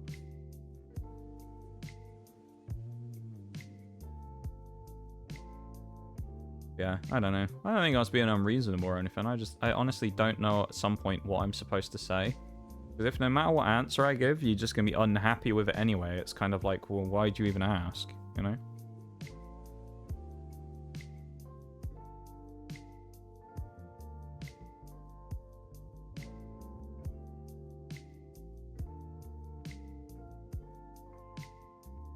Anyway, I'm going to go stretch my legs for a second and then we'll come back, okay? And we'll carry on. We'll do a few more games. So I'll be back in a minute.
Okay, let's continue on, shall we? Welcome back, everybody. I hope you had a nice little break there real quick. We are going to be continuing on now. Let's keep going.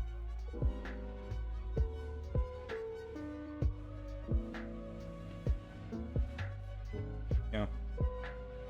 I think now thinking back to it, my solution at the time to not playing the Shermans was very simple.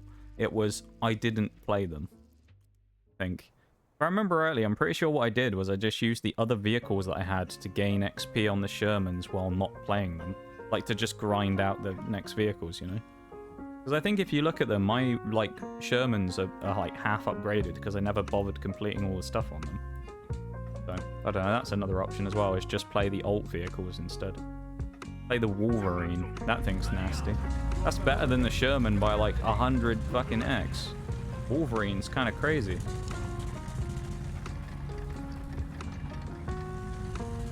Thank you for the welcome back, Shaggy. This is a 8.0 game. There's a rise.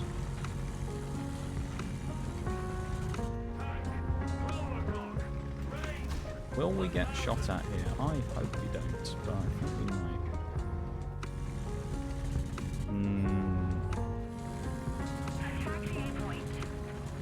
This is a bit scary. You know what, though? I think we will go for it. We have this Rise with us. I have no idea what this AMX-30B2 Brennus is, though. That's a bit... He's right at the back of the map as well. We want to go here on this ridgeline where this pattern's going. Or the M60 is, sorry, not the pattern. I don't think the M60 is a pattern, is it, officially? But yeah, that's the Marder firing over the top. I think we found before we can shoot from like here and get over the top of the ridge, but it's very specific spots because we don't have the gun depression to fire in a lot of positions here, so we have to be like very, yeah, the Marder's too far beneath us.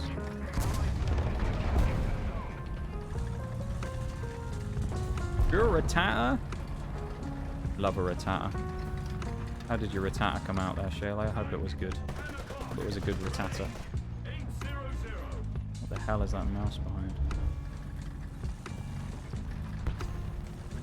A nice Rattata.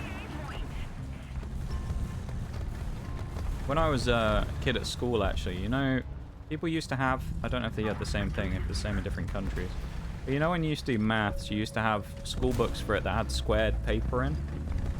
People have that in other countries as well, or is that just a UK thing? Where you had square paper instead? Like the paper, instead of having lines on it, was like designated into a grid squares.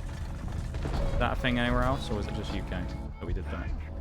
I would assume everybody else does that as well. But what I used to do with those books is I used to get spare ones every now and again, because I'd say that my book got wet or something. And I would get a spare book with all these grid squares in, and I would go and draw the pixel sprites for all of the Pokemon. I had loads of them. I had like a whole book full of them, of the pixel sprites from like half the Gen 1 ones. I don't know where it is, I probably don't have the book anymore, but it's kind of cool. Oh, that Marder.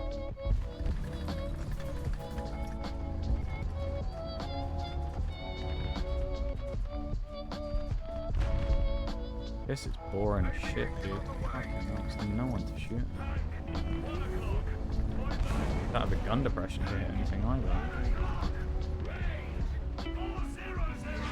Oh man, oh we got hit by the Marder. Yeah, okay. He hit me even though I couldn't fucking see any of them.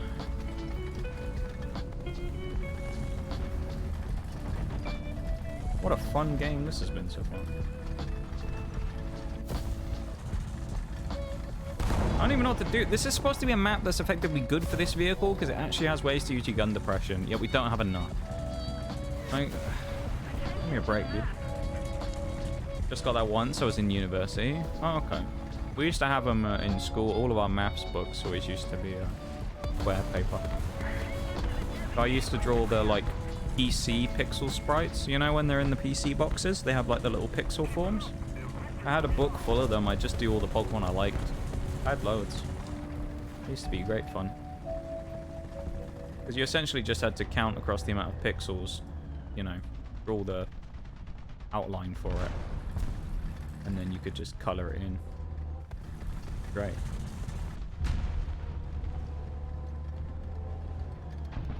Leopardy He over-peaked.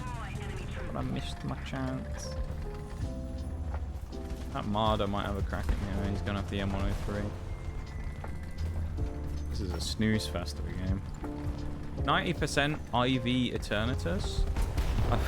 I was going to say, what is that, Bevan? Is that an exam or something? And I realised. Eternatus is a Pokemon, of course. Let's go. Well, that's good that you got a strong old Eternatus. The only problem is it's Eternatus, which I don't think is that great, is it? But do we not have enough gun depression here either? Oh, that's safe, man. This is tragic. Hello. Jim, you probably just gonna YOLO me. Yep. You're smart, aren't you? We smart. Yeah, drop your smokes. That's a good idea. How did we only hit his machine gun? Okay.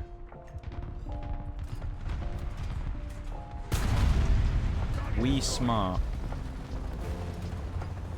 What did he think he was actually going to achieve doing that? Genuinely? Did he actually think I was going to just go like, oh, I didn't notice the giant T-54 driving up behind me and trying to shoot me in the ass?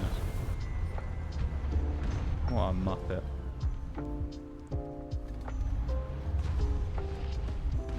Yeah, keep backing up, mouse. You'll give me a shot at your turret in a minute.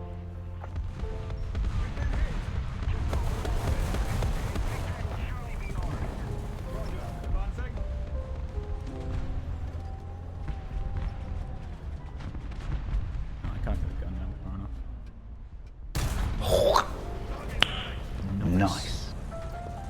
You should draw Mortal Kombat fatalities in stick figures. I like that. I like that. That's pretty cool. That's pretty cool though, Shags. I like that idea. Fuck off. Fuck off, you. You're not shooting at me, Mr. Mouse. If it wasn't for that guy in the T-54, this would be such a dire game. I mean, it is still a pretty dire game. There goes the mouse. S4M and a shot. We probably haven't got the IS-4, but I don't know. That's pretty cool though, Shags. I quite like the idea of doing the fatalities. I haven't played Mortal Kombat for a while. I did play a little bit of Mortal Kombat at one point. Me and Oreo tried some. I won like every fight we ever did. Yep, definitely.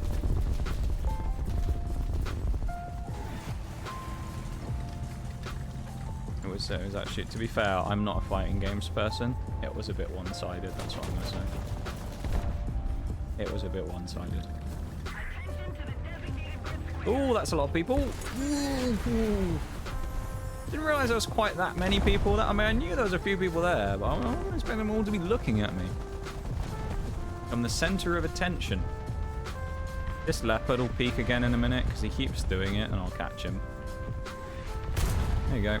Punt one through his turret. You gonna repeat, buddy? Nope. Game's over. Okay. Quiet game. I'm really I had that one game where I kind of went decently. Fairly slow performance today. Not really any like. Oh, nice swing fire upgrade. Not really any kind of like crazy stuff going on here.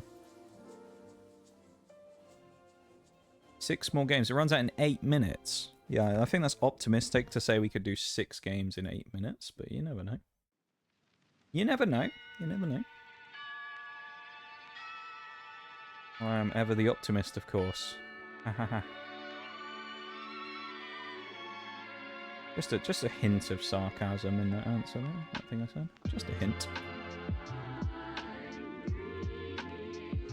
Ooh. Centurion. Vickers is gnarly, but I don't know. Look at us with our Christmas tree on the screen as well. Isn't it great? Proper festive, innit? For December the 1st. Wow. How festive. The Gingy will make things a bit more festive as well. Although I think when the Gingy comes out, I'm probably going to have to adjust the Nox cat and the cat ears a little bit. Because I'll have to make sure they line up properly. I'll at least have to attempt to make that happen anyway.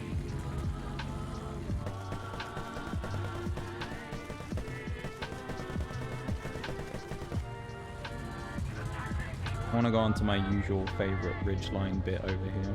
And then I can shoot across to the church. Over this direction.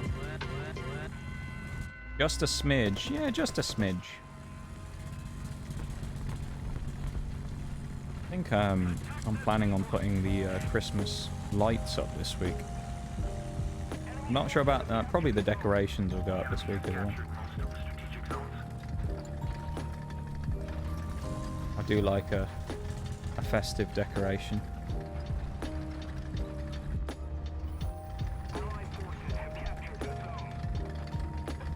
It's now over here. Nobody from the enemy team, I'm guessing, came to this side then. Because we would have seen them by now. Now, I might be wrong. I might drive up here and get shot in the arse in a minute, but it's surprisingly quiet. Almost too quiet. This light tank pushing up is nice though, the M41. You'll probably see anyone before I do. Krogunk. That Krogunk's such a, like, sinister emote for no reason. More than it has any right to be.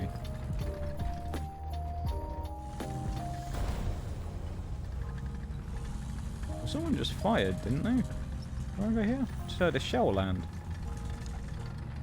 Nobody spotted at all. That's kind of amazing that there's no one spotted on this like, entire side of the map. He's behind cover. Oh. Oh. Maybe. Their next wave has just spawned in for the enemies. There goes the bulldog. You imagine we just collateraled them and shot through 2 people at them. That'd be kind of crazy. Oh, non-pen. How did that bounce? That looked perfect. That looked absolutely perfect on the side of that T-54E1. That's better. That one pens, but the other one that hit him flush didn't. Explain. He doesn't have a gun even now. This poor sod. I actually feel a bit sorry for this T-54E1. IS-2 back there as well.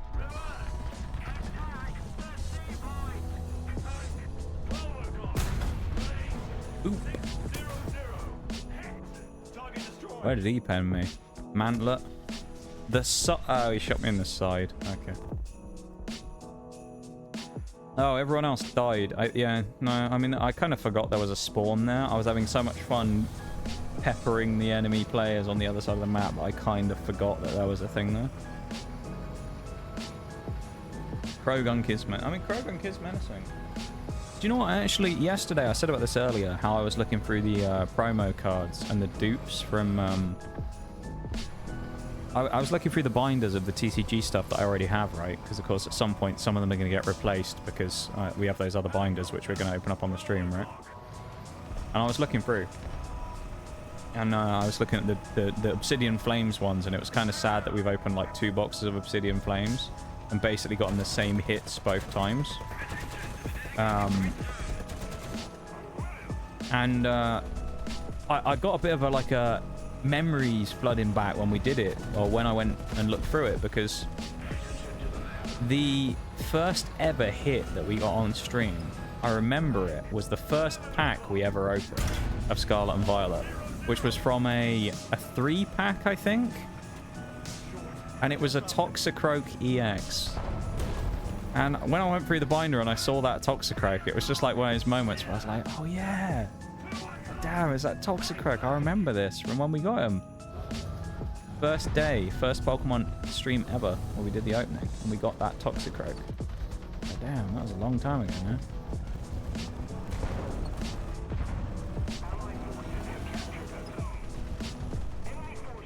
Oh, that's not very nice. Scheisse. That ain't good. I want to go. Oh, I want to go in and get involved here, but at the same time, like this jumbo just needs to back the fuck up.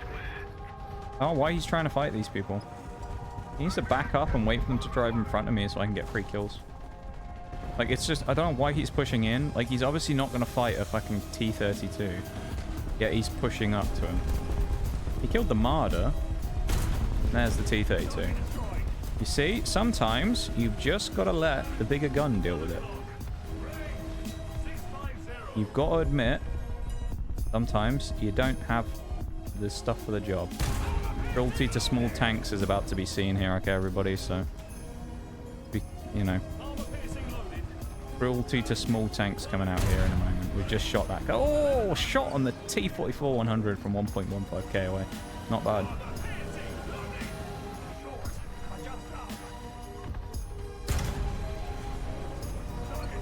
I don't know what it is about these Centurion and thingy gun, Vickers guns, but they just feel so good at shooting on the long range.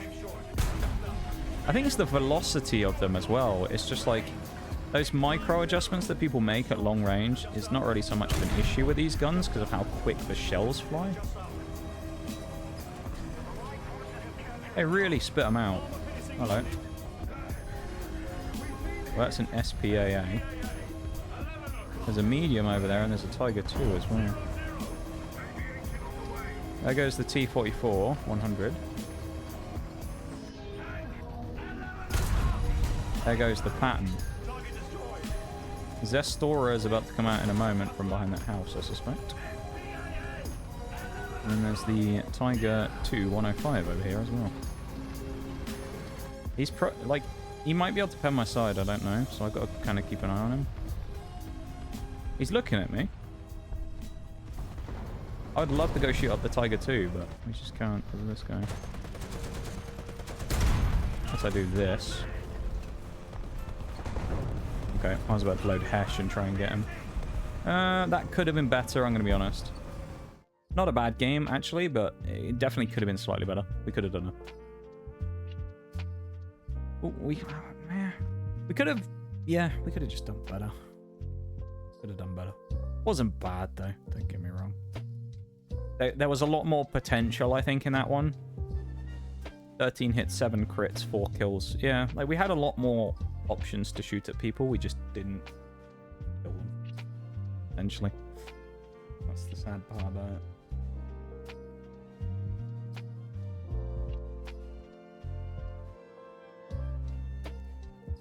So, again, just as a heads up, we have 2 full weeks of regular streams. I say regular streams, they probably won't be really that regular. I say that because certain things are going to be ending. So 2 weeks of regular so we have 8 streams. 8. And then it's the special week. 8 streams to go. I'm very excited. Tuesday, next stream, which will be the final episode of Skyrim, I think. It might not be, I could be wrong, but I find it hard to believe we aren't going to be able to somehow power level all our skills to the point where we can do that stuff in time. Casper, thank you very much for the follow. Welcome in. Welcome, welcome. I hope you're doing good. Yeah, welcome into the lab. Hope you're having a nice weekend and whatnot. I think that we probably with Skyrim we get it finished. What is wrong with this guy? What the fuck is wrong with you? Okay. Someone's not very happy for some reason. He decided to shoot at me, drive into me, and then smoke me in the face. After trying to... Presumably he was going to attempt to try and push me into the building if I didn't just stop.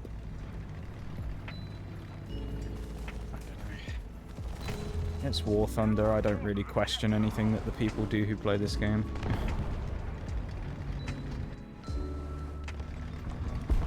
I'm guessing he's typing or something, but he's gone awfully quiet. Maybe not. We got very close. We hit the pattern's ammo, we just haven't killed him. We can actually use this skip quite effectively here. This skip's quite a good bit of cover for us here. We can play behind it. I don't know what the problem is with that. Thank you for the redeems, Casper. I appreciate it. Once again, thank you for the cheeky follow. We are getting quite close to a milestone as well, actually. Which would be nice. So we're doing a special stream, as I say, in like just over 2 weeks' time. It'd be very nice if we could hit the milestone and help, you know, celebrate that at the same time. So we're getting very close now. So that's one step closer to it. So thank you for that. I appreciate it. Oh, he's smoked this all off again, has he? What a genius. Now he's just shooting.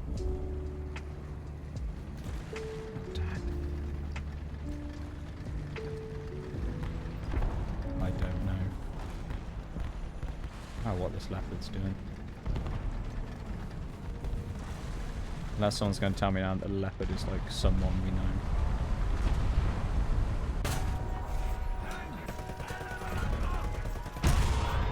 Why is it that the DF-105 just like never fucking dies whenever you hit it? Yeah, and he hits my gun. Of course he does. It's always the way.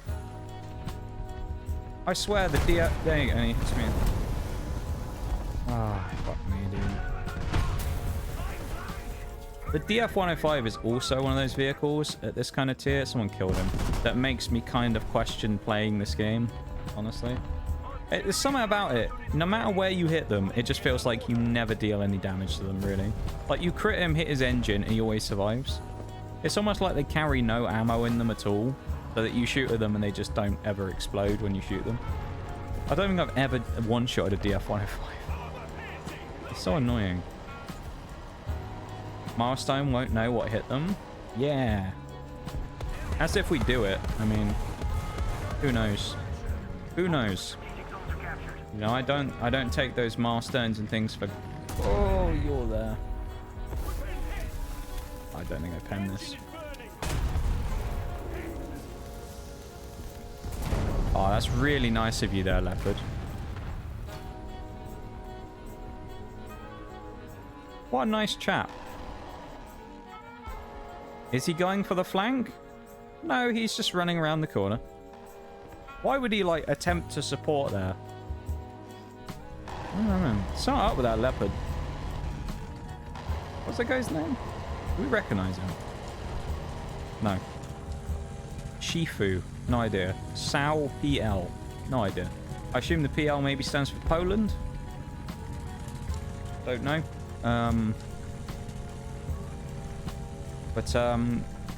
Great player, that guy. Great player.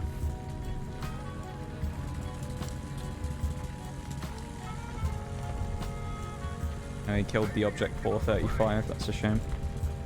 Would have been nice if the object went and rammed a shell up his ass.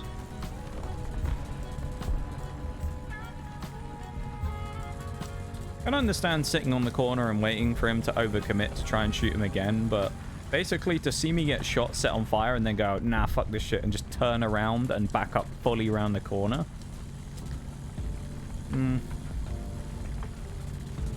I don't know.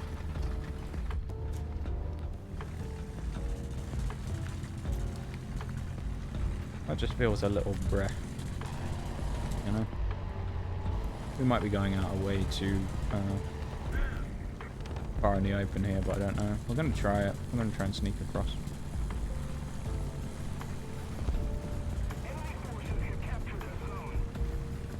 Prime reminder there as well. Popping up in chat. Don't have to use it here, but important to remember, if you have a Twitch Prime sub, you might as well use it somewhere. Because if you forget to use it and you don't use it, then you're just giving Amazon and Twitch free money for no reason. You might as well at least get the benefit out of it, eh? Use it on whoever you want, but as long as you make sure you use it on someone, that's the main thing. So if anyone has any Prime subs, make sure to give them to someone. I think I've been guilty of that before, where I've forgotten to give my Prime to someone. Feels bad.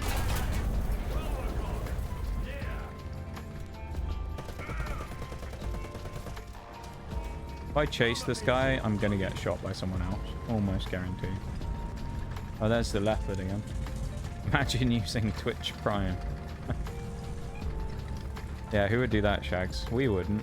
We would never use it.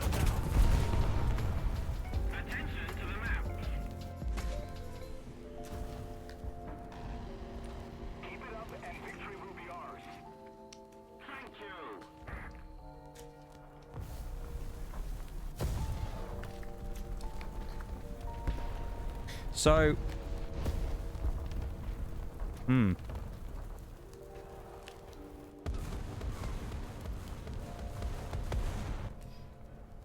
that's twice now. So I'm just going to go ahead and say that I think maybe instead, for whatever reason, I don't actually know why, because I've literally no idea who this person is. The general sense I'm getting from this leopard is he's just being a cunt for the sake of it, because that seems to be what he's doing. Anytime someone tries to fight me, he just runs away to let them kill me instead of doing anything. So much so that there, he was literally sat staring at the SPAA, and then he just backs round the corner and doesn't even fire at him. I don't know. I guess that leopard's just being a dick for the for no other reason, but I don't know. I don't understand. I have no idea who this person is. So I don't know. Twice? Yeah. Yeah, the first time when I was on fire with the Conqueror. First time when I was on fire with the Conqueror, Shags. We were sat out in, like, around, say, like, here in the street. Leopard was sat sort of... try and find where the spot, actually, where it happened. It happened down here, right? Like, basically just down here. I was... My wreck's not going to be there anymore, is it? I was basically right... No, there's my wreck. I was sat over there. Leopard was sat, like, back here, maybe. Guy swings the corner, shoots me, then starts to back off. And instead of going around to try and help support me, the leopard literally just sat right here, and he just backed all the way up right in here, turned around, and went and drove off to the cap. And just left me to burn. Which is fine. But, like, you'd have thought that maybe he would have gone for the support or something, I don't know, rather than just sitting there and then running away. And then the second time, he sits there staring at the SPAA, could have shot him, lets him kill me, and then runs away after he kills me. And doesn't even revenge kill him? Oh, I don't know.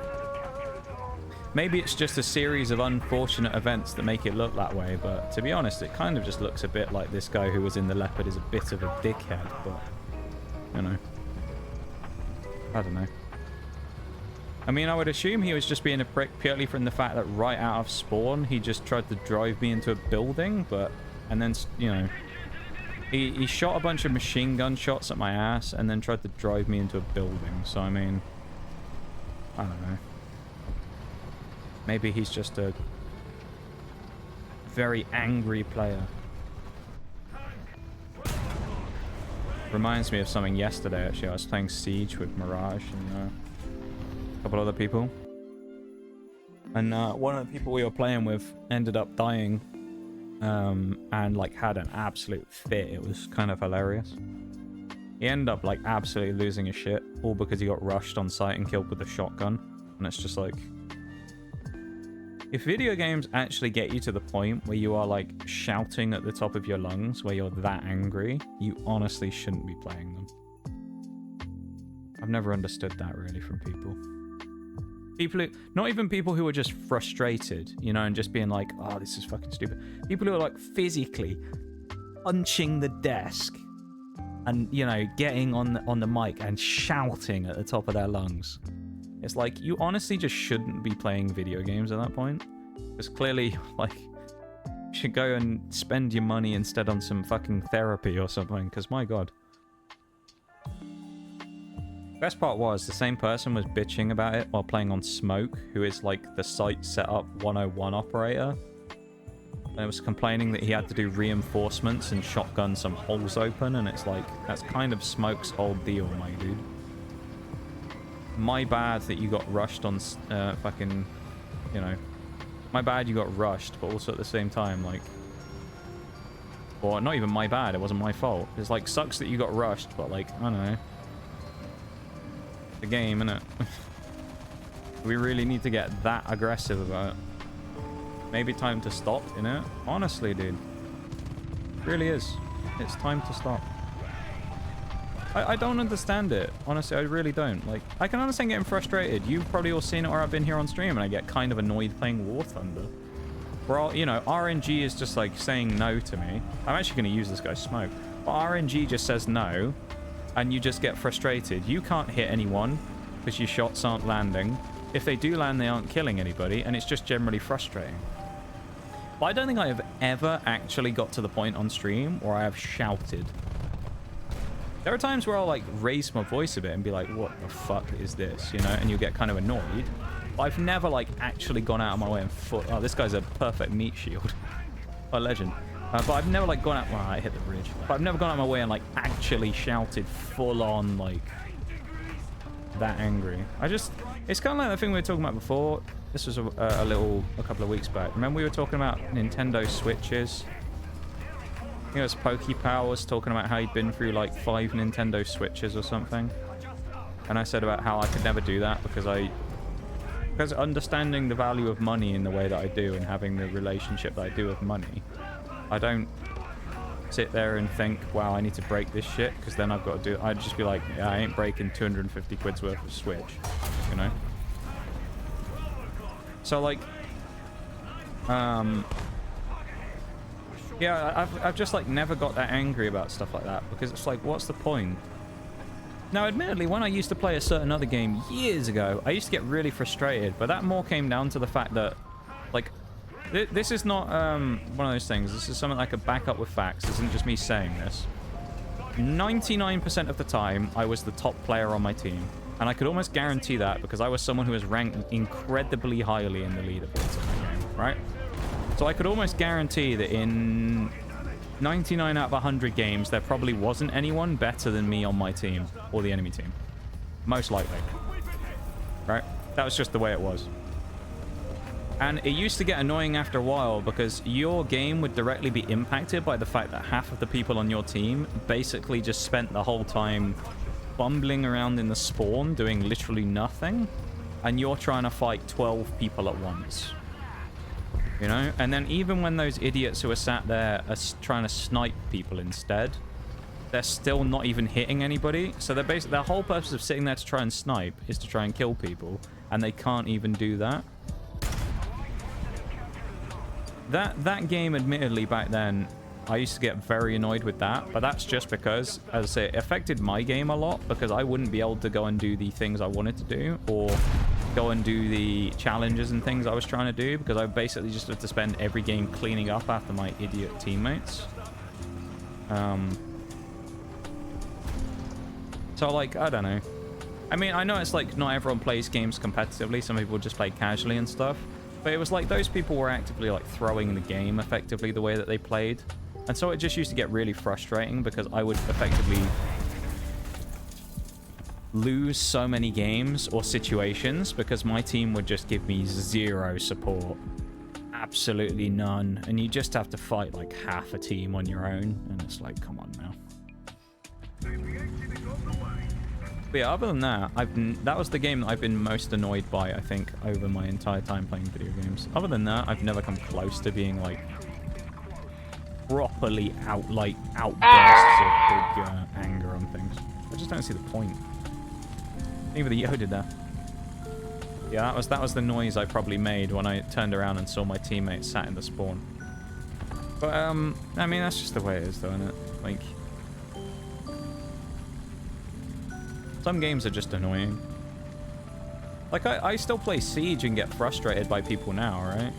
Like, we played some people the other day, with some people the other day. Me and Mirage, we were in a, I think we were in a 3-stack or a 2-stack. And we played with these 2 German people that were on our team that got on the mic. Which is always, nothing against the Germans, don't get me wrong.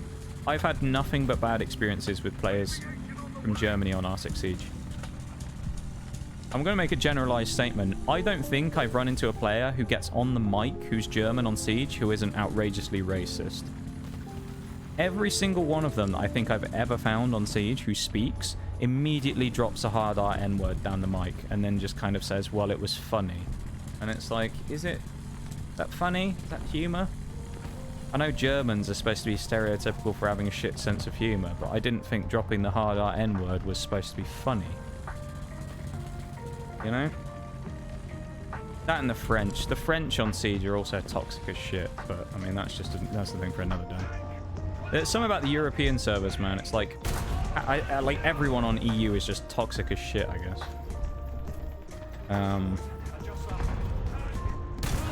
It's wild on the EU servers, I'm telling you. But, shoot that 30, but this M48's gonna block me in. But, yeah, like we played with these two German guys, and the thing is, even though they did that the whole game, and then someone would kill them in chat, and they'd just go and type it instead, and call the other guy on the team that, they were shit at the game. They were terrible at the game. Like, they were actively throwing every round by just being terrible, right? And the best part is, those types of people... I just got hit, didn't I? Yeah. The best part is with those types of people is, at the end of the game, we talked some shit to them, right? Because we lost our rank game, which I think for me was a rank up, because these two people literally just... They were angry after we basically said they were shit at the game, which they were. So they got mad about it at the end of the match, and so for the last like round or 2 rounds, they just went and sat outside the building AFK in the spawn teabagging. In ranked, remember. In Emerald high platinum matchmaking, and these people are just sat there teabagging and spawn throwing the game, right? Which is fine. If you want to do that, but don't do it in ranked. Yeah, and then they reported us for toxicity after the game, and it's like, hang on a minute, my guy. Mr. fucking racist is reporting me for saying he's shit at the game because he sat in the spawn teabagging and dropped the hard R N word about 10 times during the match. And it's like, you're fucking pathetic, honestly. Well, like, that's nothing specifically about bad players. People aren't always bad at the game. Like, I found yesterday, this literally happened yesterday as well. We played a game yesterday on Clubhouse. There was this guy, so the same guy was in the lobby back to back. First game, he was against us. Second game, he was on our team. My God, did he talk a lot of shit. Mirage clutched in like a 1v3 against them, and he started saying that he had shit aim, right? Which was funny. And then his team that he was on in the first game got 4-1'd by us. So they lost 4-1. They got destroyed, right? Absolutely pummeled. It was a super easy game. And the guy was talking mad shit. Then he gets put on our team for the next game, of which he gets absolutely carried. And he starts, like, having a right go at the rando who's on our team, who admittedly, the rando team killed me at one point, which I don't know how he managed to do it, because it was the stupidest team kill I've ever seen. Where he must have thought I was an enemy, even though he was stood right behind me and had an outline on me. Because he just gunned me down while I was sat behind a mirror window. But, anyway.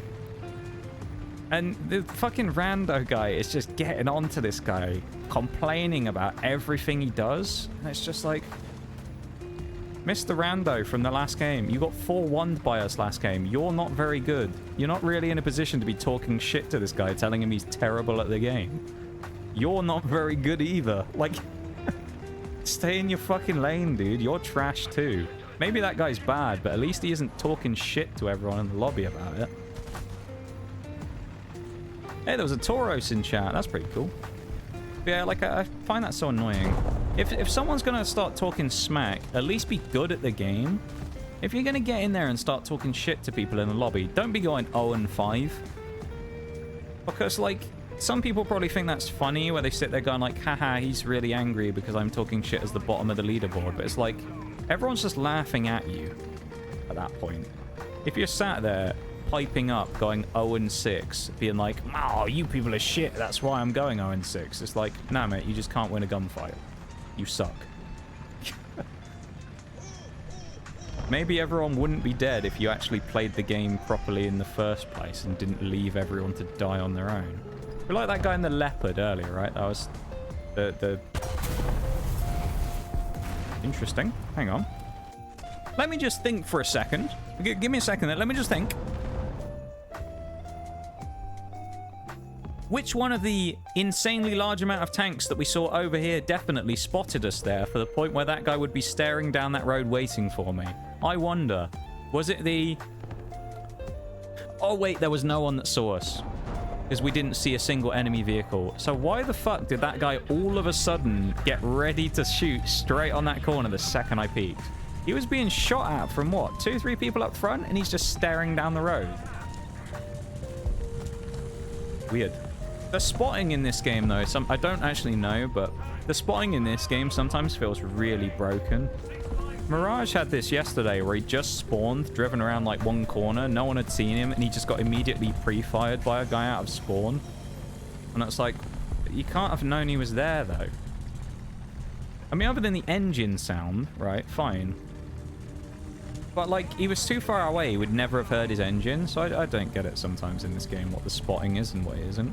Because I'm assuming that, based on the fact that guy's there, I mean, what's the two possibilities? He's a cheater and he somehow has wall hacks in War Thunder, or he somehow knew we were there already. The likelihood is he somehow knew we were there already, but in which case the question then is, well, how? Because no one even saw us. Nobody saw us down any of these streets, as far as I'm aware, because no one had line of sight on us, or had even been spotted from the enemy team, really, at that point. Like, I don't think he's cheating or anything like that, don't get me wrong. Not accusing the guy of being a cheater, but, like, it's just one of those ones where it's like, how did he know? Because surely nobody saw us. Unless he just got really lucky and went, maybe someone will be coming down this street right about now. Perhaps a conqueror. He'll get there at about this exact second.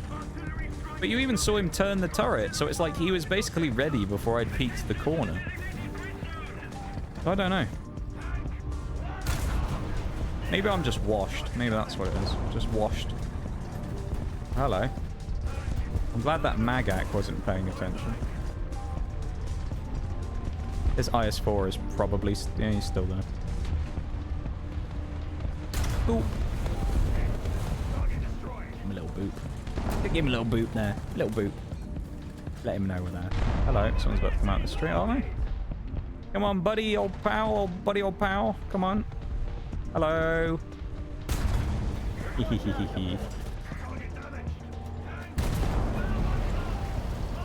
the Magak. Okay, he killed the other guy and drove back after me. That could have been amazing then if they hadn't just... if the Magak had died, that would have been fine.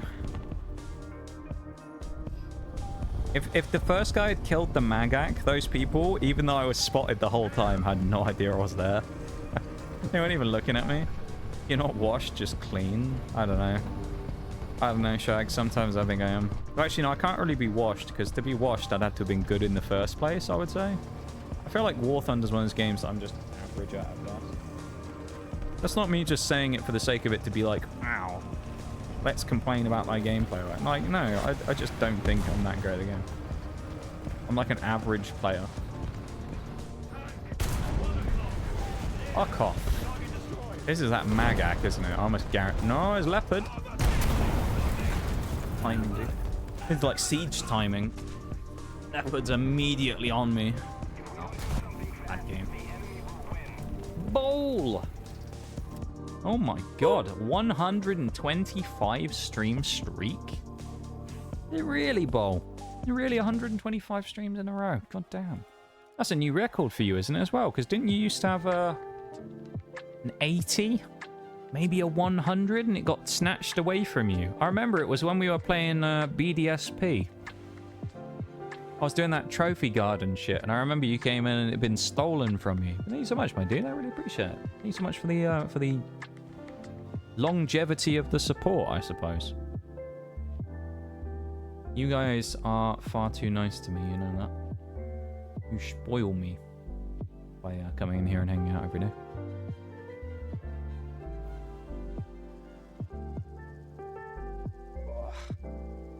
A bit too warm in here, you know. I wish it was a bit cooler. I had a fan or something. I reckon we got time for probably one game more, maybe? Maybe just the one? We'll see. Maybe two, if we're feeling spicy. We'll see. One or two games more, probably. And then we'll probably start winding down for the night, because we have been going for about 5 hours. Obviously not all playing War Thunder, but if anyone's new and you're thinking, wow, Mr. Streamer Man, when will you be back again since you're leaving us so soon? Well, I post a weekly schedule in my Discord, but to give you a quick rundown of it, on Tuesdays, we play Skyrim, where actually we've been trying to do a 100% run of Skyrim when we get all the achievements. We actually only have one left to do, just defeat a legendary dragon, which we're going to be doing on Tuesday.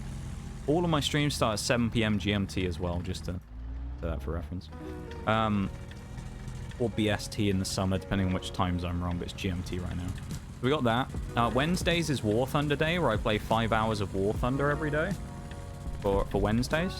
Thursdays and Sundays, at least currently, is Pokemon days, which today it was, and then we switched over, but that's because we finished everything we needed to do. And I'm not sure what it'll be after, because like we've almost finished the run we're on now, and we probably won't start another one before Christmas, so I'm not sure what it'll be. Maybe it'll be an extra War Thunder Day on Sunday or something. We'll figure it out. But yeah, 4 streams, Tuesdays, Wednesdays, Thursdays, and Sundays. The 4 days I stream at 7 p.m. GMT start. Hello.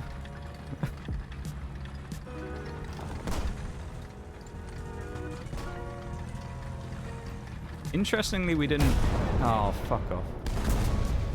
He's going to kill me, that little guy. I almost hope he does. I kind of hope the little guy drives up behind me and kills me.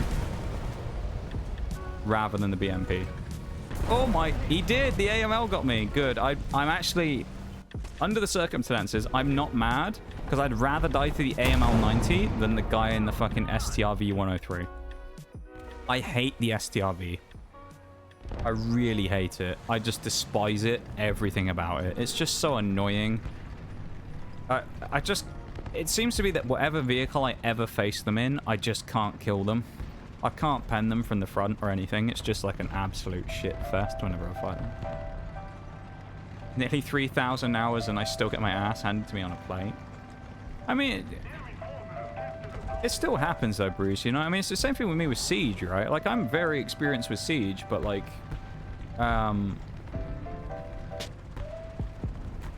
I still get my ass handed to me every once in a while now, where I'll just drop like 0-7 and I feel like an absolute tit after the game. Usually because you'll end up just getting kind of like semi-tilted from doing badly, so then you play worse because you try and like overcorrect it, and I mean, it happens, yeah. Playing badly sometimes isn't always a bad thing because it gives you a chance to refocus on the small things and work on stuff, you know? But yeah, no, I know what you mean though. Sometimes no level of experience will change performance in a game because sometimes you just kind of have bad days. It just happens. Yeah, the cheese wedge STRV, yeah. The STRV 103s.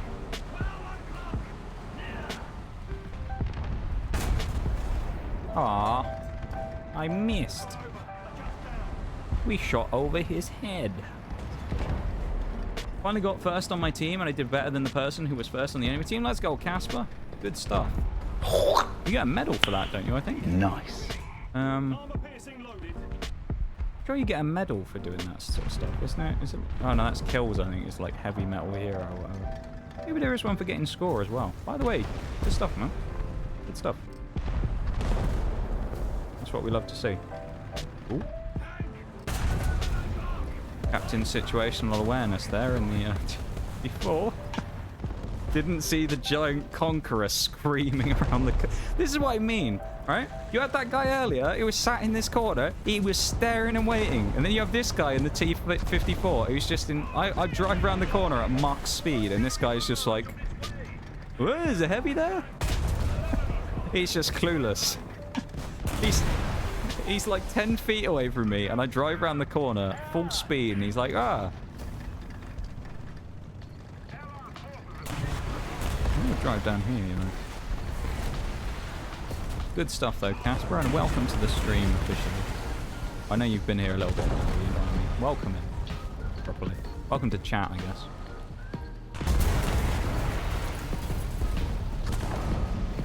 Of all the things, that had to be the Rakuten that killed me, wasn't it? I hate that. There's a lot of vehicles that I hate. Rakuten is one of them as well. I hate the Rakuten Automat. It's just such a little scummy vehicle. I hate it, man.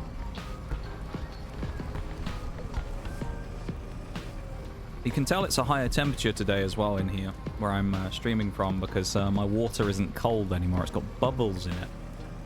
It's not ice cold. Very mild today for some reason. It's quite weird. We had a weird cold snap last week. Now all of a sudden it's gone really warm again. But I say really warm. This is England standard, so really warm is like 12 degrees, which is what your average temperature you'll get in the summer is, to be fair. That's a bit of sarcasm, right? It's a little harder than that. It's 13, but still.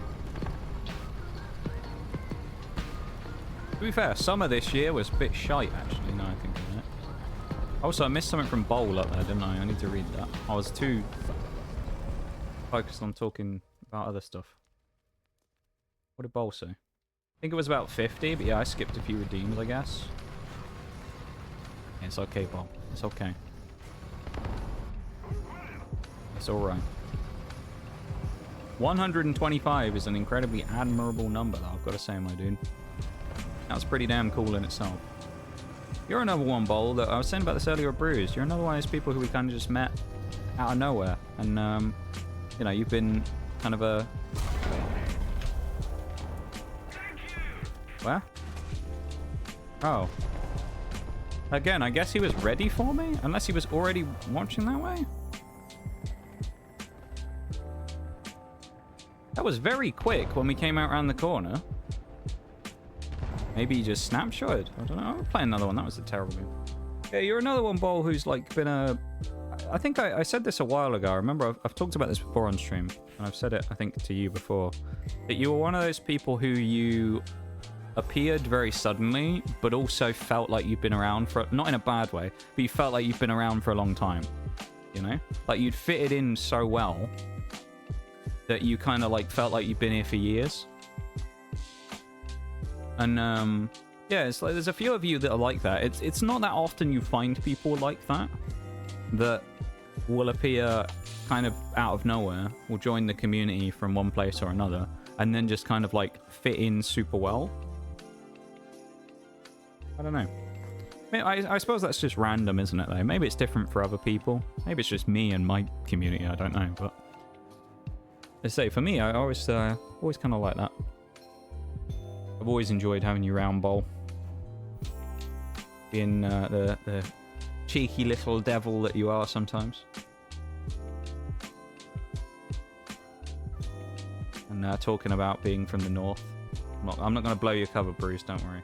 I won't say the rest of that statement, of course. I don't want the northerners to come after you with pitchforks.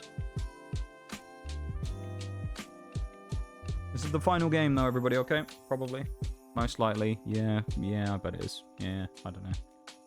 We'll see. Yeah, probably the last game. I was going to say we'll see, but it's probably the last game. Gonna make me blush.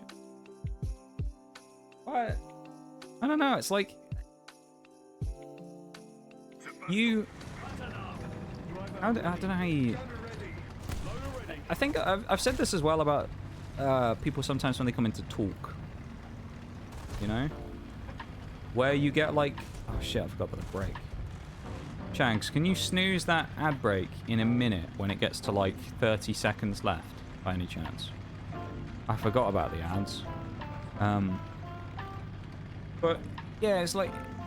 It's kind of one of those things where you like build up like a quicker just relationship with some people than others, right? Like for example, if it was someone who came in and said hi, like it just came in like once a week and just literally just said hi and then just that was it. That was the extent of like the conversation I had with them. Obviously, you're not going to build up as much of a connection with someone like that as you would with someone who came in and actively had the conversation with you. And it's kind of the same thing with like some people, it just happens that way, right? So like with you, Bowl, you kind of like instantly came in and just sort of fitted in super well. But then there's other people who it just kind of doesn't happen with. Not that they don't fit, but like they just don't quite like click in the same way. So yeah. I don't know. I've been quite lucky that I found some exceptionally cool people over the years that fit in super well here. And are a pleasure to have as part of the community. There's been a few people that have been the opposite of that. But, you know, that's part of it, I guess. Okay, he's dead. I was going to say, does he know I'm here? And they're all getting flanked. I'm going to have to flank them. Yeah, oh god, this is turning into a shit show. Oh god. Oh dear. We're going in for the flank now in a Conqueror because the enemy team flanked our people while I was flanking them. And now they've all gone around the corner. Oh man, this is a disaster. Well, they're coming back. They're coming back. They're coming back. They're coming back. I'm stuck on the wall. Turn your fat ass fucking Conqueror. My god. Jesus fucking Christ, dude. This thing's so fucking fat, it got stuck on the rock. Jesus. Fucking Conqueror, dude.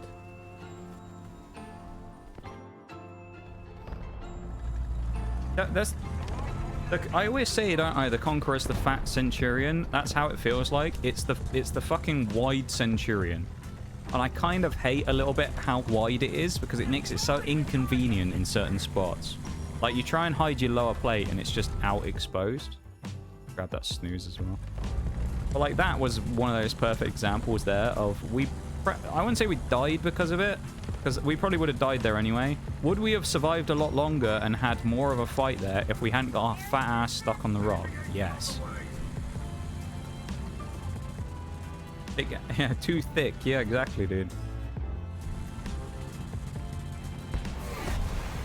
Conqueror was too thick, yeah. It was a thick boy. It kind of annoys me, though. Like, it's just too wide. Sometimes it just gets fucking stuck, and it's just like... Ugh. It's such a momentum killer. I'm going to try and sneak through here and kill that 255A1. If I can. Yeah, no, I don't know. As I was saying about, like, people in the community, though, like, there's a lot of people who... I mean, as is the nature of it is, as the way it is on the internet, there's a lot of people come and go. You meet a lot of people. Just generally, this is the way it is with, like, Twitch and, as a concept. You meet a lot of people, not that many people stick out of the people you meet, right? But every now and then you meet some people that are kind of like one of a kind.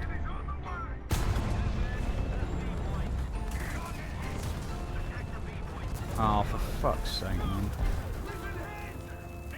Just put me out of my misery, honestly.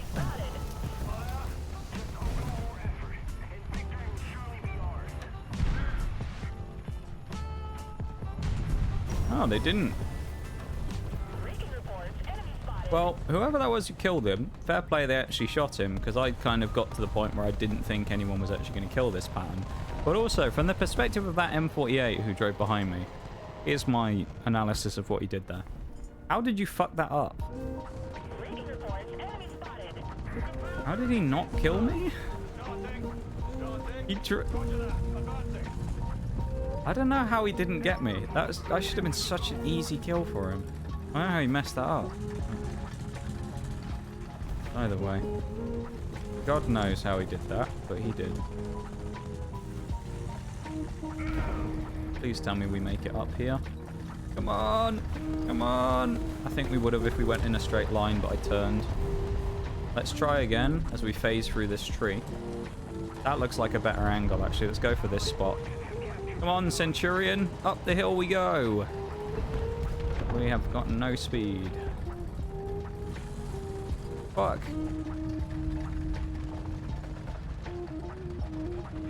Oh, that was good.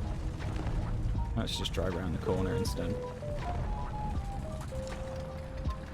Not quite the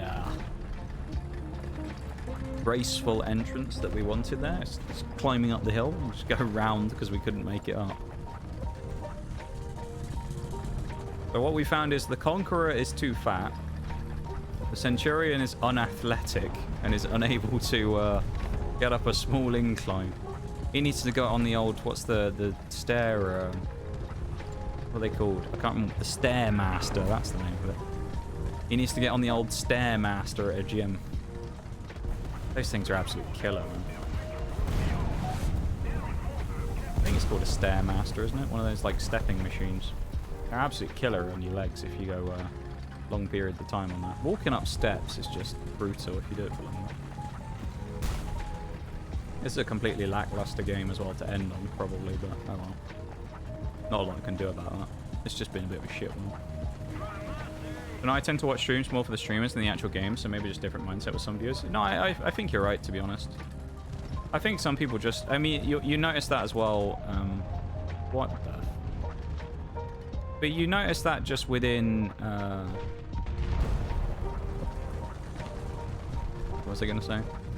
You notice that within, like, communities all the time now. where, like, people will come in for one stream and that's the only time they'll come in is during while you're playing X thing, right? Which is understandable if that's what you want to watch, but I guess I've always gone into streams and into Twitch with different mentality like you do, Bowl, of like, you also get to know the person over time and whatnot, and it's not just going to watch my favorite game, it's going to watch the person who's playing my favorite game or whatever, you know? I think it's called a Stairmaster, isn't it? Oh shit, they know I'm here. Oh well. Go out with this M60, we might as well go out in a blaze of glory, aren't we?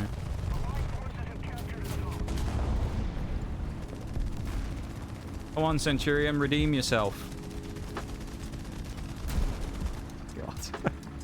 I just crashed into the wall. I thought we could actually have a go at getting up that, because I was like, well, we're a big long tank, you know, it's steep, but like maybe if we can get a bit of traction. I just fucking head-on crashed straight into the wall. That was a disaster of a match. Oh, Jesus. Crash test dummies would have flown out the front of the tank on that one. I don't know if I grabbed the snooze on that break or not, actually, but the game ended, so it's not that big of a deal. Yeah, give me 25,000. We'll take that. I mean, certainly not exactly a thriller today in most of those games we played, but I mean, there was some good ones. There's some okay games in there. Yeah, don't care much about the game too, but yeah, no, I agree, to be honest.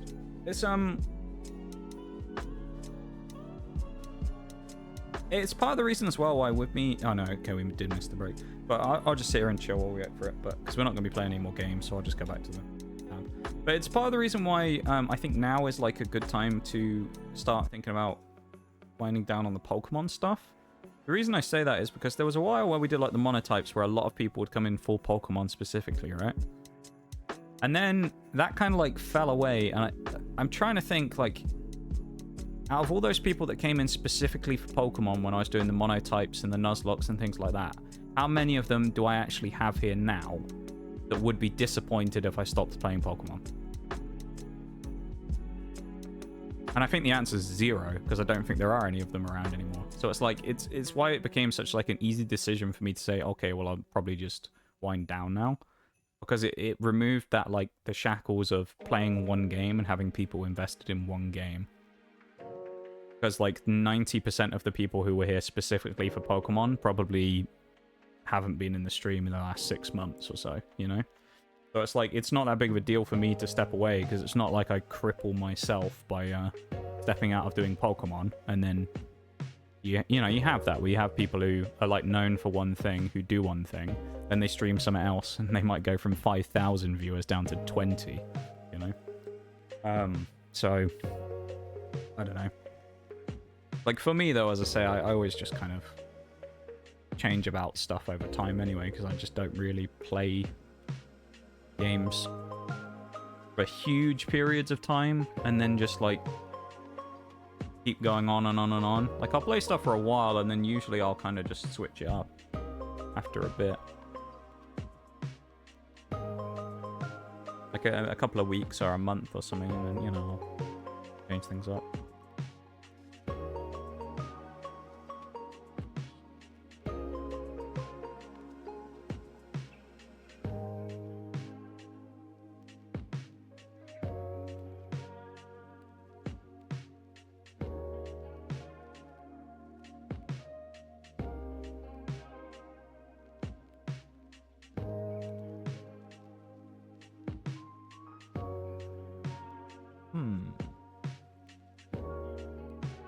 What am I going to do now? That's the question. Break's going to be done in 30 seconds as well. So.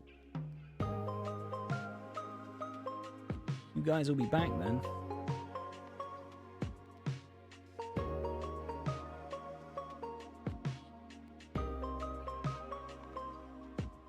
I don't know what to do.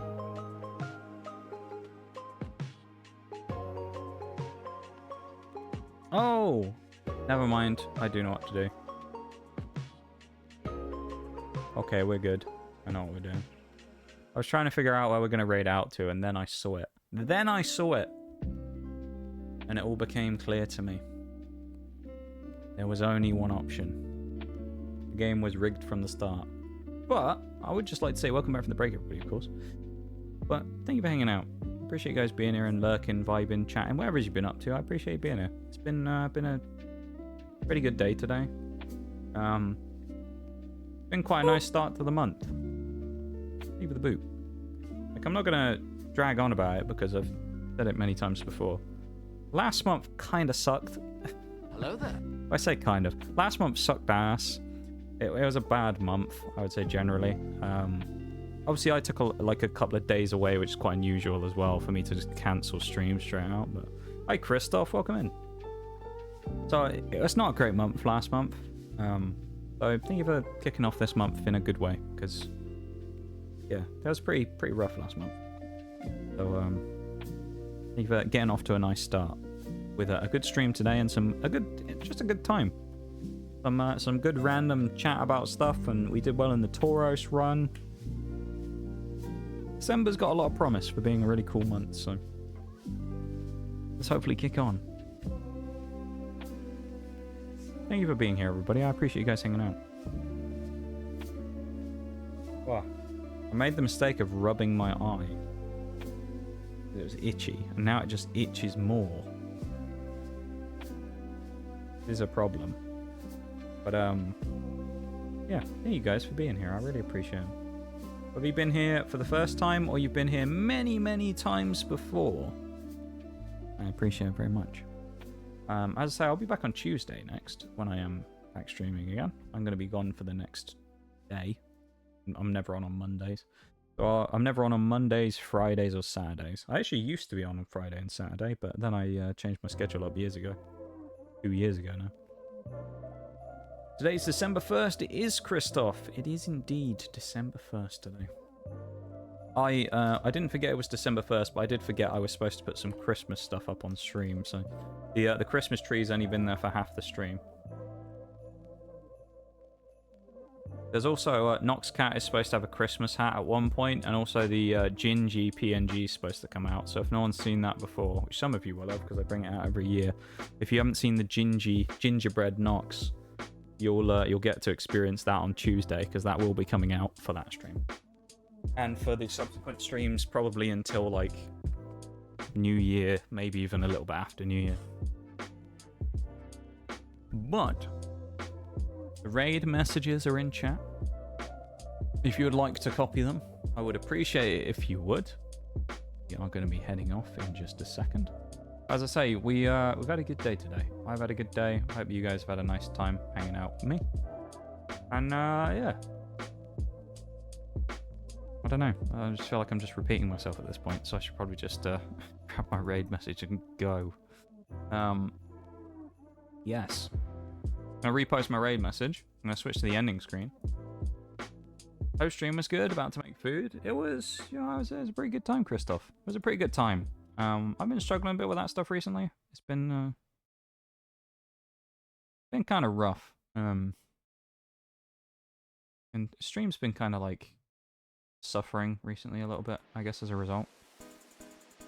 So like, I don't know. It's been kind of harder to walk away at the end of a stream after the last couple of weeks and go, yeah, that was a fun day, you know. Today was good though. I had a good time today. I had a good day. Had a good time. I think we had fun. Tauros only Pokemon run was absolute fire, and we did some good work in that. So hopefully Tabletop will have a chance to watch the end of it next week as well, because I know he was a big proponent of the old Tauros run for a while. So it'll be a little bit be sad if we end up finishing the run off without him having a chance to watch his you know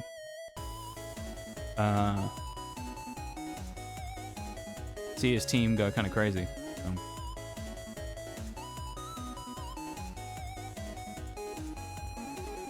Right. Stream was good though. Stream was good. I had a good time today. And if anyone didn't hear it earlier, I also got I ordered the last pieces for the special stream at the end of the year as well. A special week of stream at the end of the year. So yeah. Things be good. Things be good. Welcome in, Ugly Fish, and goodbye, Ugly Fish. Hope you have a good one. Right. Actually, let's do any links, I guess, first. Let's not copy that. Do this. It's been a good day. I've been playing Anthem. Anthem? Damn, I'm... Servers for Anthem even online still. I didn't even know the Anthem servers were still online. Damn. Well, there you go.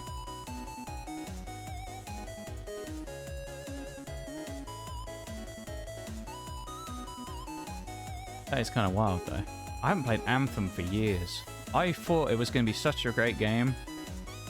And then it just didn't quite happen, did it? Never quite, like... got there. Interesting. Oh yeah, I didn't know the servers were still open. I thought they closed the servers years ago. Maybe it's online servers they stopped for, like, finding random people or something? I don't know. Interesting, though. Okay. That being said, is everybody ready? I don't know why I'm asking. It doesn't matter if you're ready. We're ready now anyway. Whether you're ready or not, we're still going anyway. But the raid messages have been posted in chat. I can't even speak. Yeah, so grab them while you can. Closed and started again after some patches. Oh, they reopened them. I'm surprised. I thought they just abandoned the game. I'll have to look into that. I thought they closed the... Ah, that's weird. Server status. Huh. Maybe they just never did it, and it was just something they said they were going to do? So I know they said the overhaul they were going to do was cancelled. Weird. Oh well, either way. Anyway, we're raiding out. I will see you all on Tuesday, okay? And put the raid message in, raid command in even. This was bound to happen today, I feel like. We have to. We have to. Come on now, it would feel wrong if we didn't. First of all, Shayla, thank you for the 3-stream streak. I appreciate my dude as always. Thank you. And I hope you had an enjoyable time hanging out today. Oreo with the 100 bitties. Thank you very much for the 100 bitties as well with the rip. I appreciate it as always. I hope you had a nice chance to chill after a hectic day. Shiny coming in earlier. Thank you for the follow. I appreciate it. Welcome to stream and welcome to the lab officially. There's a lot of things to go through today as well, so I'm going kind of quick. Maximum suspense. Don't feel like they overhauled much, but it's something to play. Oh, you know, they cancelled the overhaul. They were going to do a full-on, like, overhaul of everything, but they cancelled it years ago.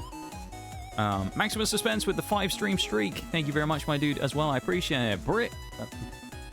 I was going to say Brits. Bruised with the 500 bits. Thank you very much, my dude, as well. On the 60-stream streak. Again, I appreciate a huge amount. Thank you so much for supporting the channel.